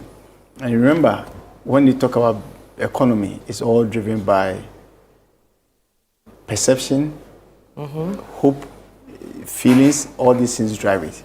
As long as people feel that I'm at peace or I have what I have, it tends to bring some level of stability of others. So I think from a broader point of view, those were the key expectations that we were looking at on the backdrop of the IMF program and others that we have. Yes. The interesting thing is that there is another aspect, because if you look at some of the taxes that have been removed, the e-levy, the COVID levy, the emissions, which never happened actually. Exactly. And then talking about it, one of the key areas which the minister actually proposed is where there's going to be a management. Okay, Michael, hold on a bit for me. We'll have to go quickly to Parliament again, where we're told the minority is making some statements in a press conference. To the budget statement just presented by the Minister for Finance. And this will be followed later with a more comprehensive response. To start with, as you all heard the Minister has confirmed to the whole world today that the economy we handed over to the NDC government was a strong economy. We have been telling Ghanaians that the economy was not in crisis. President Mahama used the soda over an economy which was not in crisis. And yet he told Ghanaians the economy was in crisis. The Minister for Finance also tried to do the same. But however, we all heard him alluding to the fact that this economy is a strong economy. You watched the hesitation when it came to announcing the growth figures. You also watched with hesitation by the minister when it came to the debt levels, the debt to GDP levels. The reality is that as of the end of last year, 2024, growth rate, real GDP growth, was 5.7%. And this was released just yesterday by the Ghana Statistical Service, confirmed by the minister today. We took over from the NDC in 2016 with a growth rate of 3.4%. 3.4% against 5.7%. Come to the projection for 2025. That is really disturbing and disappointing. An economy that was broken, recording 5.7%, And a reset economy, as we are being told, is projecting to grow at 4%. How can we say that this reset economy will be better than the economy that President was criminally mismanaged and which grew at 5.7%? In terms of gross international reserves, again,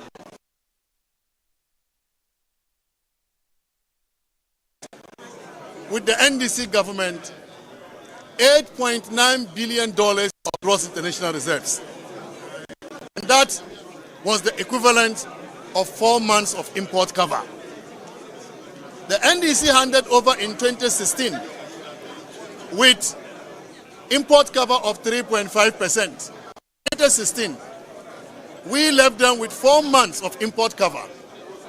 In this year's budget, 2025, they are projecting to achieve 3 months of import cover, which is even worse than what they recorded in 2016. Are we moving forward or we are moving backward? So if a broken economy could leave 4 months of import cover, how come a reset economy is contemplating going back to 3 months of import cover? Ladies and gentlemen, the debt to GDP of Ghana, they have made all the noise about the MPP government excessively borrowing. The debt to GDP at the end of 2024 was 61.8%.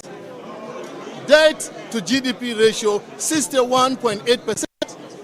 NDC, when they left office in 2016, it was 73%. It was not until when the GDP was rebased in 2018 that it came to 56%. But the real debt to GDP when they left government was 73%. We left government with 61.8%.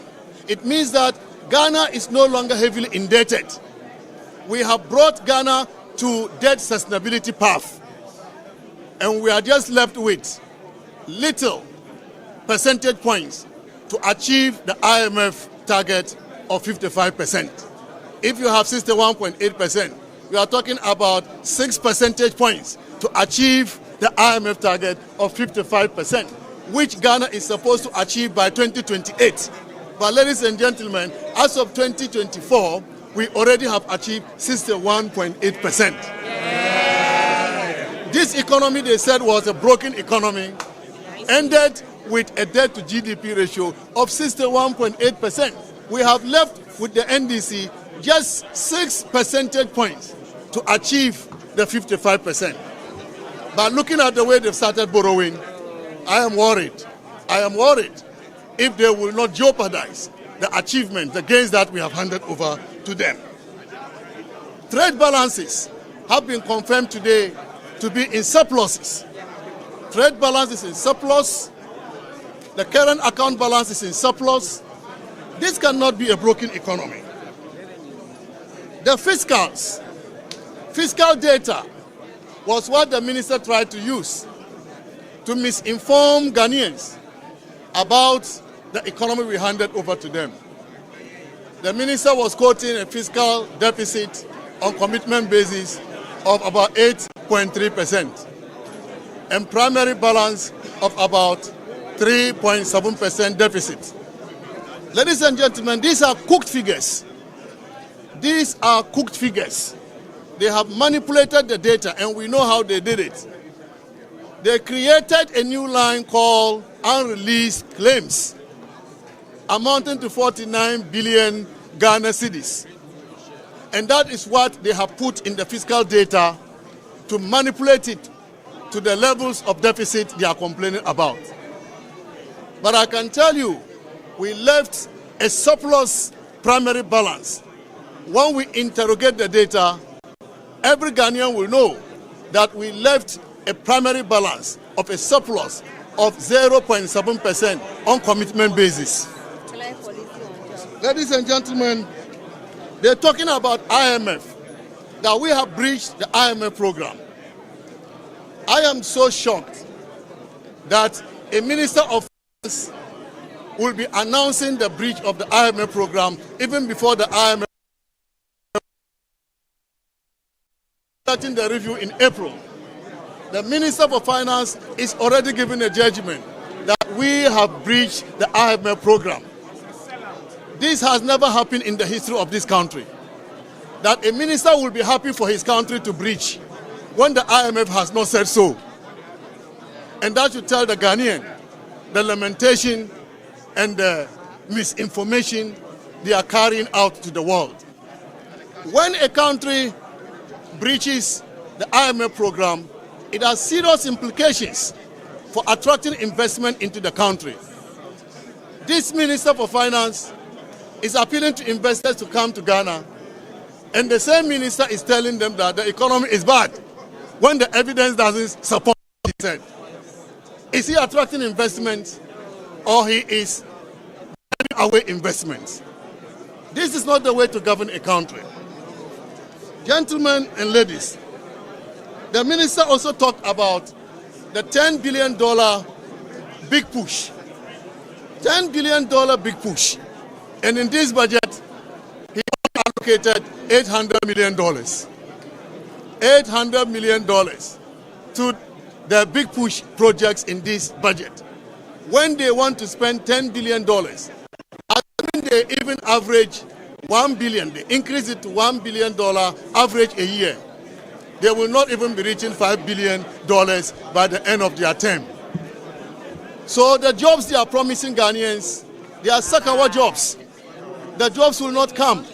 They are already failing in their promise as far as the big push is concerned. Ladies and gentlemen, they talked about the 24-hour economy. 24-hour economy is supposed to incentivize industry to grow the economy. We left government with industry performing 7%. But if you look at the average industry performance from this year, 2025, to 2028, by the time they leave government, it is only 5%.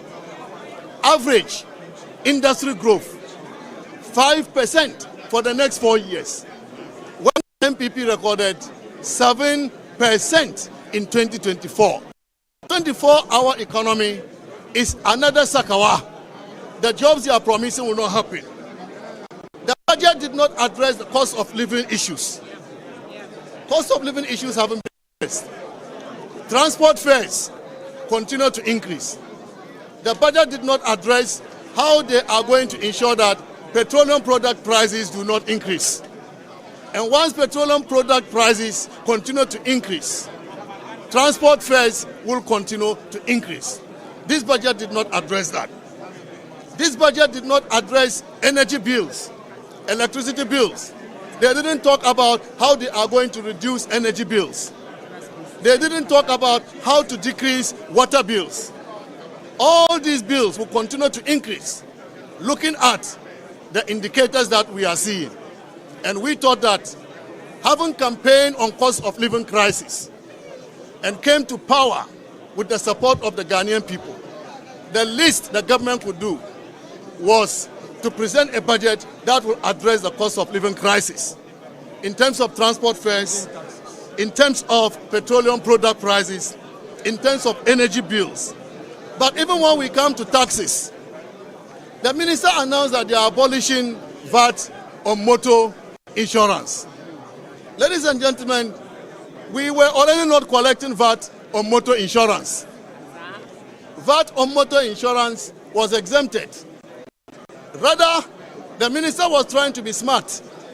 They have reintroduced VAT on non-life insurance, with the exception of the motor vehicle insurance. So all other insurance, given that the penetration of the insurance industry is just 1.1%, we are so shocked that the minister will reintroduce VAT on non-life insurance, except motor vehicle insurance. So let us not rejoice over the removal of these taxes, which what we did not expect was the reintroduction of VAT on insurance. They've also increased the growth and stability levy from 1% to 3% for the mining sector and extended the sunset period from 2025 to 2028. When you heard the minister talking about growth, he said that the growth was influenced by the extractives. And so, how can you tax a sector which is giving you growth? The sector that is giving you growth is the sector you want to go and tax. This is not good for industry. This is not good for economic growth. And this is not good for the development of our people. Ladies and gentlemen, betting tax that they said they have abolished. We never collected betting tax. We never implement the betting tax. So to come and tell Ghanaians that you have abolished something that was not implemented is to deceive the people of Ghana. My brothers and sisters, they are talking also about gold board. It's important I address this. The gold board, as you heard the minister talk about, is to be financed from the budget. The minister is allocating $279 million to the gold board. We have never funded the gold purchase program or gold for oil program from the budget. It's never happened. And so to fund the gold board from the budget, in our view, is just to put in money to be benefited by NDC cronies. It is to create loot and share. The Bank of Ghana was funding the gold for purchase program from a revolving fund, and therefore it did not affect the taxpayer.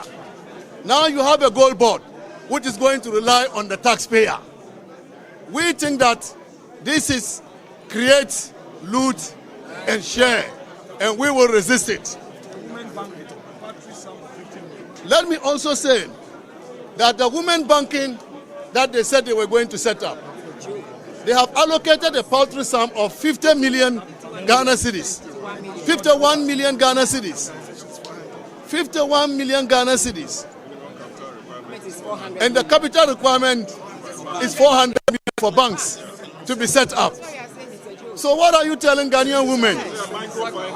Even when you have your vice president being the first woman to occupy that position, we are throwing dust in the eyes of the Ghanaian people, particularly our women who really need all the support we can provide to them.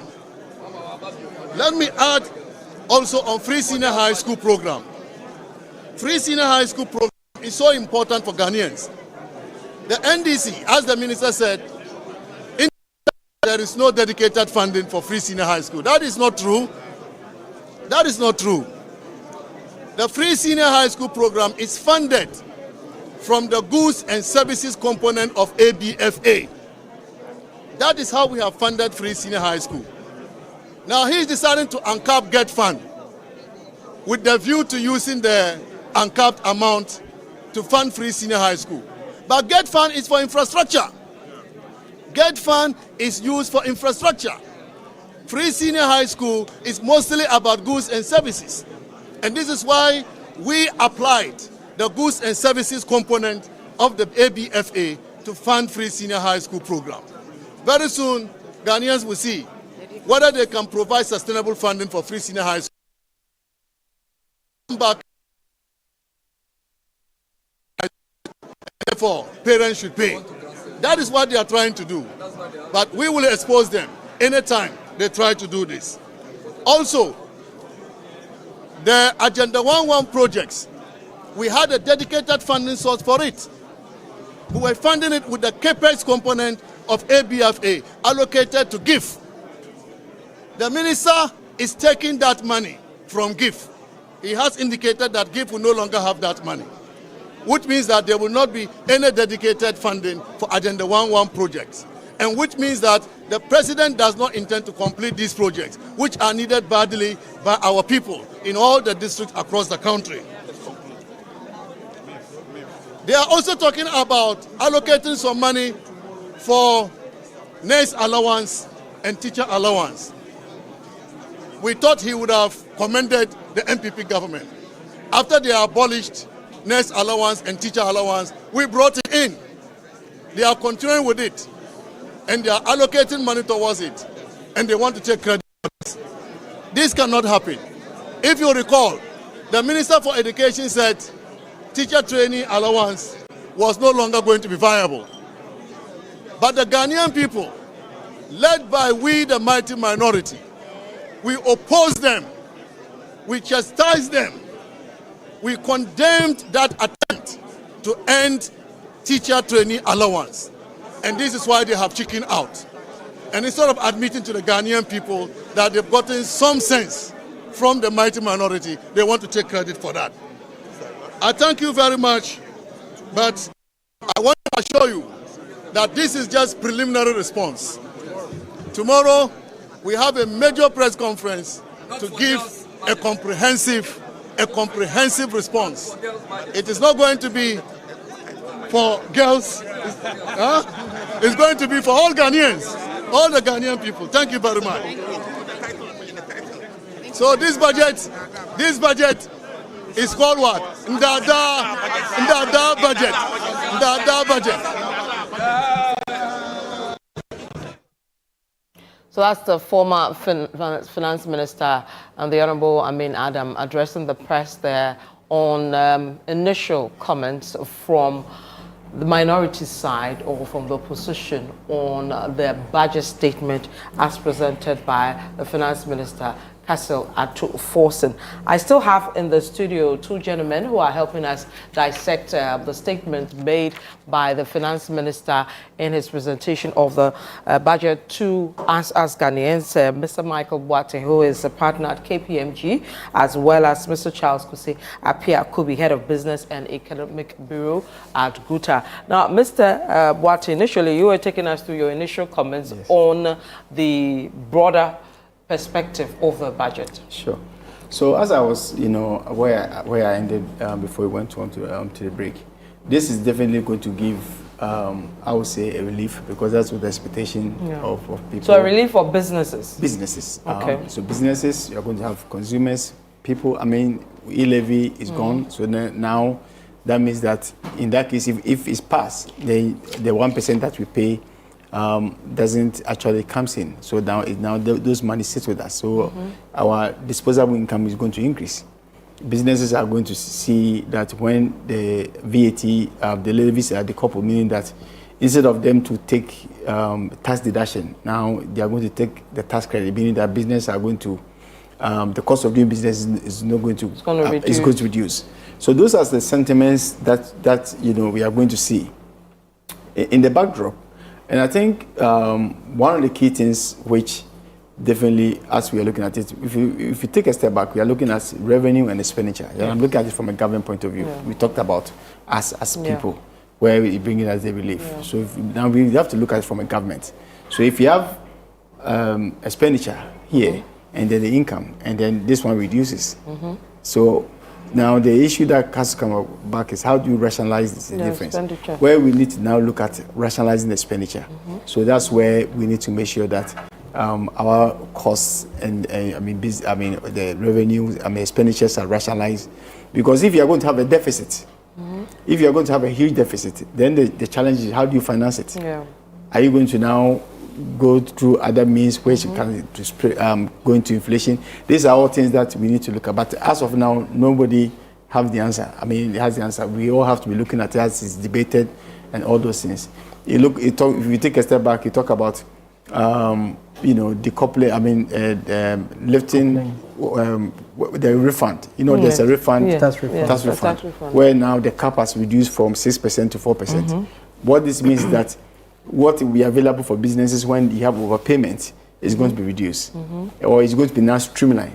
So that is another area. And I think one important area is also the growth and sustainability levy on mining companies. If currently it's 1% to 3%. Now it's 1% of their production. Okay. It's not on sales. Yes. Production. That's right. So the amount of gold that is produced, that's 1%. Now it's going to 3%. That's going to be, so you see those in that industry are now going to say that, hey, why are you taking so much from me? Because so they are the big, with want of a word, big losers in this tax one, correct? I wouldn't want to use the word big losers. I mean, in terms of, careful. we all don't want to, be paying taxes. Yeah. I mean, when we're comfortable with the one we're paying. So the ones who are going to now still have to pay more taxes, they are one of the few who would experience that. Exactly. So as we go through these discussions, all these things are going to lay bare. Granted, this is a statement which is yet to be discussed. So a lot of it may not even may not come to pass or may be postponed. Yeah. So I think in the short term, those are the things that we see, and in the long term, I think we need to look at. But I think the broader thing one of the broader point that we all have to look at is that if you look at what during the IMF program, what we went through, one of the key things that the challenge was that how does the country generate enough funds to repay its debts? Yeah. That's where a lot of all these taxes. Yeah. So now, as we are rationalizing the taxes based on with concerns, then we need to look at the backdrop. I don't know if I'm making sense to you. It sits somewhere, but I think we cannot lose sight of that fact. Yeah. Because those are some of the things that we. So I think as we are having those discussions, more issues will be looked at, and then see how best we can. Well, we'll look at the tax in detail too as well. But let me bring in Charles, who prior to the budget made some. He was looking for hope. He was looking for removal of certain things. He wanted structure. He wanted VAT to be properly, done for them and all that. Have your concerns been addressed? You can see some beam of smiles, right? That, of course, I once said somewhere that I'm expecting this budget to define governance of the people, from the people and by the people. Yeah. And it defines it. Okay. Through the national dialogue, economic dialogue, we profess some of these solutions. Okay. About cutting taxes to ensure business gets revamped. And I go with the school of thought of Reaganomics. The former US President, Ronald Reagan, who suggested that in an environment that is challenged, where productivity has gone down, where working capital have been depleted, where purchasing power have been depleted by a lot of economic indicators, the only way to survive or to change the narrative is to give tax cuts to businesses. Yeah. And that is what is professed. And I am so thrilled. One of them, we talk about the VAT reforms. Yes, they're giving an assurance, they're seeking for superior advice from IMF. Yeah. But he has given us some indicators how it's going to be. Yeah. When you look at typical concept of VAT, we are not supposed to decouple levy from VAT. The VAT, yeah. But the practice has been in Ghana, they decouple it, which also add extra costs. That's right. So the indication that they will abolish that decoupling is assurance to us businesses. He also has given an assurance how he's going to rationalize expenditure. You see, when you are not prudent as government in your expenditure, you're always looking at funding to support your deficit in terms of projects funding. And over the period, the assurance has been going to the money market, that's the T-bill. And in doing that, they have been crowding out businesses. Because when you do risk analysis, it is always comfortable to lend to government than the private sector. Yes. So fundings that were supposed to be advanced to businesses to grow were denied because government needed it. But if you give an assurance that I'm going to be prudent, fiscal discipline, I'm not going to be driven by borrowing, then the banks have no other option than to fund business activities, which of course will be one of the 10 keys in generating a lot of revenue. So I am not so much worried when government want to give tax cuts to businesses, because I am assured when businesses are well engineered and supported, they will grow, they will expand, they will employ, profit will come, they will pay taxes on that. That is sustainable, right? And you could agree with me that when you look at what do you call it, economic structure, the extractive sector, they rake in a lot of revenues and they repatriate most of their earnings to their home countries. And we are always shortchanged in terms of such revenues. Yeah. So increasing sustainability growth from 1% to 3% is the way to go. Because it doesn't affect you. No, it's not about us. You see, it's about looking at what can we do to change the narratives in terms of our economy. We've, over the period, given a lot of freebies to foreign companies at the expense of our economy. And we always go out to borrow at the expense of the local businesses. That narrative has to change when you're talking about resetting the country or the economy. The foreign companies, the well-structured ones, aren't they also overtaxed? No, they are not. Why do you say so? They are not overtaxed. They would have complained. They actually complain. You see, when you go to an Just environment, like you guys no, do. when you go to an environment and you get a lot of freebies, a lot of tax holidays, okay, the little that you have to give to us, don't complain. Okay. You see, in economical and political stable environments, there are certain things that you have to cut as compared to an unstable political environment that you have to go begging for FDIs. We have a very stable political environment and a future for a country like Ghana. When you meet the EU, World Bank, they'll tell you Ghana is the hub of businesses in Africa. So those freebies have to cut. But the government or the country must benefit from us having that kind of investment. Yeah. You look at forest management. They said they are going to introduce the gold board to manage, but that is not enough. Unless they amend our FDI Act and introduce a certain retention policy on repatriation of earnings and profits from these big companies, that end of the year, they repatriate all their earnings from this country. And that puts a lot of stress in forest management. Two, you want to look at how government, in terms of forest management, how government have to bring on stream the black markets. Yeah. You see, whether we like it or not, they play a vital role in our forest management. But it looks like they are struggling to do that. No. You've seen the BOG, I believe 2 years ago, attempt to clamp down, leading to some arrest and all that. That was wrong. That wasn't the way to go. The approach was wrong. What was the solution? You see, you pass a law to regulate the unregulated. Okay?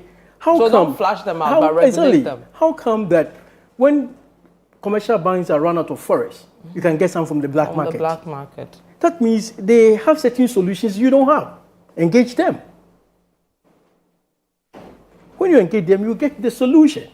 Then you streamline their activities to main financial sector.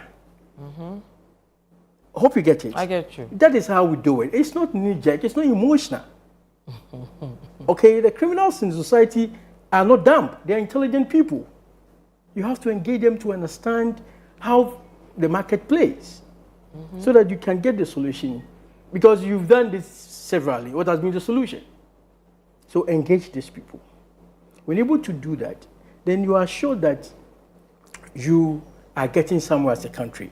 And back to the FDI. You see, when you look at the GIPC, the act that's established FDI, that says that if you're a foreign company and you want to enter into mainstream trading, your equity registration should be $1 million. $1 million. That includes plant, equity, equipment, and the staff. The question has always been, when these people enter our trading space and they are doing import, what forests do they use for the import? One, he has met your fundamental requirement of 1 million. But when you check their import values, it's beyond 10 million. That difference is a stress on our forex. On our forex, that's right. So engage them. Tell them that, okay, give us projections of your import values for a quarter or for a year. For a year. Then we can plan with that. We plan with that. And therefore, you also encourage them to bring corresponding values of same funds to ensure that you don't put stress on our forex. So it reduces the stress on the forex. Fine. The other way is that you agree with me once again that most of our trading countries, is China, majority is China. Yeah. Can't we have bilateral trade agreement with China, where instead of always depending on the routing system of US dollar forex? But that is something that was attempted by the Bank of Ghana. And they even set up a DEX for their currency. I don't know whether you remember. That was about 5 or 6 years ago. Yeah. What happened to that intervention? Well, I'm not an expert in that, but well, I think one of the things that we tend to see is that there's always the reason for a demand and supply. Yes. Why would you see that the demand for dollar is very high? You take a step back, and it's very speculative. Yeah.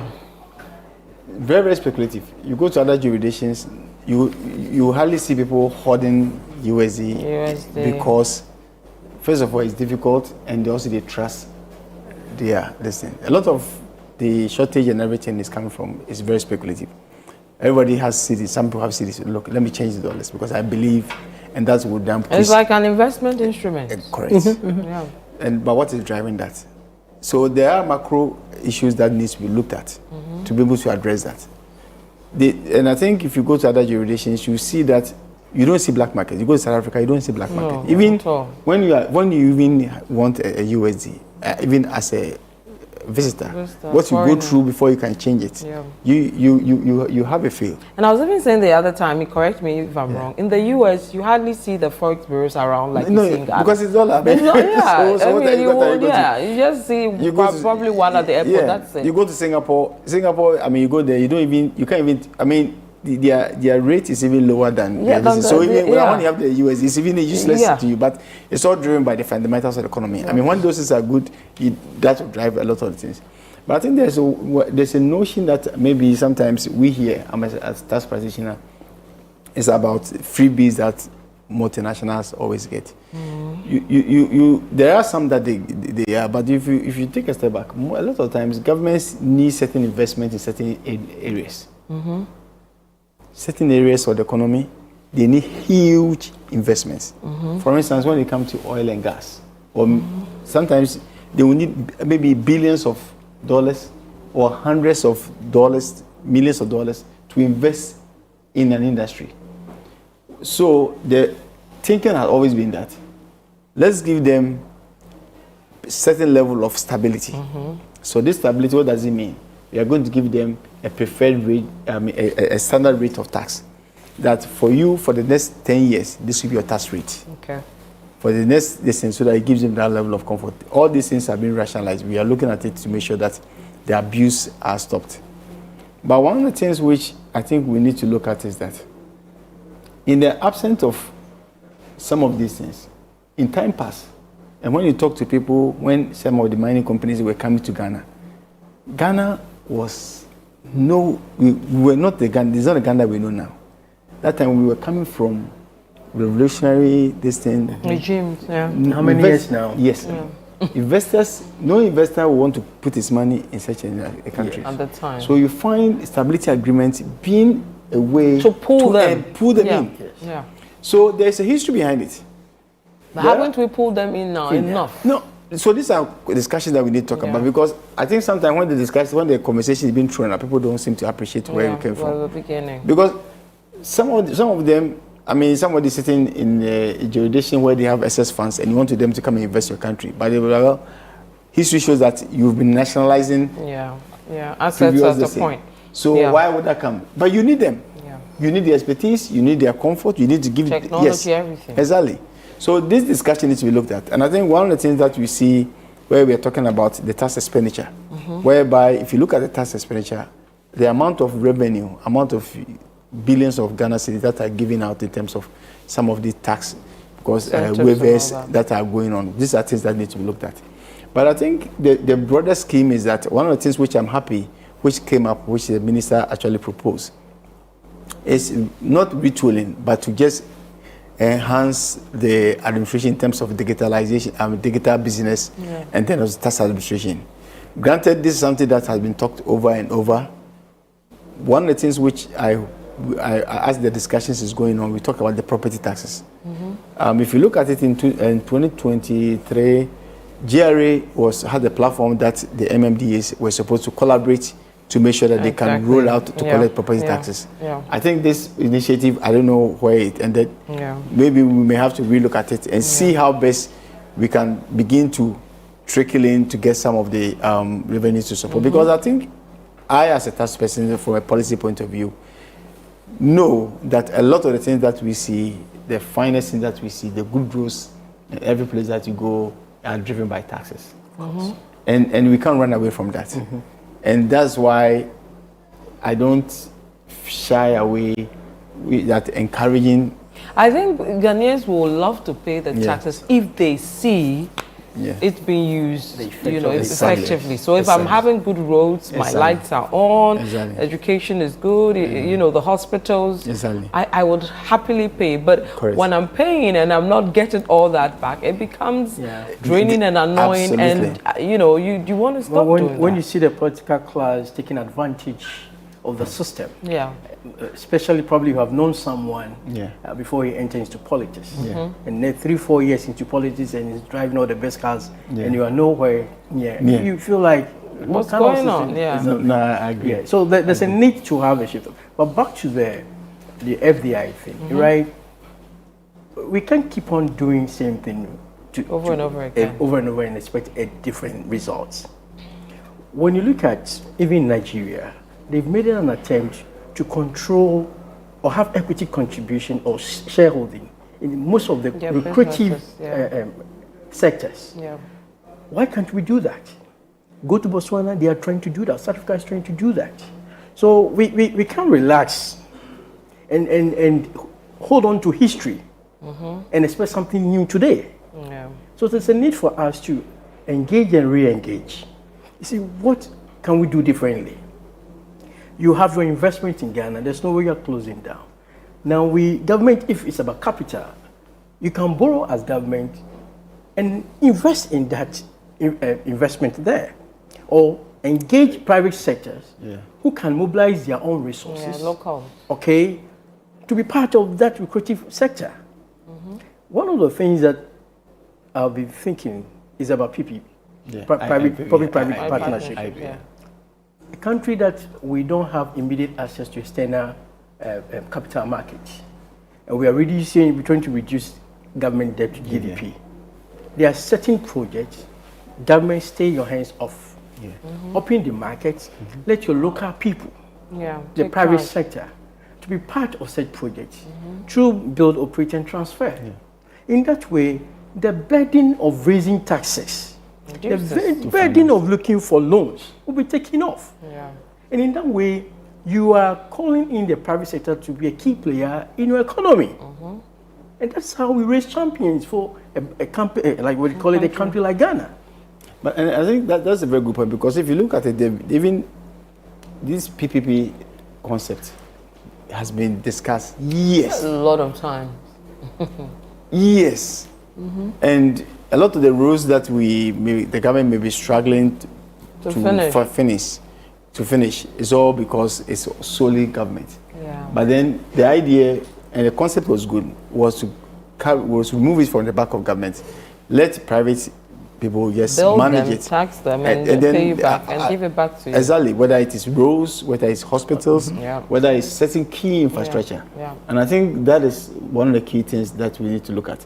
But it still comes back to the point that there's a point which I think we are missing in almost a lot of the conversation that we have. You look at Ghana and other jurisdictions, and we see that we use taxes as an incentive to bring in certain investments. There was a project that was done in Ghana. When they did it, there was a huge tax incentive that was given to the project. In the discussions that we were having, they said they have built a similar one in the US. So I asked a follow-up question that the tax incentives that they got from Ghana, did they go the same from US? They said no. And I asked them why. They said because the US has more reliable infrastructure in certain ways. In terms of labor, the quality of labor, in terms of energy, in terms of doing the business and everything. So in the midst of all this discussion, there is also a school of thought saying that let's get our homework done well so that we sway, because people don't just... Because we can no more use stability alone as, in terms of human capital development, I can tell you this on authority. We are not left out as Ghanaians. When you go to most countries, multinationals, we have Ghanaians doing so well. Absolutely. Yeah. Okay, so that could not be an excuse. But the point is this: human capital, universities produce best human capitals that can perform in all industries. That's right. It is about leadership and commitment that this is what we want to do for our country. Until that, we will come here, have this nice conversation, and nothing and comes to be out. merry-go-round. Yeah. Something must be done differently, so we can even export our labor. Yeah. That's another way of bringing in forests into our country, diversification of our exports, so that we do not overburden the already... I think the minister spoke about formalization of some of these sectors in terms of we labor. can be looking at that. Exactly. And in that way, we are also building that skill set that we need to bring them back together to run the economy. Yeah. Wow, gentlemen, I'll take your final comments, then we'll wrap up for our special coverage of the 2025 budget. I'll start with you, Michael, and then wrap up with you, Charles. You have 1 minute each. Sure. So thank you very much. And I think, as you know, all the sentiment that has been expressed, I think this, as I indicated, some of the proposals are likely to bring a lot of smiles, to taxpayers, to businesses, in terms of the cost of doing business, and also the fact that the government also intend to actually look at the broadening tax net, and then also looking at some of the PPP and also other things. I think what my take is that as the discussion is going on, all these ideas will definitely be formed, and as we are looking at it, this is just the early stages. Then at least as we go through, we will see more or less a better lesson. So I think that's the key backdrop that we take from this. Thank you. Okay, Charles. We want to thank the president for not disappointing us. Yes. That's the Guta. Yes, that's the businesses. The businesses, because these were our proposition. Sure.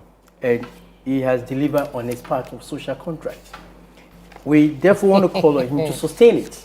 You look at 2017, when MPP came to power, there was these tax cuts, and after some period, they started to roll in a lot of taxes. We don't want to see that again. The path he has charted this time is good. Yeah. We are going to support him. One thing I was expecting them to give us tax amnesty to non-registered tax they've done that over the years. No, Did they yield any results? No. We are talking about resetting the agenda. They can't reset everything, can we? So, because you want to expand the tax base. Yeah. And the only way you can assure the non-registered is that I will not punish you. Okay? So, and it's not like we're taking retrospective effects. Yeah. It should be immediate. Yeah. Okay? So that everybody will be willing to come in. So that the revenue we are all looking for to run this economy will be assured. Basically, that's it. All right. Thank you very much, gentlemen. Michael Boateng, a partner with KPMG, as well as Charles Kusi Apiakubi, Head of Business and Economic Bureau at Guta. My name is Vivian Kai. Local, the conversation around the budget statement, the 2025, as presented by Finance Minister Kessel Atu-Forson, continues on all our platforms. On City 97.3 FM, on Eyewitness News at 5:30 tonight. We go further into the discussions. And at 8 p.m. tonight on the Channel 1 newsroom as well, we continue the discussions. And tomorrow from 6:30 a.m. on the Breakfast Show on radio, we dissect the issues as well. And on Breakfast Daily from 7:30, we'll continue as well. My name is Vivian Kai Loko. Thank you so much for your company, and we'll see you again soon. Goodbye.